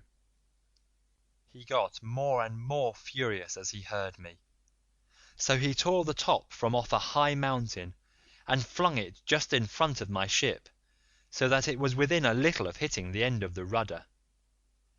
The sea quaked as the rock fell into it, and the wash of the wave it raised carried us back towards the mainland, and forced us towards the shore. But I snatched up a long pole and kept the ship off, making signs to my men by nodding my head that they must row for their lives. Whereupon they laid out with a will.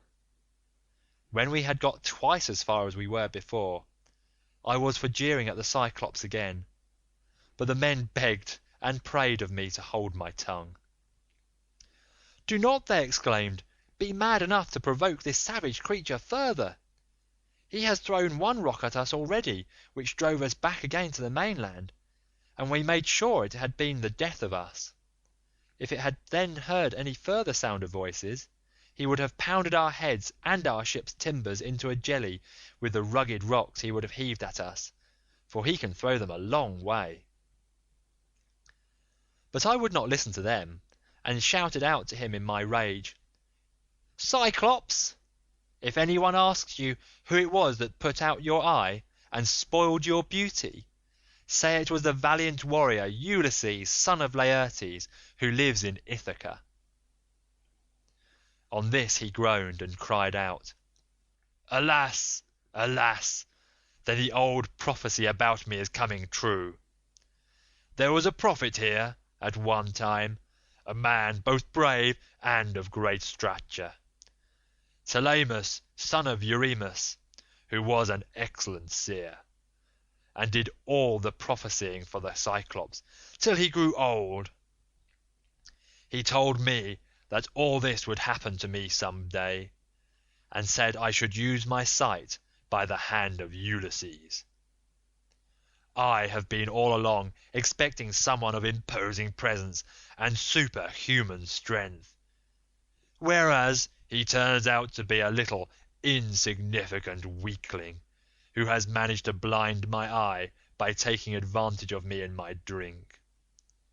Come here then, Ulysses, that I may make you presents to show my hospitality, and urge Neptune to help you forward on your journey. For Neptune and I are father and son.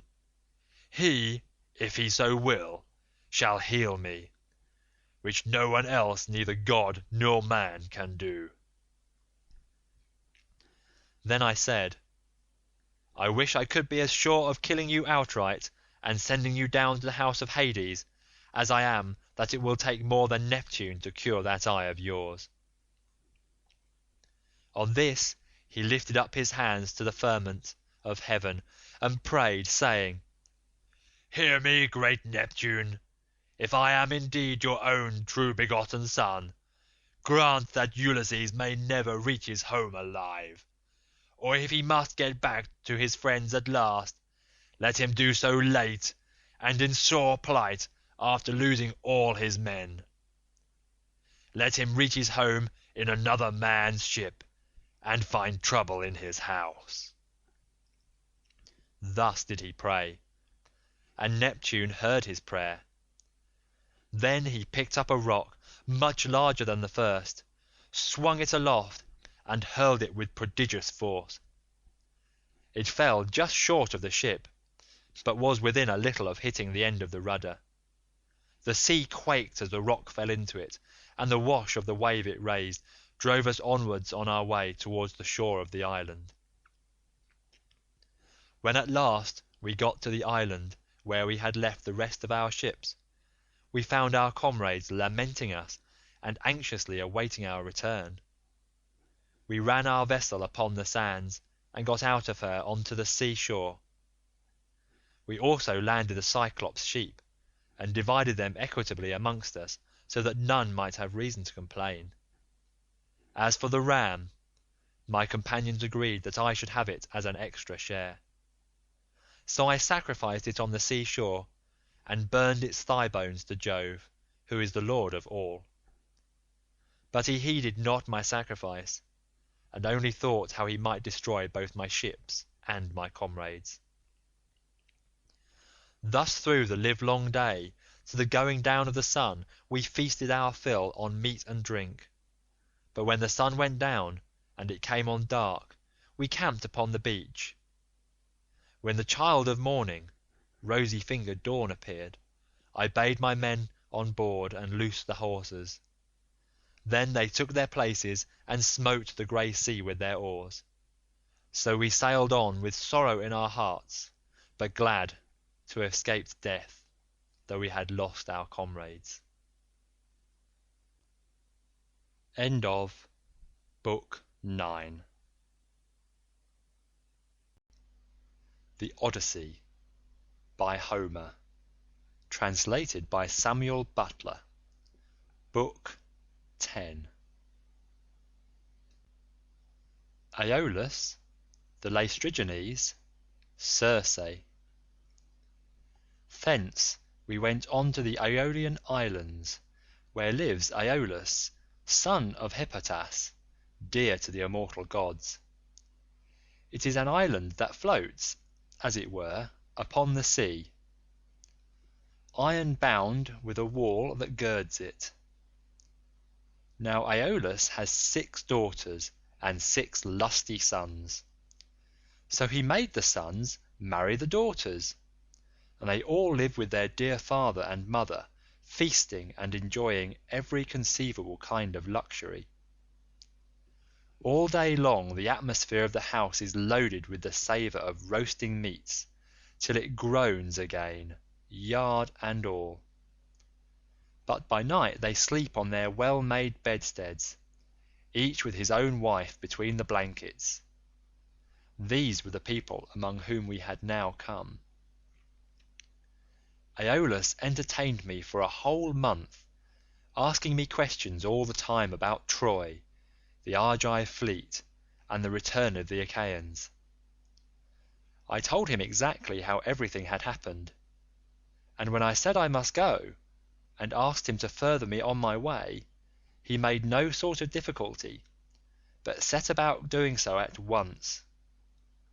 Moreover, he flayed me a prime ox hide to hold the way of the roaring winds, which he shut up in the hide as in a sack, for Jove had made him captain over the winds, and he could stir or still each one of them according to his own pleasure.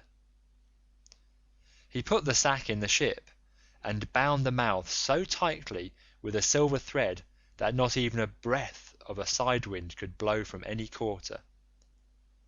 The west wind, which was fair for us, did he alone let blow as it chose, but it all came to nothing, for we were lost through our own folly.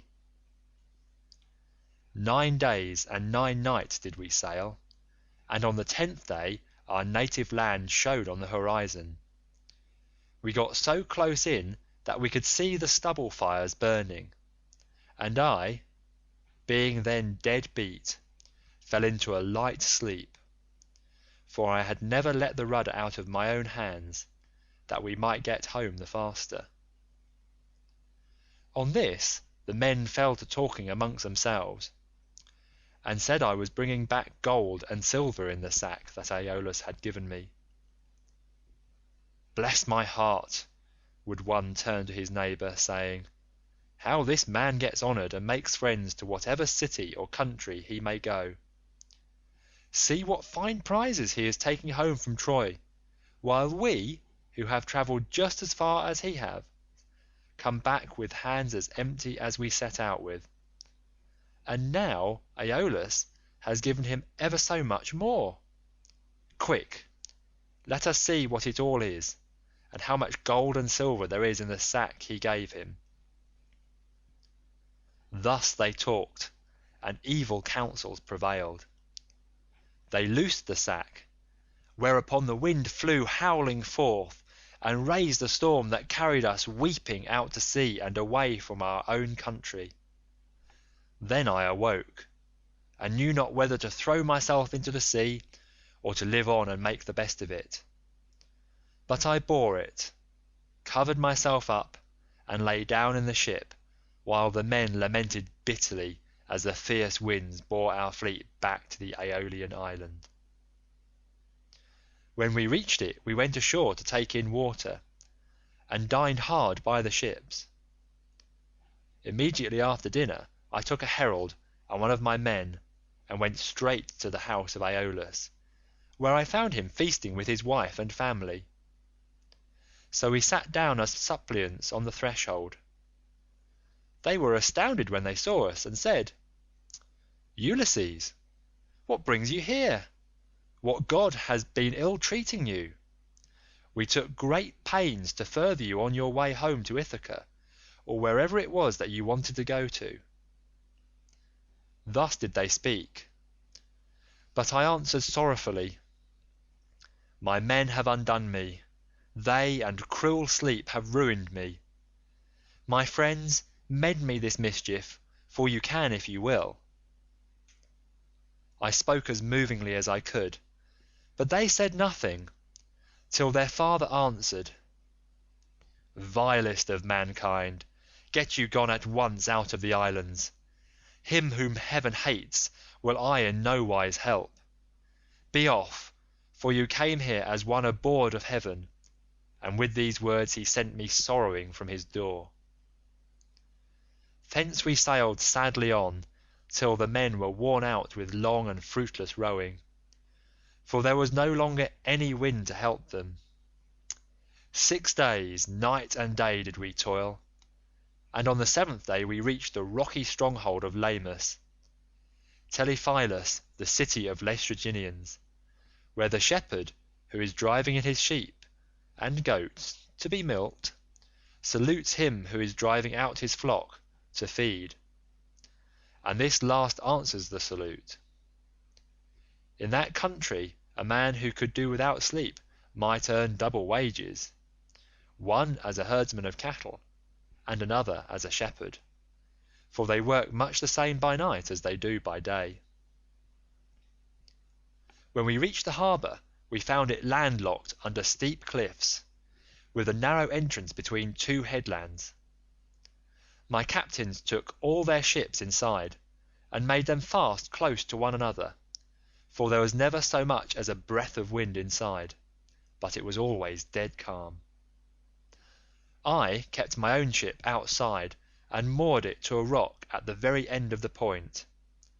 Then I climbed a high rock to reconnoitre, but could see no sign neither of man nor cattle, only some smoke rising from the ground. So I sent 2 of my company with an attendant to find out what sort of people the inhabitants were. The men, when they got on shore, followed a level road by which the people draw their firewood from the mountains into the town, till presently they met a young woman who had come outside to fetch water, and who was daughter to a Laestrygonian named Antiphates. She was going to the fountain Artacia, from which the people bring in their water, and when my men had come close up to her, they asked her who the king of that country might be, and over what kind of people he ruled. So she directed them to her father's house. But when they got there, they found his wife to be a giantess as huge as a mountain, and they were horrified at the sight of her. She at once called her husband Antiphates from the place of assembly, and forthwith he set about killing my men.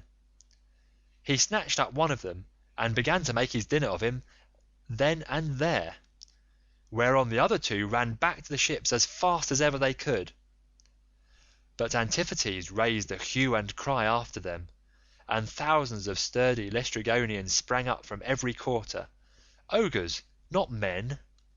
They threw vast rocks at us from the cliffs as though they had been mere stones, and I heard the horrid sound of the ships crunching up against one another, and the death cries of my men as the Laestrygonians speared them like fishes and took them home to eat them. While they were thus killing my men within the harbour, I drew my sword, cut the cable of my own ship, and told my men to row with all their might, if they too would not fare like the rest. So they laid out for their lives, and we were thankful enough when we got into open waters out of reach of the rocks they hurled at us. As for the others, there was not one of them left.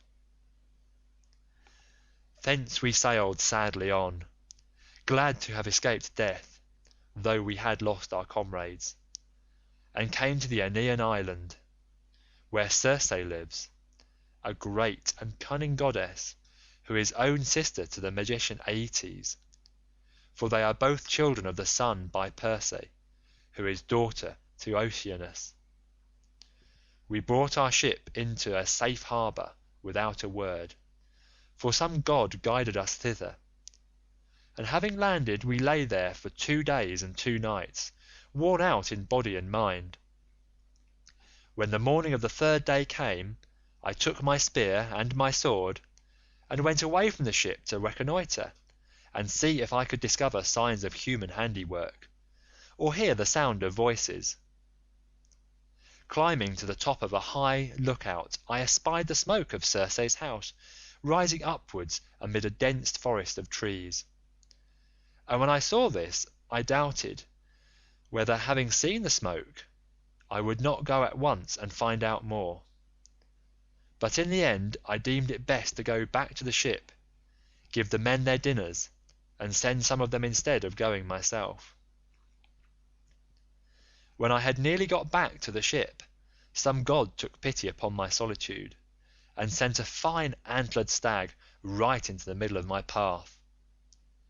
He was coming down his pasture in the forest to drink of the river, for the heat of the sun drove him, and as he passed I struck him in the middle of the back. The bronze point of the spear went clean through him, and he lay groaning in the dust until the life went out of him. Then I set my foot upon him, drew my spear from the wound, and laid it down. I also gathered rough grass and rushes and twisted them into a fathom or so of good stout rope, with which I bound the 4 feet of the noble creature together.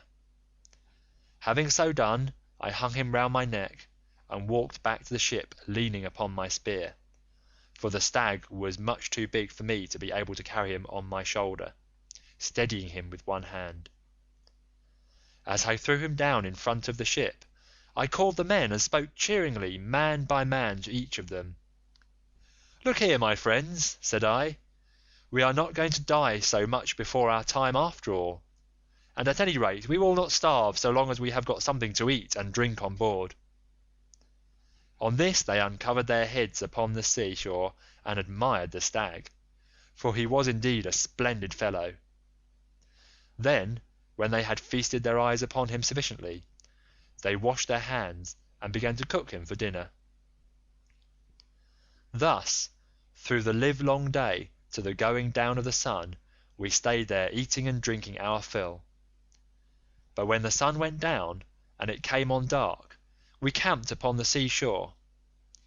When the child of morning, rosy-fingered Dawn, appeared, I called a council and said, "My friends, we are in very great difficulties. Listen therefore to me. We have no idea where the sun either sets or rises, so that we do not even know east from west, I see no way out of it. Nevertheless, we must try and find one. We are certainly on an island, for I went as high as I could this morning, and saw the sea reaching all round it to the horizon. It lies low, but towards the middle I saw smoke rising from out of a thick forest of trees." Their hearts sank as they heard me, for they remembered how they had been treated by the Laestrygonian Antiphates and by the savage ogre Polyphemus. They wept bitterly in their dismay, but there was nothing to be got by crying. So I divided them into 2 companies and set a captain over each. I gave one company to Eurylochus, while I took command of the other myself. Then we cast lots in a helmet, and the lot fell upon Eurylochus. So he set out with his 22 men, and they wept, as also did we who were left behind. When they reached Circe's house, they found it built of cut stones, on a site that could be seen from far, in the middle of the forest. There were wild mountain wolves and lions prowling all round it, poor bewitched creatures whom she had tamed by her enchantments and drugged into subjection. They did not attack my men, but wagged their great tails, fawned upon them, and rubbed their noses lovingly against them, as hounds crowd round their master when they see him coming from dinner, for they know he will bring them something. Even so did these wolves and lions with their great claws fawn upon my men. But the men were terribly frightened at seeing such strange creatures. Presently they reached the gates of the goddess's house, and as they stood there they could hear Circe within, singing most beautifully as she worked at her loom, making a web so fine, so soft, and of such dazzling colours as no one but a goddess could weave. On this Polites, whom I valued and trusted much more than any other of my men, said, "There is someone inside working at a loom and singing most beautifully. The whole place resounds with it. Let us call her and see whether she is woman or goddess." They called her, and she came down, unfastened the door, and bade them enter. They, thinking no evil, followed her, all except Eurylochus, who suspected mischief and stayed outside. When she had got them into her house, she set them upon benches and seats, and mixed them a mess with cheese, honey, meal, and Pramnian wine, but she drugged it with wicked poisons to make them forget their homes, and when they had drunk, she turned them into pigs by a stroke of her wand, shut them up in her pigsties. They were like pigs, head, hair, and all, and they grunted just as pigs do, but their senses were the same as before, and they remembered everything. Thus then were they shut up squealing, and Circe threw them some acorns and beech masts such as pigs eat. But Eurylochus hurried back to tell me about the sad fate of our comrades. He was so overcome with dismay that though he tried to speak he could find no words to do so. His eyes filled with tears, and he could only sob and sigh, till at last we forced his story out of him, and he told us what had happened to the others. "We went," said he, "as you told us, through the forest, and in the middle of it there was a fine house built with cut stones in a place that could be seen from far. There we found a woman, or else she was a goddess, working at her loom and singing sweetly, so the men shouted to her and called her, whereon she at once came down, opened the door, and invited us in. The others did not suspect any mischief, so they followed her into the house, but I stayed where I was, for I thought there might be some treachery. From that moment I saw them no more, for not one of them ever came out, though I sat a long time watching for them. Then I took my sword of bronze and slung it over my shoulders. I also took my bow, and told Eurylochus to come back with me and show me the way. But he laid hold of me with both his hands and spoke piteously, saying, 'Sir, Do not force me to go with you, but let me stay here, for I know you will not bring one of them back with you, nor even return alive yourself. Let us rather see if we cannot escape, at any rate, with the few that are left us, for we may still save our lives." "Stay where you are then," I answered, "eating and drinking at the ship, but I must go, for I am most urgently bound to do so." With this I left the ship and went up inland. When I got through the charmed grove, and was near the great house of the enchantress Circe, I met Mercury with his golden wand, disguised as a young man in the heyday of his youth and beauty, with the down just coming upon his face.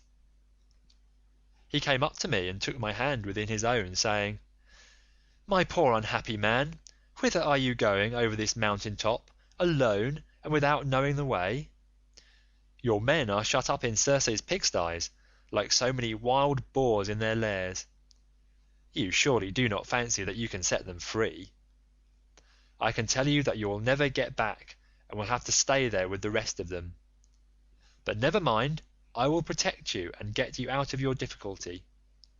Take this herb, which is one of great virtue, and keep it about you when you go to Circe's house. It will be a talisman to you against every kind of mischief. And I will tell you of all the wicked witchcraft that Circe will try to practice upon you. She will mix a mess for you to drink, and she will drug the meal with which she makes it, but she will not be able to charm you, for the virtue of the herb that I shall give you will prevent her spells from working. I will tell you all about it. When Circe strikes you with her wand, draw your sword and spring upon her as though you were going to kill her. She will then be frightened, and will desire you to go to bed with her. On this you must not point blank refuse her, for you want her to set your companions free, and to take good care also of yourself. But you must make her swear solemnly by all the blessed gods that she will plot no further mischief against you, or else when she has got you naked she will unman you and make you fit for nothing." As he spoke he pulled the herb out of the ground and showed me what it was like. The root was black, while the flower was as white as milk. The gods call it moly, and mortal men cannot uproot it, but the gods can do whatever they like. Then Mercury went back to high Olympus, passing over the wooded island. But I fared onward to the house of Circe, and my heart was clouded with care as I walked along. When I got to the gates I stood there and called the goddess, and as soon as she heard me she came down, opened the door and asked me to come in. So I followed her, much troubled in my mind. She set me on a richly decorated seat, inlaid with silver. There was a footstool also under my feet, and she mixed the mess in a golden goblet for me to drink, but she drugged it, for she meant me mischief.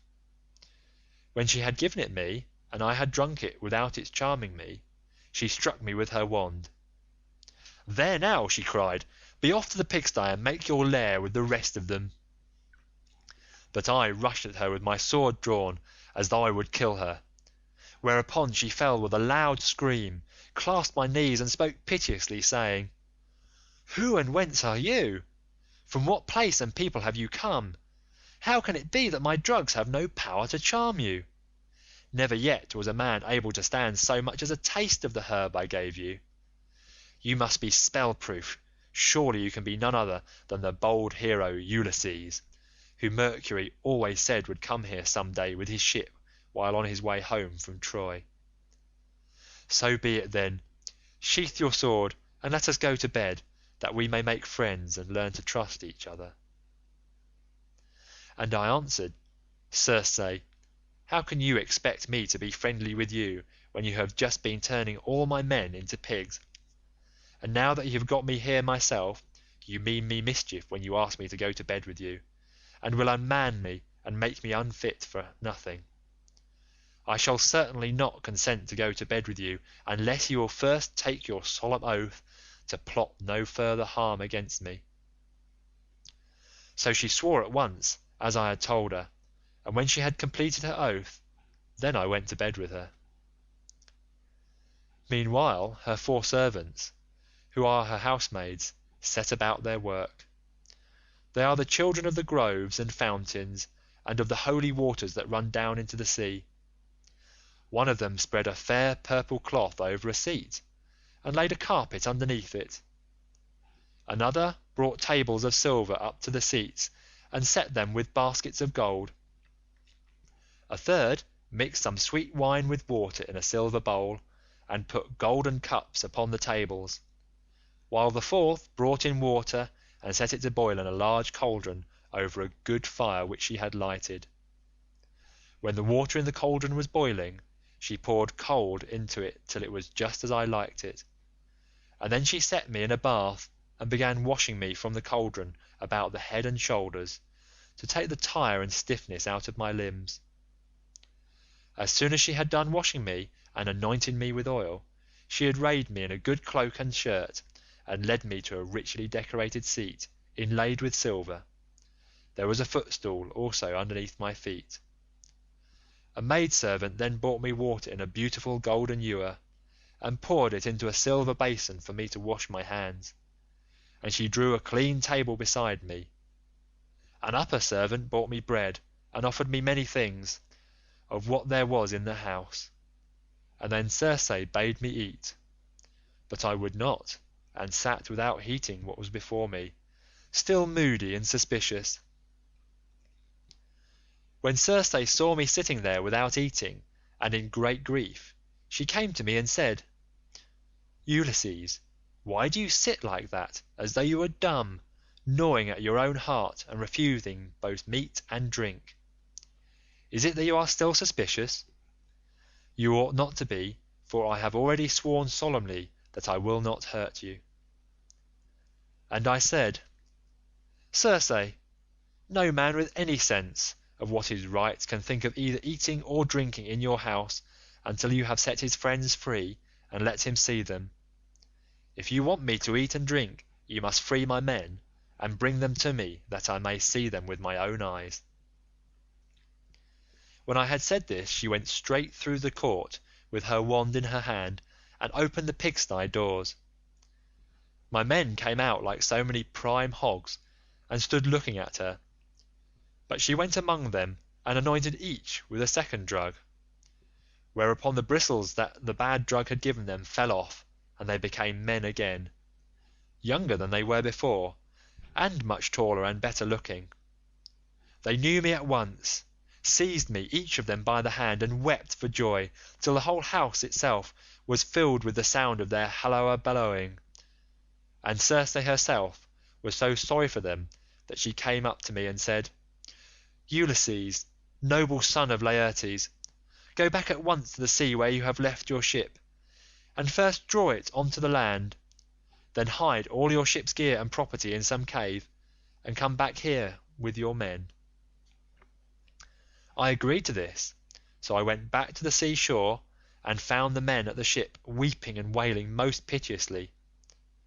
When they saw me, the silly blubbering fellows began frisking round me as calves break out and gambol round their mothers when they see them coming home to be milked after they have been feeding all day, and the homestead resounds with their lowing. They seemed as glad to see me as though they had got back to their own rugged Ithaca, where they had been born and bred. "Sir," said the affectionate creatures, "we are as glad to see you back as though you had got safe home to Ithaca, but tell us all about the fate of our comrades." I spoke comforting to them, and said, "We must draw our ship on to the land, and hide the ship's gear with all our property in some cave.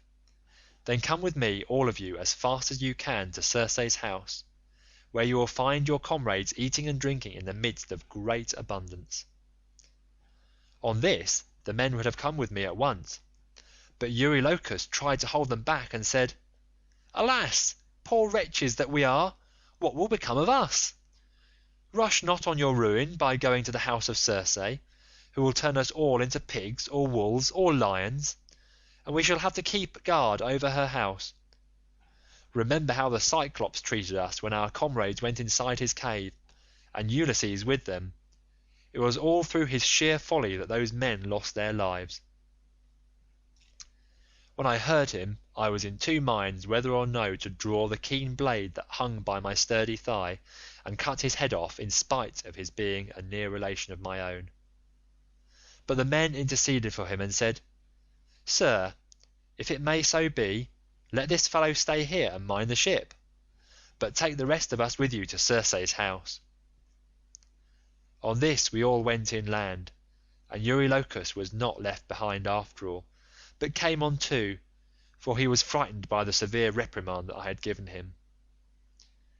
Meanwhile Circe had been seeing that the men who had been left behind were washed and anointed with olive oil. She had also given them woolen cloaks and shirts, and when we came we found them all comfortably at dinner in her house.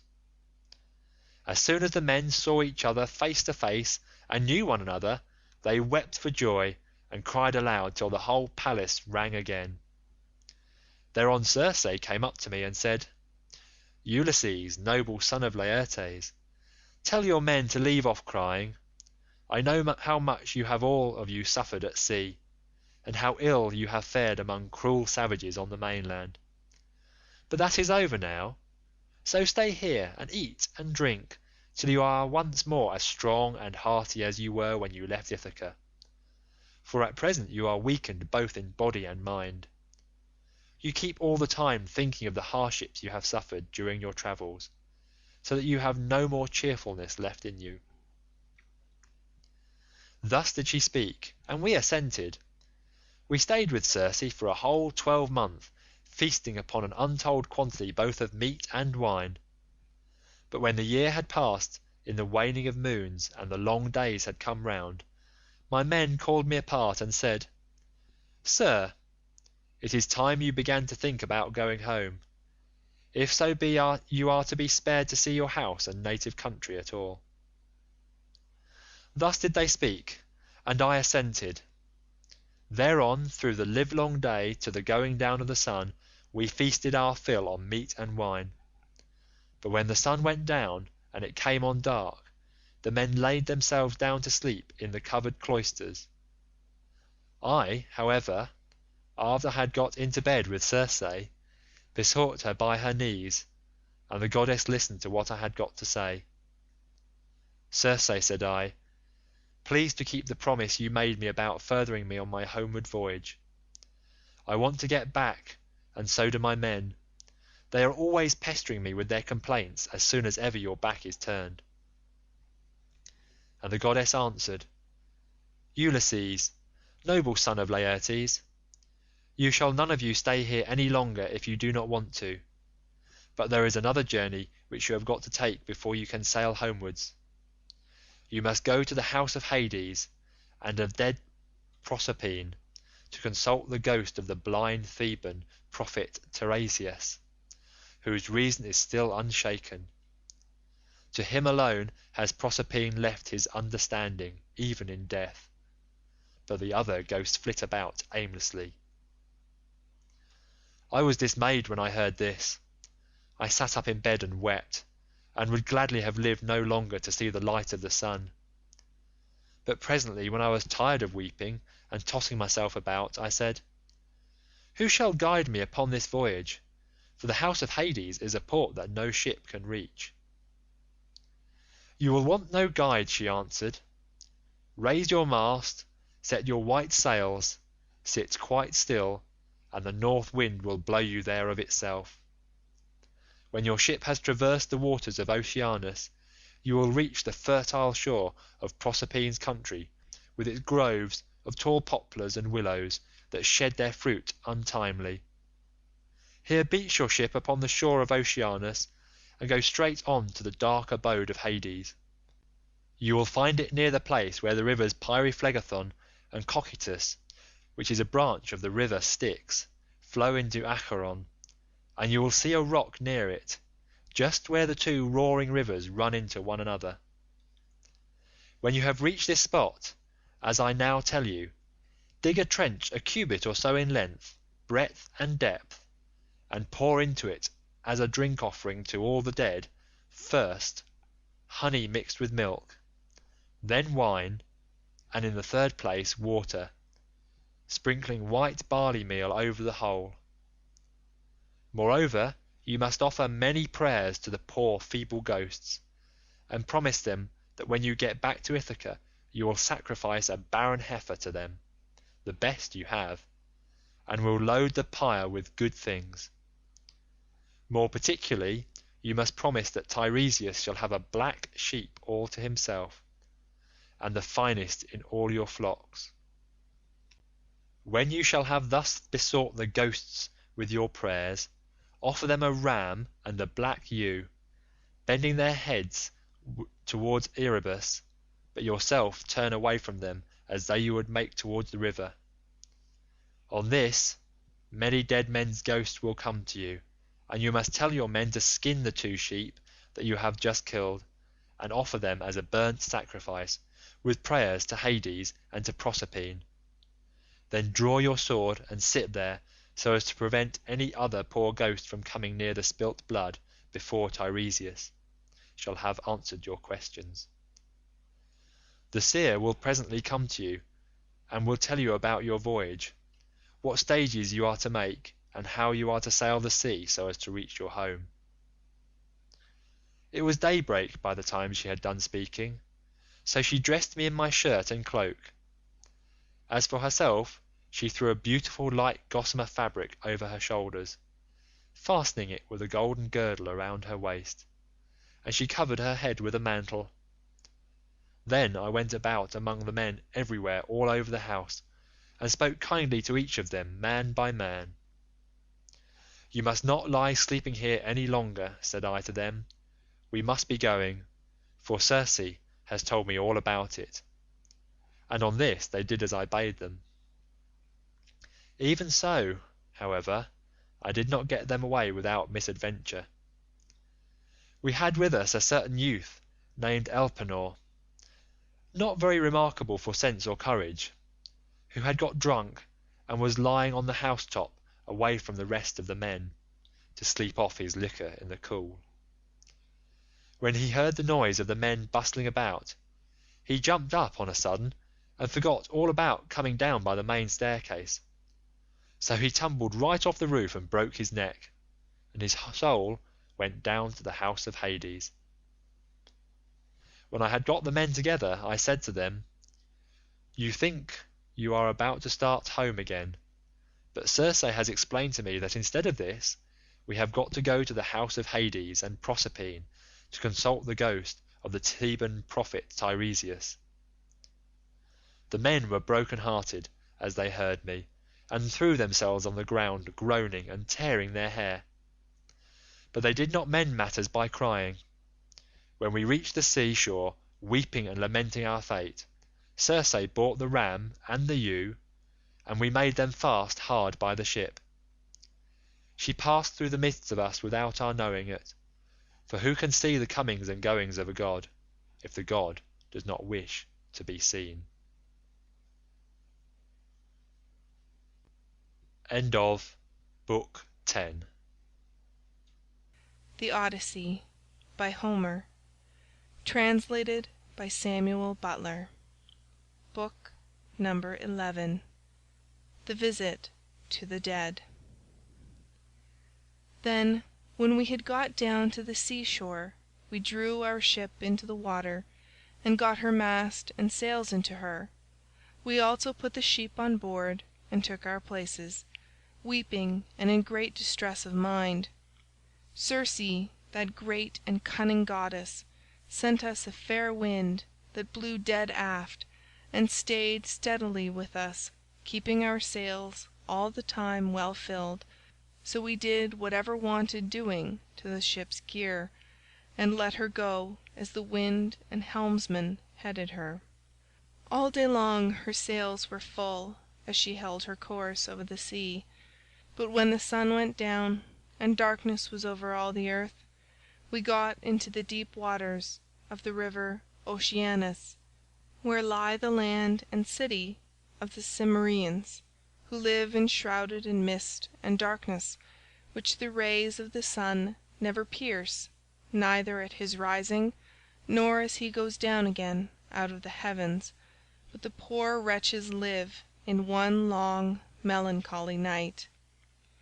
When we got there, we beached the ship, took the sheep out of her, and went along by the waters of Oceanus till we came to the place of which Circe had told us. Here Perimedes and Eurylochus held the victims, while I drew my sword and dug the trench a cubit each way. I made a drink offering to all the dead, first with honey and milk, then with wine, and thirdly with water, and I sprinkled white barley meal over the whole, praying earnestly to the poor feckless ghosts, and promising them that when I got back to Ithaca I would sacrifice a barren heifer for them, the best I had, and would load the pyre with good things. I also particularly promised that Tiresias should have a black sheep to himself, the best in all my flocks. When I had prayed sufficiently to the dead, I cut the throats of the 2 sheep and let the blood run into the trench, whereon the ghosts came trooping up from Erebus, brides, young bachelors, old men worn out with toil, maids who had been crossed in love, and brave men who had been killed in battle, with their armour still smirched with blood. They came from every quarter and flitted round the trench with a strange kind of screaming sound that made me turn pale with fear. When I saw them coming, I told the men to be quick and flay the carcasses of the 2 dead sheep and make burnt offerings of them, and at the same time to repeat prayers to Hades and to Proserpine, but I sat where I was with my sword drawn, and would not let the poor feckless ghosts come near the blood till Tiresias should have answered my questions. The first ghost that came was that of my comrade Elpenor, for he had not yet been laid beneath the earth. We had left his body unwaked and unburied in Circe's house, for we had had too much else to do. I was very sorry for him, and cried when I saw him. "Elpenor," said I, "how did you come down here into this gloom and darkness? You have got here on foot quicker than I have with my ship." "Sir," he answered with a groan, "it was all bad luck, and my own unspeakable drunkenness.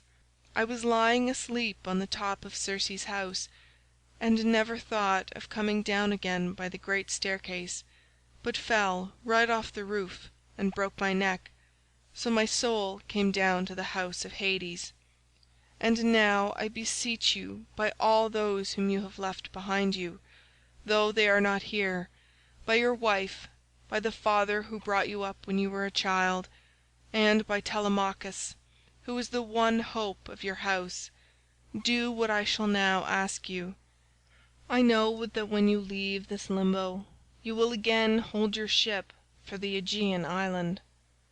Do not go thence leaving me unwaked and unburied behind you, or I may bring heaven's anger upon you, but burn me with whatever armour I have, build a barrow for me on the sea shore, that may tell people in days to come what a poor unlucky fellow I was, and plant over my grave the oar that I used to row with when I was yet alive and with my messmates." And I said, "My poor fellow, I will do all that you have asked of me." Thus then did we sit and hold sad talk with one another, I on the one side of the trench with my sword held over the blood, and the ghost of my comrade saying all this to me from the other side. Then came the ghost of my dead mother Anticlea, daughter of Autolycus. I had left her alive when I set out for Troy, and was moved to tears when I saw her, but even so, for all my sorrow, I would not let her come near the blood till I had asked my questions of Tiresias. Then came also the ghost of Theban Tiresias, with his golden sceptre in his hands. He knew me, and said, "Ulysses, noble son of Laertes, why, poor man, have you left the light of day, and come down to visit the dead in this sad place? Stand back from the trench and withdraw your sword, that I may drink of the blood, and answer your questions truly." So I drew back, and sheathed my sword, whereon, when he had drank of the blood, he began with his prophecy. "You want to know," said he, "about your return home, but heaven will make this hard for you. I do not think that you will escape the eye of Neptune, who still nurses his bitter grudge against you for having blinded his son. Still, after much suffering, you may get home, if you can restrain yourself and your companions, when your ship reaches the Thrinacian island, where you will find the sheep and cattle belonging to the Sun, who sees and gives ear to everything. If you leave these flocks unharmed and think of nothing but of getting home, you may yet after much hardship reach Ithaca, but if you harm them, then I forewarn you of the destruction both of your ship and of your men. Even though you may yourself escape, you will return in bad plight after losing all your men, in another man's ship, and you will find trouble in your house which will be overrun by high-handed people who are devouring your substance under the pretext of paying court and making presents to your wife. When you get home you will take your revenge on these suitors, and after you have killed them by force or fraud in your own house, you must take a well-made oar and carry it on and on, till you come to a country where the people have never heard of the sea and do not even mix salt with their food, nor do they know anything about ships and oars that are as the wings of a ship. I will give you this certain token which cannot escape your notice. A wayfarer will meet you and will say it must be a winnowing shovel that you have got upon your shoulder. On this you must fix the oar in the ground and sacrifice a ram, a bull, and a boar to Neptune. Then go home and offer hecatombs to all the gods in heaven one after the other. As for yourself, death shall come to you from the sea, and your life shall ebb away very gently when you are full of years and peace of mind, and your people shall bless you. All that I have said will come true." "This," I answered, "must be as it may please heaven, but tell me, and tell me, and tell me true. I see my poor mother's ghost close by us. She is sitting by the blood without saying a word, and though I am her own son, she does not remember me and speak to me. Tell me, sir, how can I make her know me?" "That," said he, "I can soon do. Any ghost that you let taste of the blood will talk with you like a reasonable being, but if you do not let them have any blood, they will go away again." On this the ghost of Tiresias went back to the house of Hades, for his prophesyings had now been spoken, but I sat still where I was until my mother came up and tasted the blood. Then she knew me at once, and spoke fondly to me, saying, "My son, how did you come down to this abode of darkness while you are still alive? It is a hard thing for the living to see these places, for between us and them there are great and terrible waters, and there is Oceanus, which no man can cross on foot, but he must have a good ship to take him. Are you all this time trying to find your way home from Troy, and have you never yet got back to Ithaca, nor seen your wife in your own house?" "Mother," said I was forced to come here to consult the ghost of the Theban prophet Tiresias.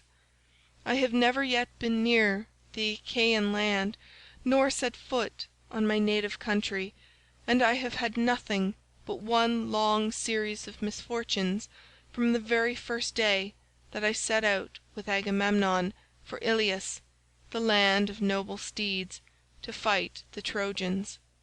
But tell me, and tell me true, in what way did you die? Did you have a long illness, or did heaven vouchsafe you a gentle, easy passage to eternity? Tell me also about my father, and the son whom I left behind me. Is my property still in their hands, or has some one else got hold of it? Who thinks that I shall not return to claim it? Tell me again what my wife intends doing, and in what mind she is.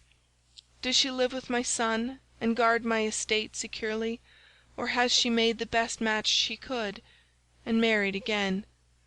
My mother answered, "Your wife still remains in your house, but she is in great distress of mind, and spends her whole time in tears both night and day. No one as yet has got possession of your fine property, and Telemachus still holds your lands undisturbed. He has to entertain largely, as of course he must, considering his position as a magistrate, and how every one invites him. Your father remains at his old place in the country, and never goes near the town. He has no comfortable bed nor bedding.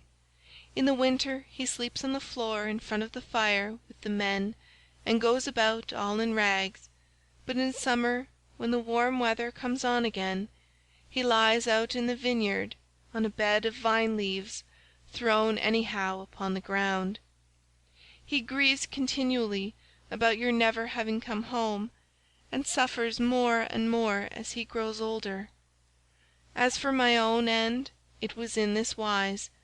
Heaven did not take me swiftly and painlessly in my own house, nor was I attacked by any illness such as those that generally wear people out and kill them, but my longing to know what you were doing, and the force of my affection for you, this it was that was the death of me."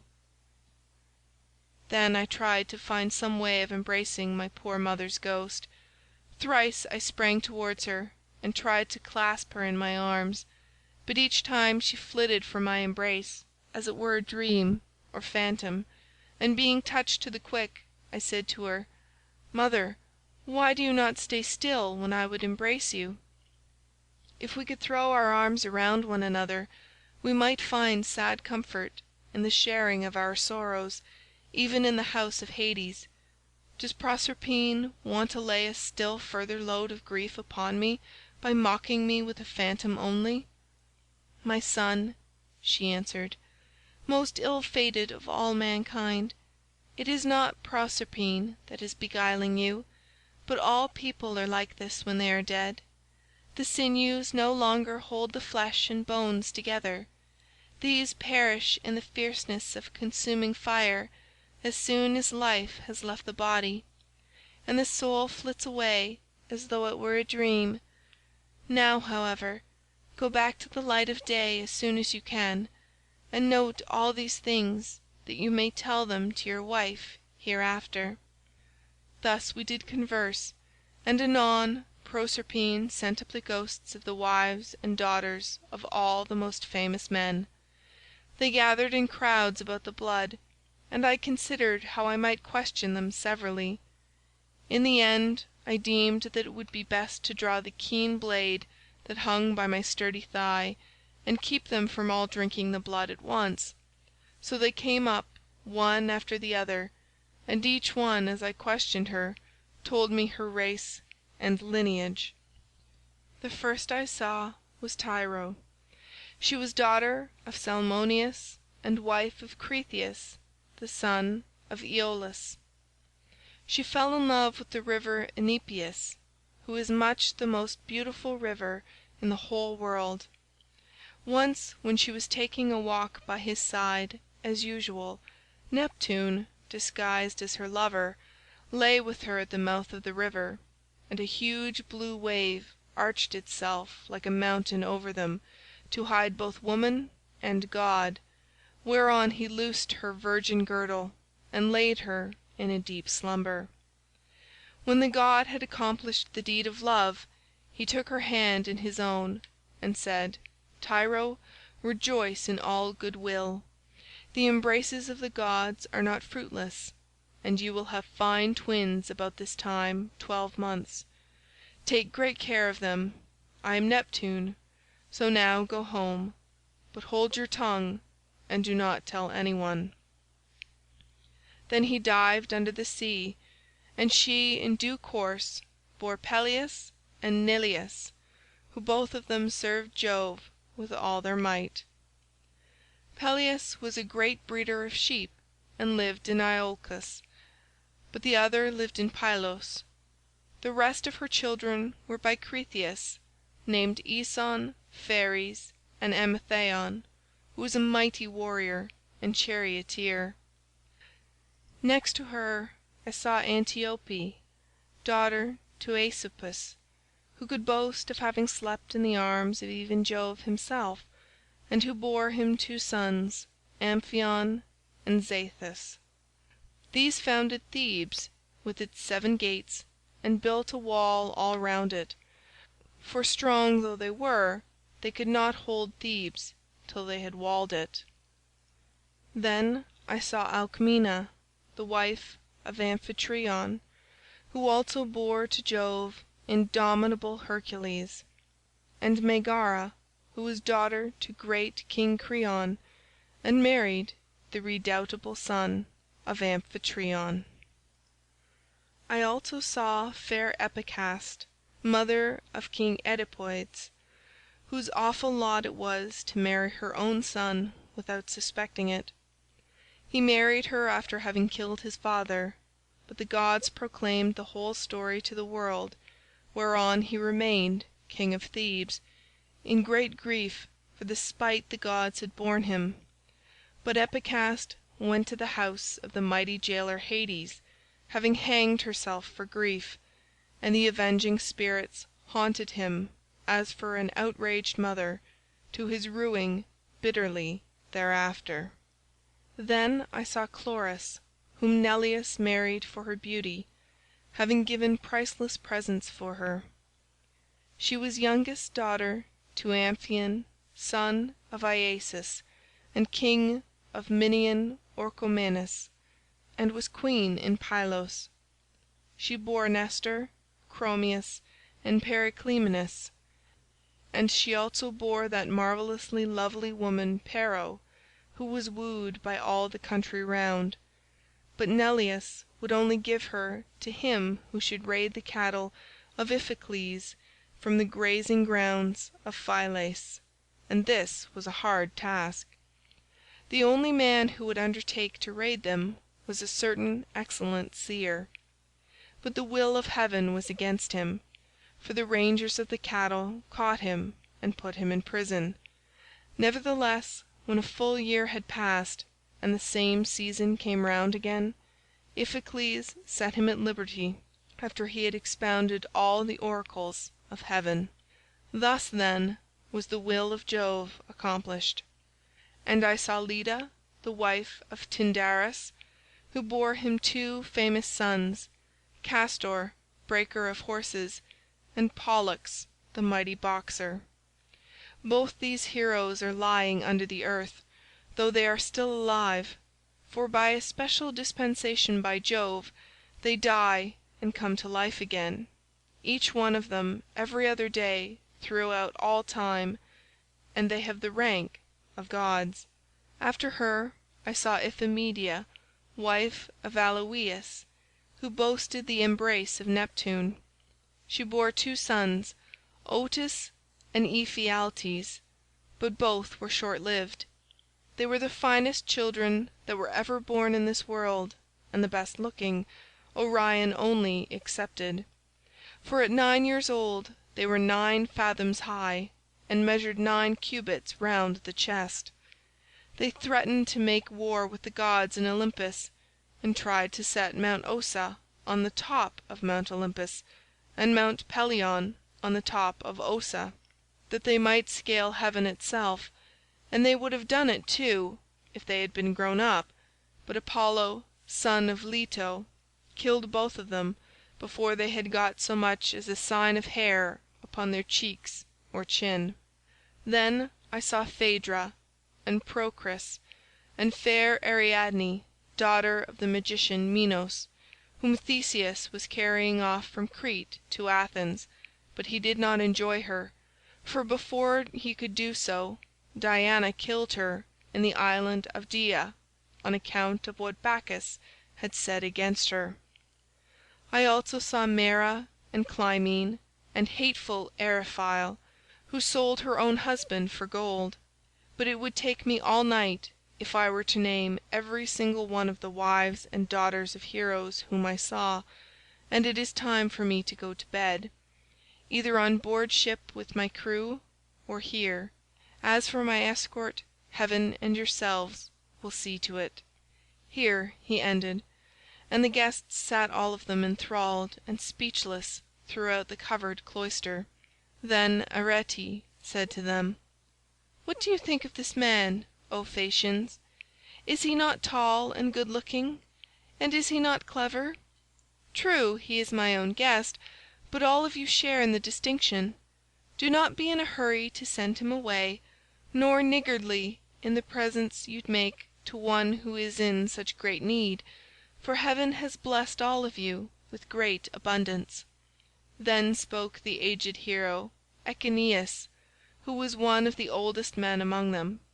"My friends," said he, "what our august queen has just said to us is both reasonable and to the purpose, therefore be persuaded by it.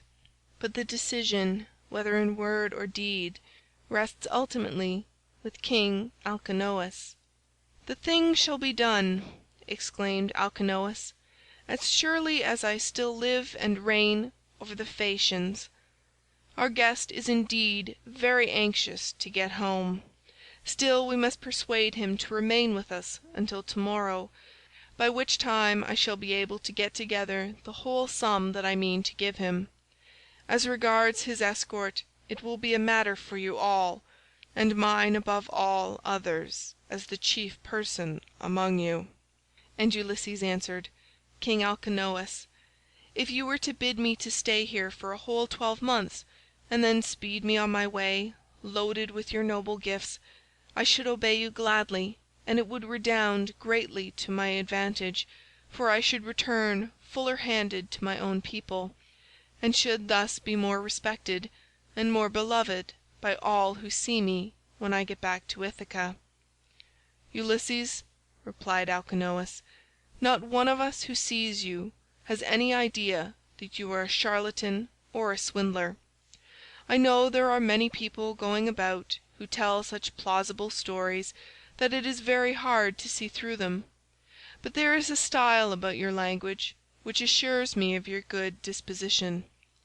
Moreover, you have told the story of your own misfortunes and those of the Argives, as though you were a practised bard. But tell me, and tell me true, whether you saw any of the mighty heroes who went to Troy at the same time with yourself and perished there. The evenings are still at their longest, and it is not yet bedtime. Go on, therefore, with your divine story, for I could stay here listening till tomorrow morning, so long as you will continue to tell us of your adventures." "Alcinous," answered Ulysses, "there is a time for making speeches and a time for going to bed. Nevertheless, since you so desire, I will not refrain from telling you the still sadder tale of those of my comrades who did not fall fighting with the Trojans, but perished on their return, through the treachery of a wicked woman. When Proserpine had dismissed the female ghosts in all directions, the ghost of Agamemnon, son of Atreus, came sadly up to me, surrounded by those who had perished with him in the house of Aegisthus. As soon as he had tasted the blood, he knew me, and weeping bitterly, stretched out his arms towards me to embrace me, but he had no strength nor substance any more, and I too wept and pitied him as I beheld him. 'How did you come by your death?' said I. 'King Agamemnon, did Neptune raise his winds and waves against you when you were at sea, or did your enemies make an end of you on the mainland, when you were cattle lifting or sheep stealing, or while they were fighting in defence of their wives and city?' 'Ulysses,' he answered, 'noble son of Laertes, I was not lost at sea in any storm of Neptune's raising, nor did my foes dispatch me upon the mainland. but Aegisthus and my wicked wife were the death of me between them. He asked me to his house, feasted me, and then butchered me most miserably, as though I were a fat beast in a slaughter-house, while all around me my comrades were slain like sheep or pigs for the wedding breakfast or picnic or gorgeous banquet of some great nobleman. You must have seen numbers of men killed either in a general engagement or in single combat, but you never saw anything so truly pitiable as the way in which we fell in that cloister, with the mixing bowl and the loaded tables lying all about, and the ground reeking with our blood. I heard Priam's daughter Cassandra scream as Clytemnestra killed her close beside me. I lay dying upon the earth with the sword in my body, and raised my hands to kill the slut of a murderess, but she slipped away from me. She would not even close my lips nor my eyes when I was dying, for there is nothing in this world so cruel and so shameless as a woman when she has fallen into such guilt as hers was. Fancy murdering her own husband! I thought I was going to be welcomed home by my children and my servants, but her abominable crime has brought disgrace on herself and all women who shall come after, even on the good ones." And I said, "In truth Jove has hated the house of Atreus from first to last in the matter of their women's counsels. See how many of us fell for Helen's sake, and now it seems that Clytemnestra hatched mischief against you too during your absence. Be sure, therefore," continued Agamemnon, "and not be too friendly even with your own wife. Do not tell her all that you know perfectly well yourself. Tell her a part only, and keep your own counsel about the rest. Not that your wife, Ulysses, is likely to murder you, for Penelope is a very admirable woman, and has an excellent nature. We left her a young bride with an infant at her breast when we set out for Troy. This child no doubt is now grown up happily to man's estate, and he and his father will have a joyful meeting, and embrace one another as it is right they should do, whereas my wicked wife did not even allow me the happiness of looking upon my son, but killed me ere I could do so. Furthermore I say, and lay my saying to your heart, do not tell people when you are bringing your ship to Ithaca, but steal a march upon them, for after all this there is no trusting women.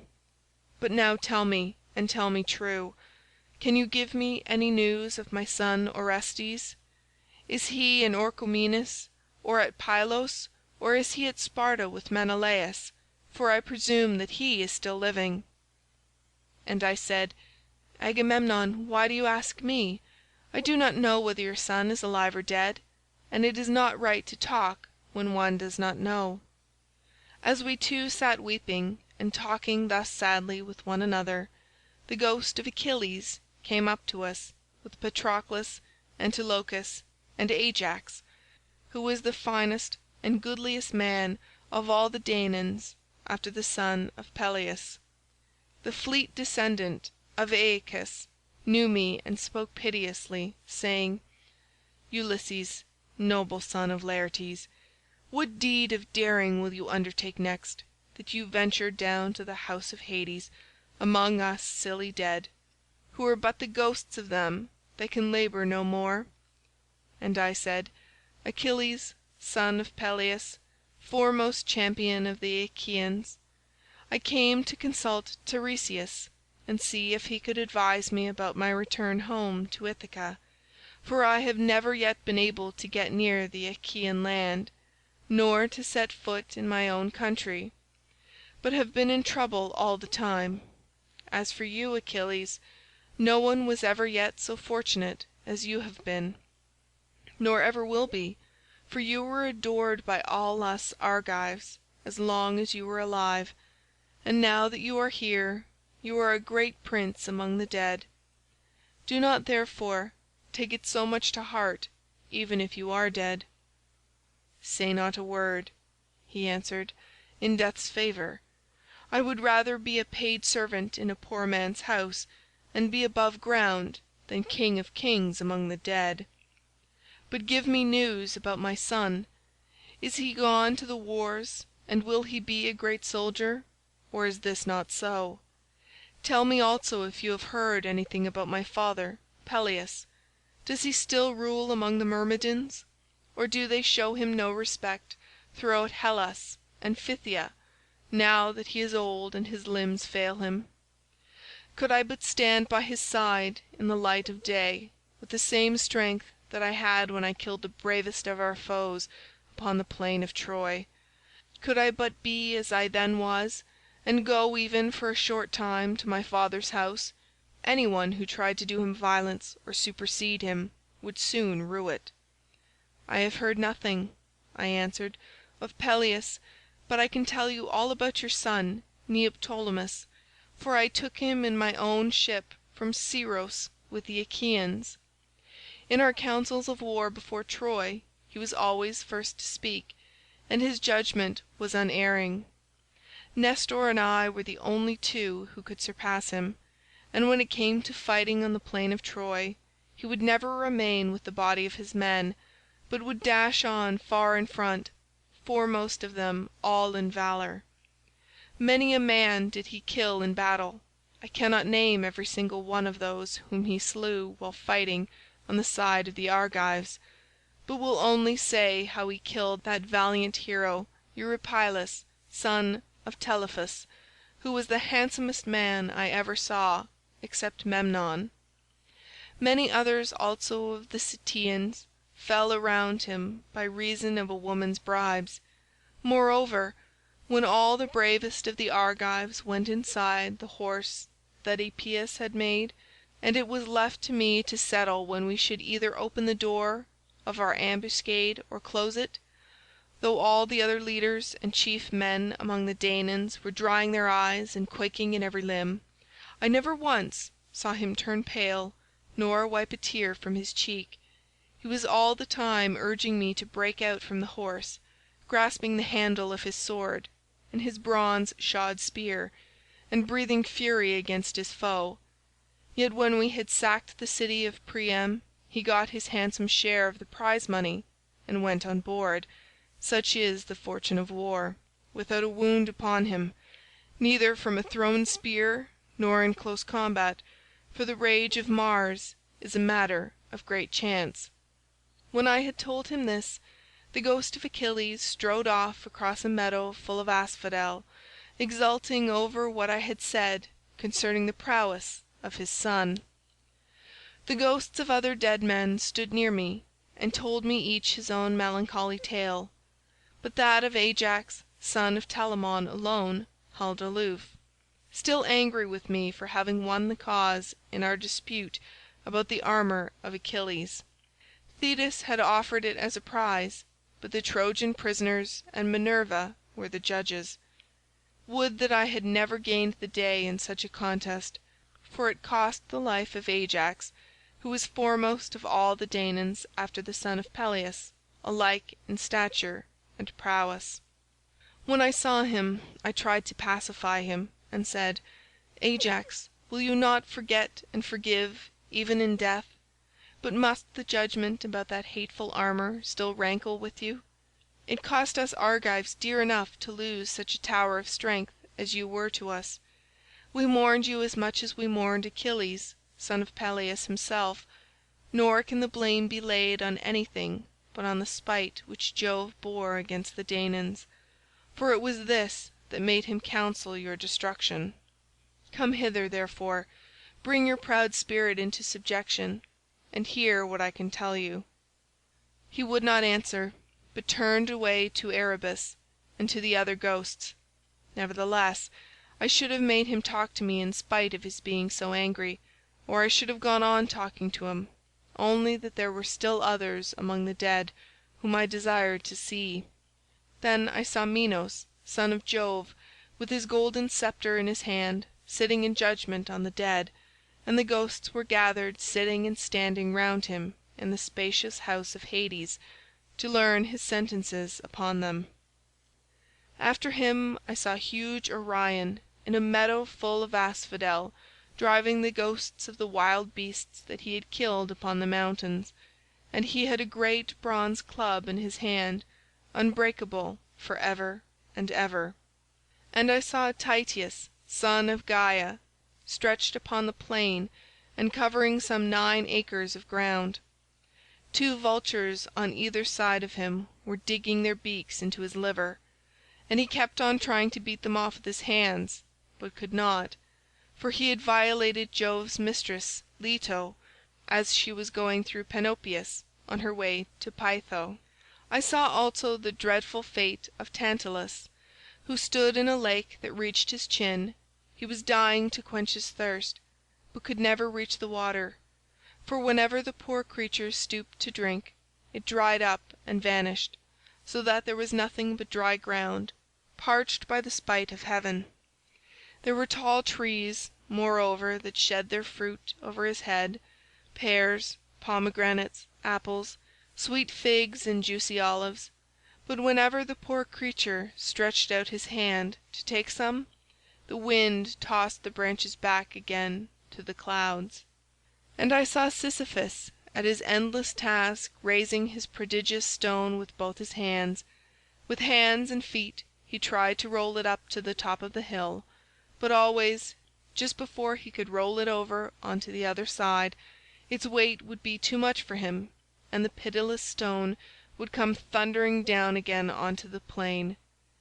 Then he would begin trying to push it uphill again, and the sweat ran off him, and the steam rose after him. After him I saw the mighty Hercules, but it was his phantom only, for he is feasting ever with the immortal gods, and has lovely Hebe to wife, who is daughter of Jove and Juno. The ghosts were screaming round him like scared birds flying all whithers. He looked black as night, with his bare bow in his hands, and his arrow on the string, glaring around as though ever on the point of taking aim.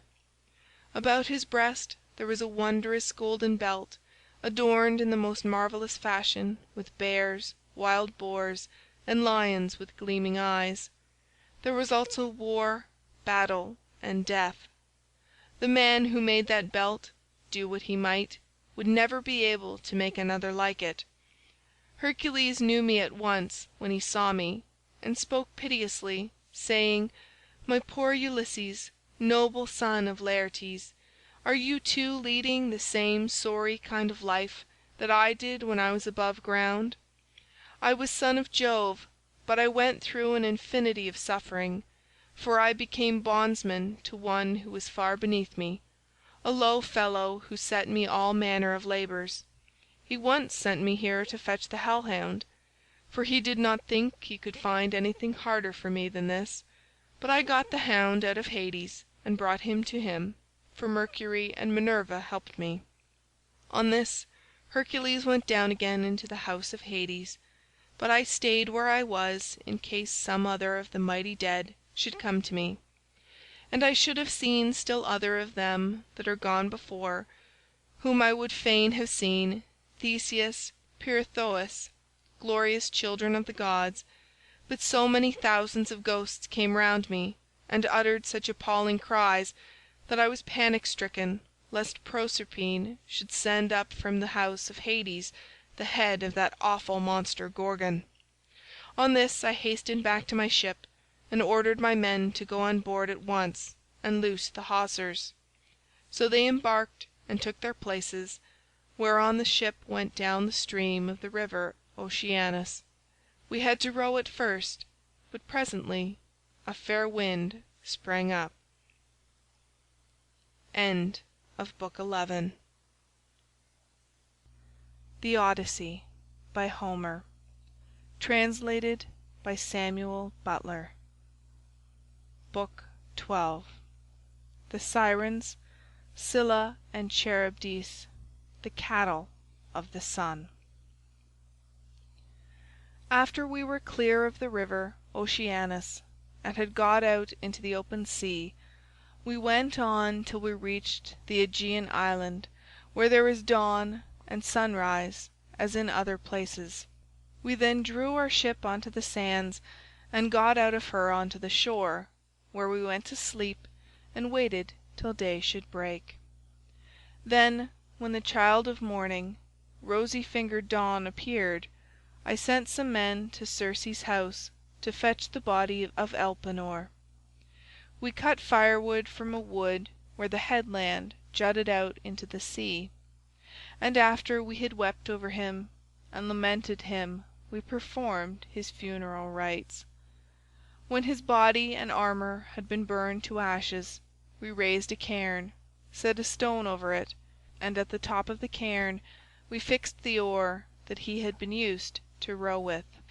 While we were doing all this, Circe, who knew that we had got back from the house of Hades, dressed herself and came to us as fast as she could, and her maid servants came with her, bringing us bread, meat, and wine. Then she stood in the midst of us and said, "You have done a bold thing in going down alive to the house of Hades, and you will have died twice to other people's once. Now then, stay here for the rest of the day, feast your fill, and go on with your voyage at daybreak tomorrow morning. In the meantime I will tell Ulysses about your course and will explain everything to him, so as to prevent your suffering from misadventure either by land or by sea." We agreed to do as she had said, and feasted through the livelong day to the going down of the sun. But when the sun had set and it came on dark, the men laid themselves down to sleep by the stern cables of the ship. Then Circe took me by the hand and bade me be seated away from the others, while she reclined by my side and asked me all about our adventures. "So far so good," said she when I had ended my story. "And now pay attention to what I am about to tell you. Heaven itself, indeed, will recall it to your recollection. First you will come to the Sirens, who enchant all who come near them. If any one unwarily draws in too close and hears the singing of the Sirens, his wife and children will never welcome him home again, for they sit in a green field and warble him to death with the sweetness of their song. There is a great heap of dead men's bones lying all around, with the flesh still rotting off them. Therefore pass these Sirens by, and stop your men's ears with wax, that none of them may hear. But if you like you can listen yourself, for you may get the men to bind you as you stand upright on a cross piece half-way up the mast, and they must lash the rope's ends to the mast itself, that you may have the pleasure of listening. If you beg and pray the men to unloose you, then they must bind you faster. When your crew have taken you past these Sirens, I cannot give you coherent directions as to which of two courses you are to take. I will lay the two alternatives before you, and you must consider them for yourself. On the one hand there are some overhanging rocks against which the deep blue waves of the Amphitrite beat with terrific fury. The blessed gods call these rocks the Wanderers. Here not even a bird may pass, no, not even the timid doves that bring ambrosia to Father Jove, but the sheer rock always carries off one of them, and Father Jove has to send another to make up their number. No ship that ever yet came to these rocks has got away again, but the waves and whirlwinds of fire are freighted with wreckage and with the bodies of dead men. The only vessel that ever sailed and got through was the famous Argo on her way home from the house of Aeetes, and she too would have gone against these great rocks, only that Juno piloted her past them for the love she bore to Jason. Of these two rocks the one reaches heaven, and its peak is lost in a dark cloud. This never leaves it, so that the top is never clear, not even in summer and early autumn. No man, though he had 20 hands and 20 feet, could get a foothold on it and climb up, for it runs sheer up, as smooth as though it had been polished. In the middle of it there is a large cavern, looking west and turned towards Erebus. You must take your ship this way, but the cave is so high up that not even the stoutest archer could send an arrow into it. Inside, the Scylla sits and yelps with a voice that you might take to be that of a young hound, but in truth she is a dreadful monster, and no one, not even a god, could face her without being terror-struck. She has 12 misshapen feet, and 6 necks of the most prodigious length, and at the end of each neck she has a frightful head with 3 rows of teeth in each, all set very close together, so that they would crunch anyone to death in a moment, and she sits within her shady cell, thrusting out her heads and peering all round the rock, fishing for dolphins or dogfish or any larger monster that she can catch, of the thousands with which Amphitrite teems. No ship ever yet got past her without losing some men, for she shoots out all her heads at once, and carries off a man in each mouth. You will find the other rock lie lower, but they are so close together that there is not more than a bow-shot between them. A large fig tree in full leaf grows upon it, and under it lies the sucking whirlpool of Charybdis.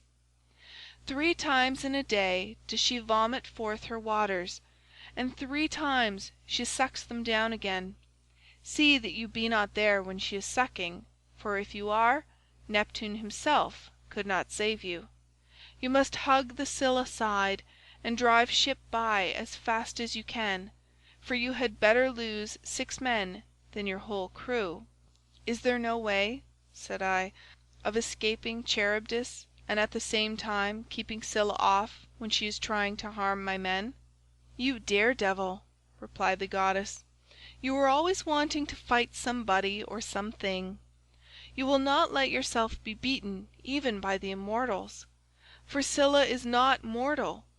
Moreover she is savage, extreme, rude, cruel, and invincible.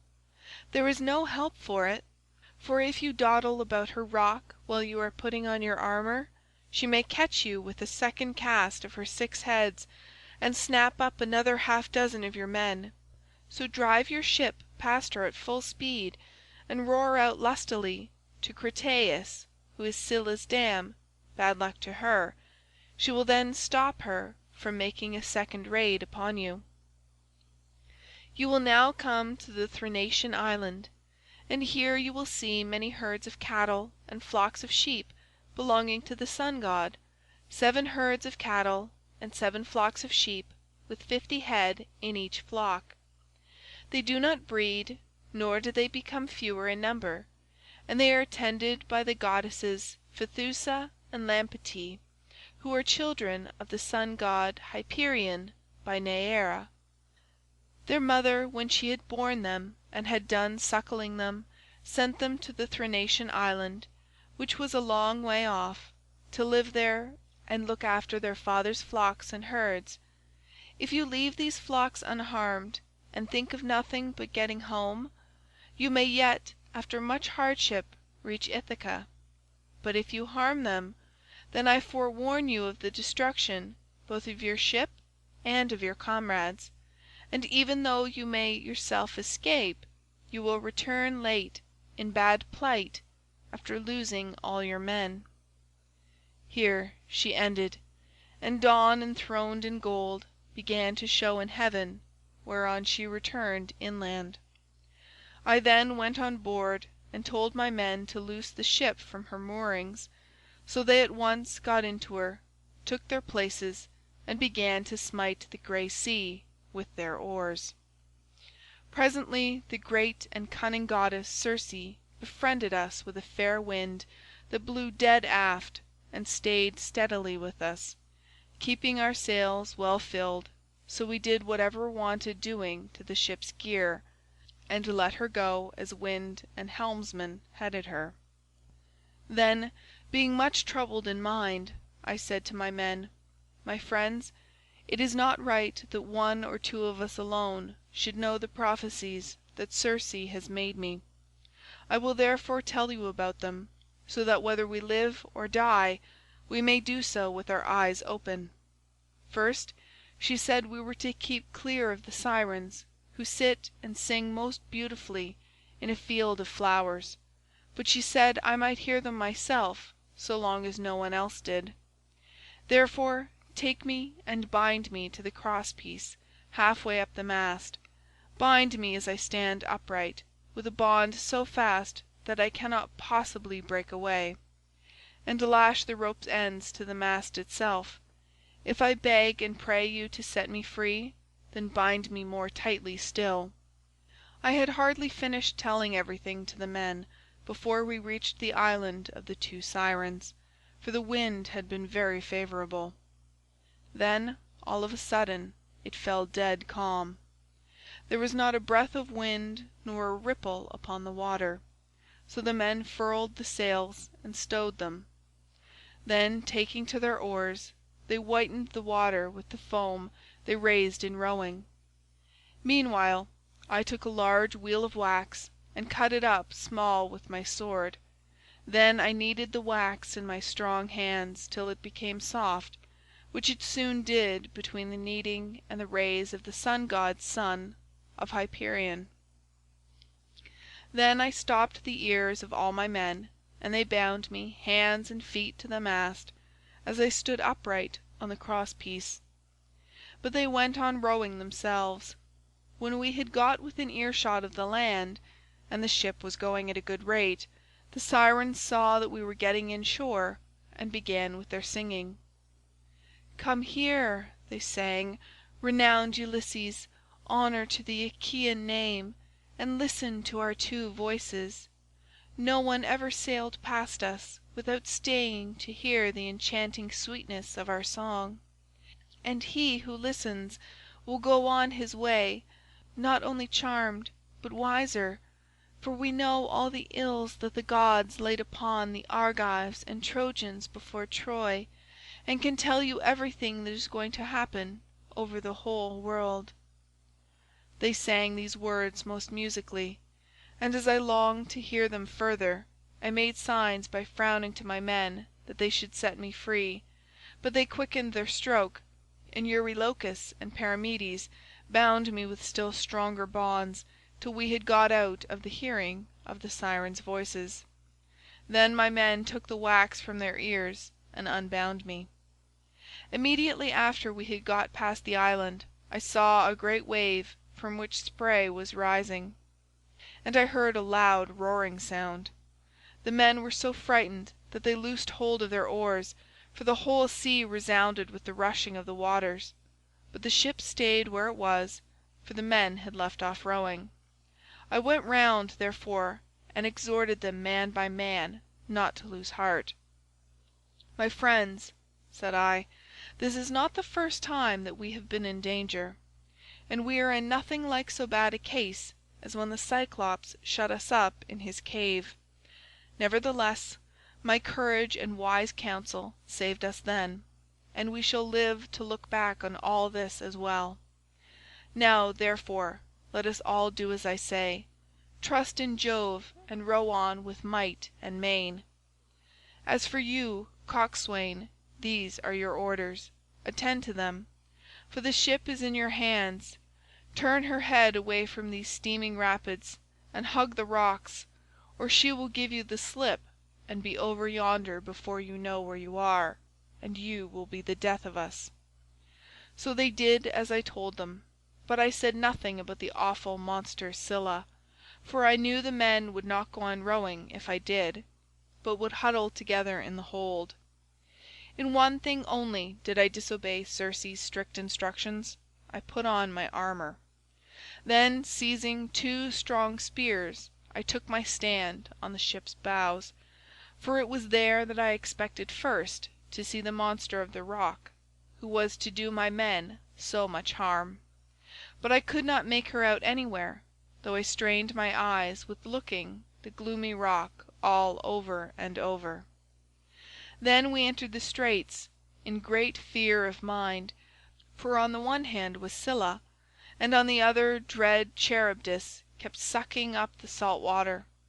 As she vomited it up, it was like the water in a cauldron when it is boiling over upon a great fire, and the spray reached the top of the rocks on either side. When she began to suck again, we could see the water all inside whirling round and round, and it made a deafening sound as it broke against the rocks. We could see the bottom of the whirlpool all black with sand and mud, and the men were at their wits' ends for fear. While we were taken up with this, and were expecting each moment to be our last, Scylla pounced down suddenly upon us, and snatched up my 6 best men. I was looking at once after both ship and men, and in a moment I saw their hands and feet ever so high above me, struggling in the air as Scylla was carrying them off, and I heard them call out my name in one last despairing cry.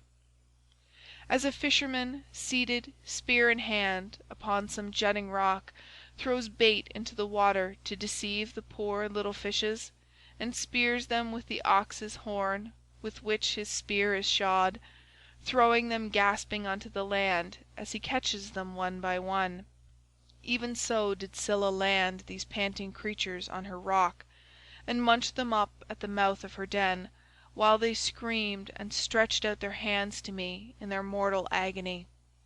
This was the most sickening sight that I saw throughout all my voyages.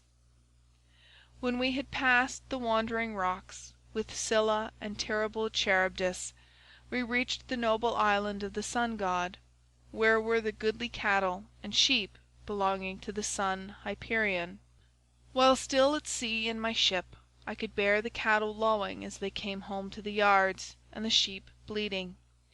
Then I remembered what the blind Theban prophet Tiresias had told me, and how carefully Aegean Circe had warned me to shun the island of the blessed sun god. So being much troubled, I said to the men, "My men, I know you are hard pressed, but listen while I tell you the prophecy that Tiresias made me, and how carefully Aegean Circe warned me to shun the island of the blessed sun god, for it was here, she said, that our worst danger would lie. Head the ship, therefore, away from the island." The men were in despair at this, and Eurylochus at once gave me an insolent answer. "Ulysses," said he, "you are cruel. You are very strong yourself, and never get worn out. You seem to be made of iron. And now, though your men are exhausted with toil and want of sleep, you will not let them land and cook themselves a good supper upon this island, but bid them put out to sea, and go faring fruitlessly on through the watches of the flying night. It is by night that the winds blow hardest and do so much damage. How can we escape should one of those sudden squalls spring up from southwest or west, which so often wreck a vessel when our lords the gods are unpropitious? Now therefore let us obey the behests of night, and prepare our supper here hard by the ship. To-morrow morning we will go on board again and put out to sea." Thus spoke Eurylochus, and the men approved his words. I saw that heaven meant us a mischief, and said, "You force me to yield, for you are many against one. But at any rate each one of you must take his solemn oath, that if he meet with a herd of cattle or a large flock of sheep, he will not be so mad as to kill a single head of either, but will be satisfied with the food that Circe has given us." They all swore as I bade them, and when they had completed their oath, we made the ship fast in a harbour that was near a stream of fresh water, and the men went ashore and cooked their suppers. As soon as they had had enough to eat and drink, they began talking about their poor comrades whom Scylla had snatched up and eaten. This set them weeping, and they went on crying till they fell off into a sound sleep. In the third watch of the night, when the stars had shifted their places, Jove raised a great gale of wind that flew a hurricane, so that land and sea were covered with thick clouds, and night sprang forth out of the heavens. When the child of morning, rosy-fingered Dawn, appeared, we brought the ship to land and drew her into a cave wherein the sea-nymphs hold their courts and dances. And I called the men together in council. "My friends," said I, "we have meat and drink in the ship. Let us mind, therefore, and not touch the cattle, or we shall suffer for it. For these cattle and sheep belong to the mighty Sun, who sees and gives ear to everything." And again they promised that they would obey. For a whole month the wind blew steadily from the south, and there was no other wind but only south and east. As long as corn and wine held out, the men did not touch the cattle when they were hungry. When, however, they had eaten all there was in the ship, they were forced to go further afield, with hook and line, catching birds and taking whatever they could lay their hands on, for they were starving. One day, therefore, I went up inland that I might pray heaven to show me some means of getting away. When I had gone far enough to be clear of all my men, and had found a place that was well sheltered from the wind, I washed my hands and prayed to all the gods in Olympus, till by and by they sent me off into a sweet sleep. Meanwhile Eurylochus had been giving evil counsel to the men. "Listen to me," said he, "my poor comrades. All deaths are bad enough, but there is none so bad as famine. Why should not we drive in the best of these cows and offer them in sacrifice to the immortal gods? If we ever get back to Ithaca, we can build a fine temple to the sun god and enrich it with every kind of ornament. If, however, he is determined to sink our ship out of revenge for these homed cattle, and the other gods are of the same mind, I for one would rather drink salt water once for all and have done with it, than be starved to death by inches in such a desert island as this is." Thus spoke Eurylochus, and the men approved his words. Now the cattle, so fair and goodly, were feeding not far from the ship. The men therefore drove in the best of them, and they all stood round them saying their prayers, and using young oak shoots instead of barley meal, for there was no barley left. When they had done praying, they killed the cows and dressed their carcasses. They cut out the thigh bones, wrapped them round in 2 layers of fat, and set some pieces of raw meat on top of them. They had no wine with which to make drink offerings over the sacrifice while it was cooking, so they kept pouring on a little water from time to time, while the inward meats were being grilled. Then, when the thigh bones were burned and they had tasted the inward meats, they cut the rest up small and put the pieces upon the spits. By this time my deep sleep had left me, and I turned back to the ship and to the seashore. As I drew near I began to smell hot roast meat, so I groaned out a prayer to the immortal gods. "Father Jove," I exclaimed, "and all you other gods who live in everlasting bliss, you have done me a cruel mischief by the sleep into which you have sent me. See what fine work these men of mine have been making in my absence." Meanwhile Lampetie went straight off to the Sun and told him we had been killing his cows, whereon he flew into a great rage and said to the immortals, "Father Jove and all you other gods who live in everlasting bliss, I must have vengeance on the crew of Ulysses' ship. They have had the insolence to kill my cows, which were the one thing I loved to look upon, whether I was going up heaven or down again. If they do not square accounts with me about my cows, I will go down to Hades and shine there among the dead." "Sun," said Jove, "go on shining upon us gods and upon mankind over the fruitful earth. I will shiver their ship into little pieces with a bolt of white lightning as soon as they get out to sea." I was told all this by Calypso, who said she had heard it from the mouth of Mercury. As soon as I got down to my ship and to the seashore, I rebuked each one of the men separately, and we could see no way out of it, for the cows were dead already. And indeed the gods began at once to show signs and wonders among us, for the hides of the cattle crawled about, and the joints upon the spits began to low like cows, and the meat, whether cooked or raw, kept on making a noise, just as cows do.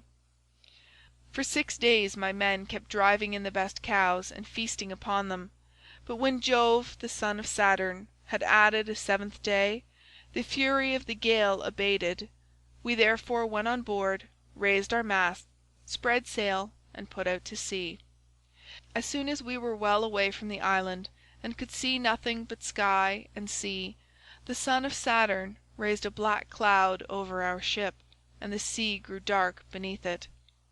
We did not get on much further, for in another moment we were caught by a terrific squall from the west that snapped the forestays of the mast so that it fell aft, while all the ship's gear tumbled about at the bottom of the vessel. The mast fell upon the head of the helmsman in the ship's stern, so that the bones of his head were crushed to pieces, and he fell overboard as though he were diving, with no more life left in him. Then Jove let fly with his thunderbolts, and the ship went round and round, and was filled with fire and brimstone as the lightning struck it. The men all fell into the sea. They were carried about in the water round the ship, looking like so many seagulls, but the god presently deprived them of all chance of getting home again. I stuck to the ship till the sea knocked her sides from her keel, which drifted about by itself, and struck the mast out of her in the direction of the keel, but there was a backstay of stout ox thong still hanging about it, and with this I lashed the mast and keel together, and getting astride of them was carried wherever the winds chose to take me. The gale from the west had now spent its force, and the wind got into the south again, which frightened me lest I should be taken back to the terrible whirlpool of Charybdis. This, indeed, was what actually happened, for I was borne along by the waves all night, and by sunrise had reached the rock of Scylla and the whirlpool.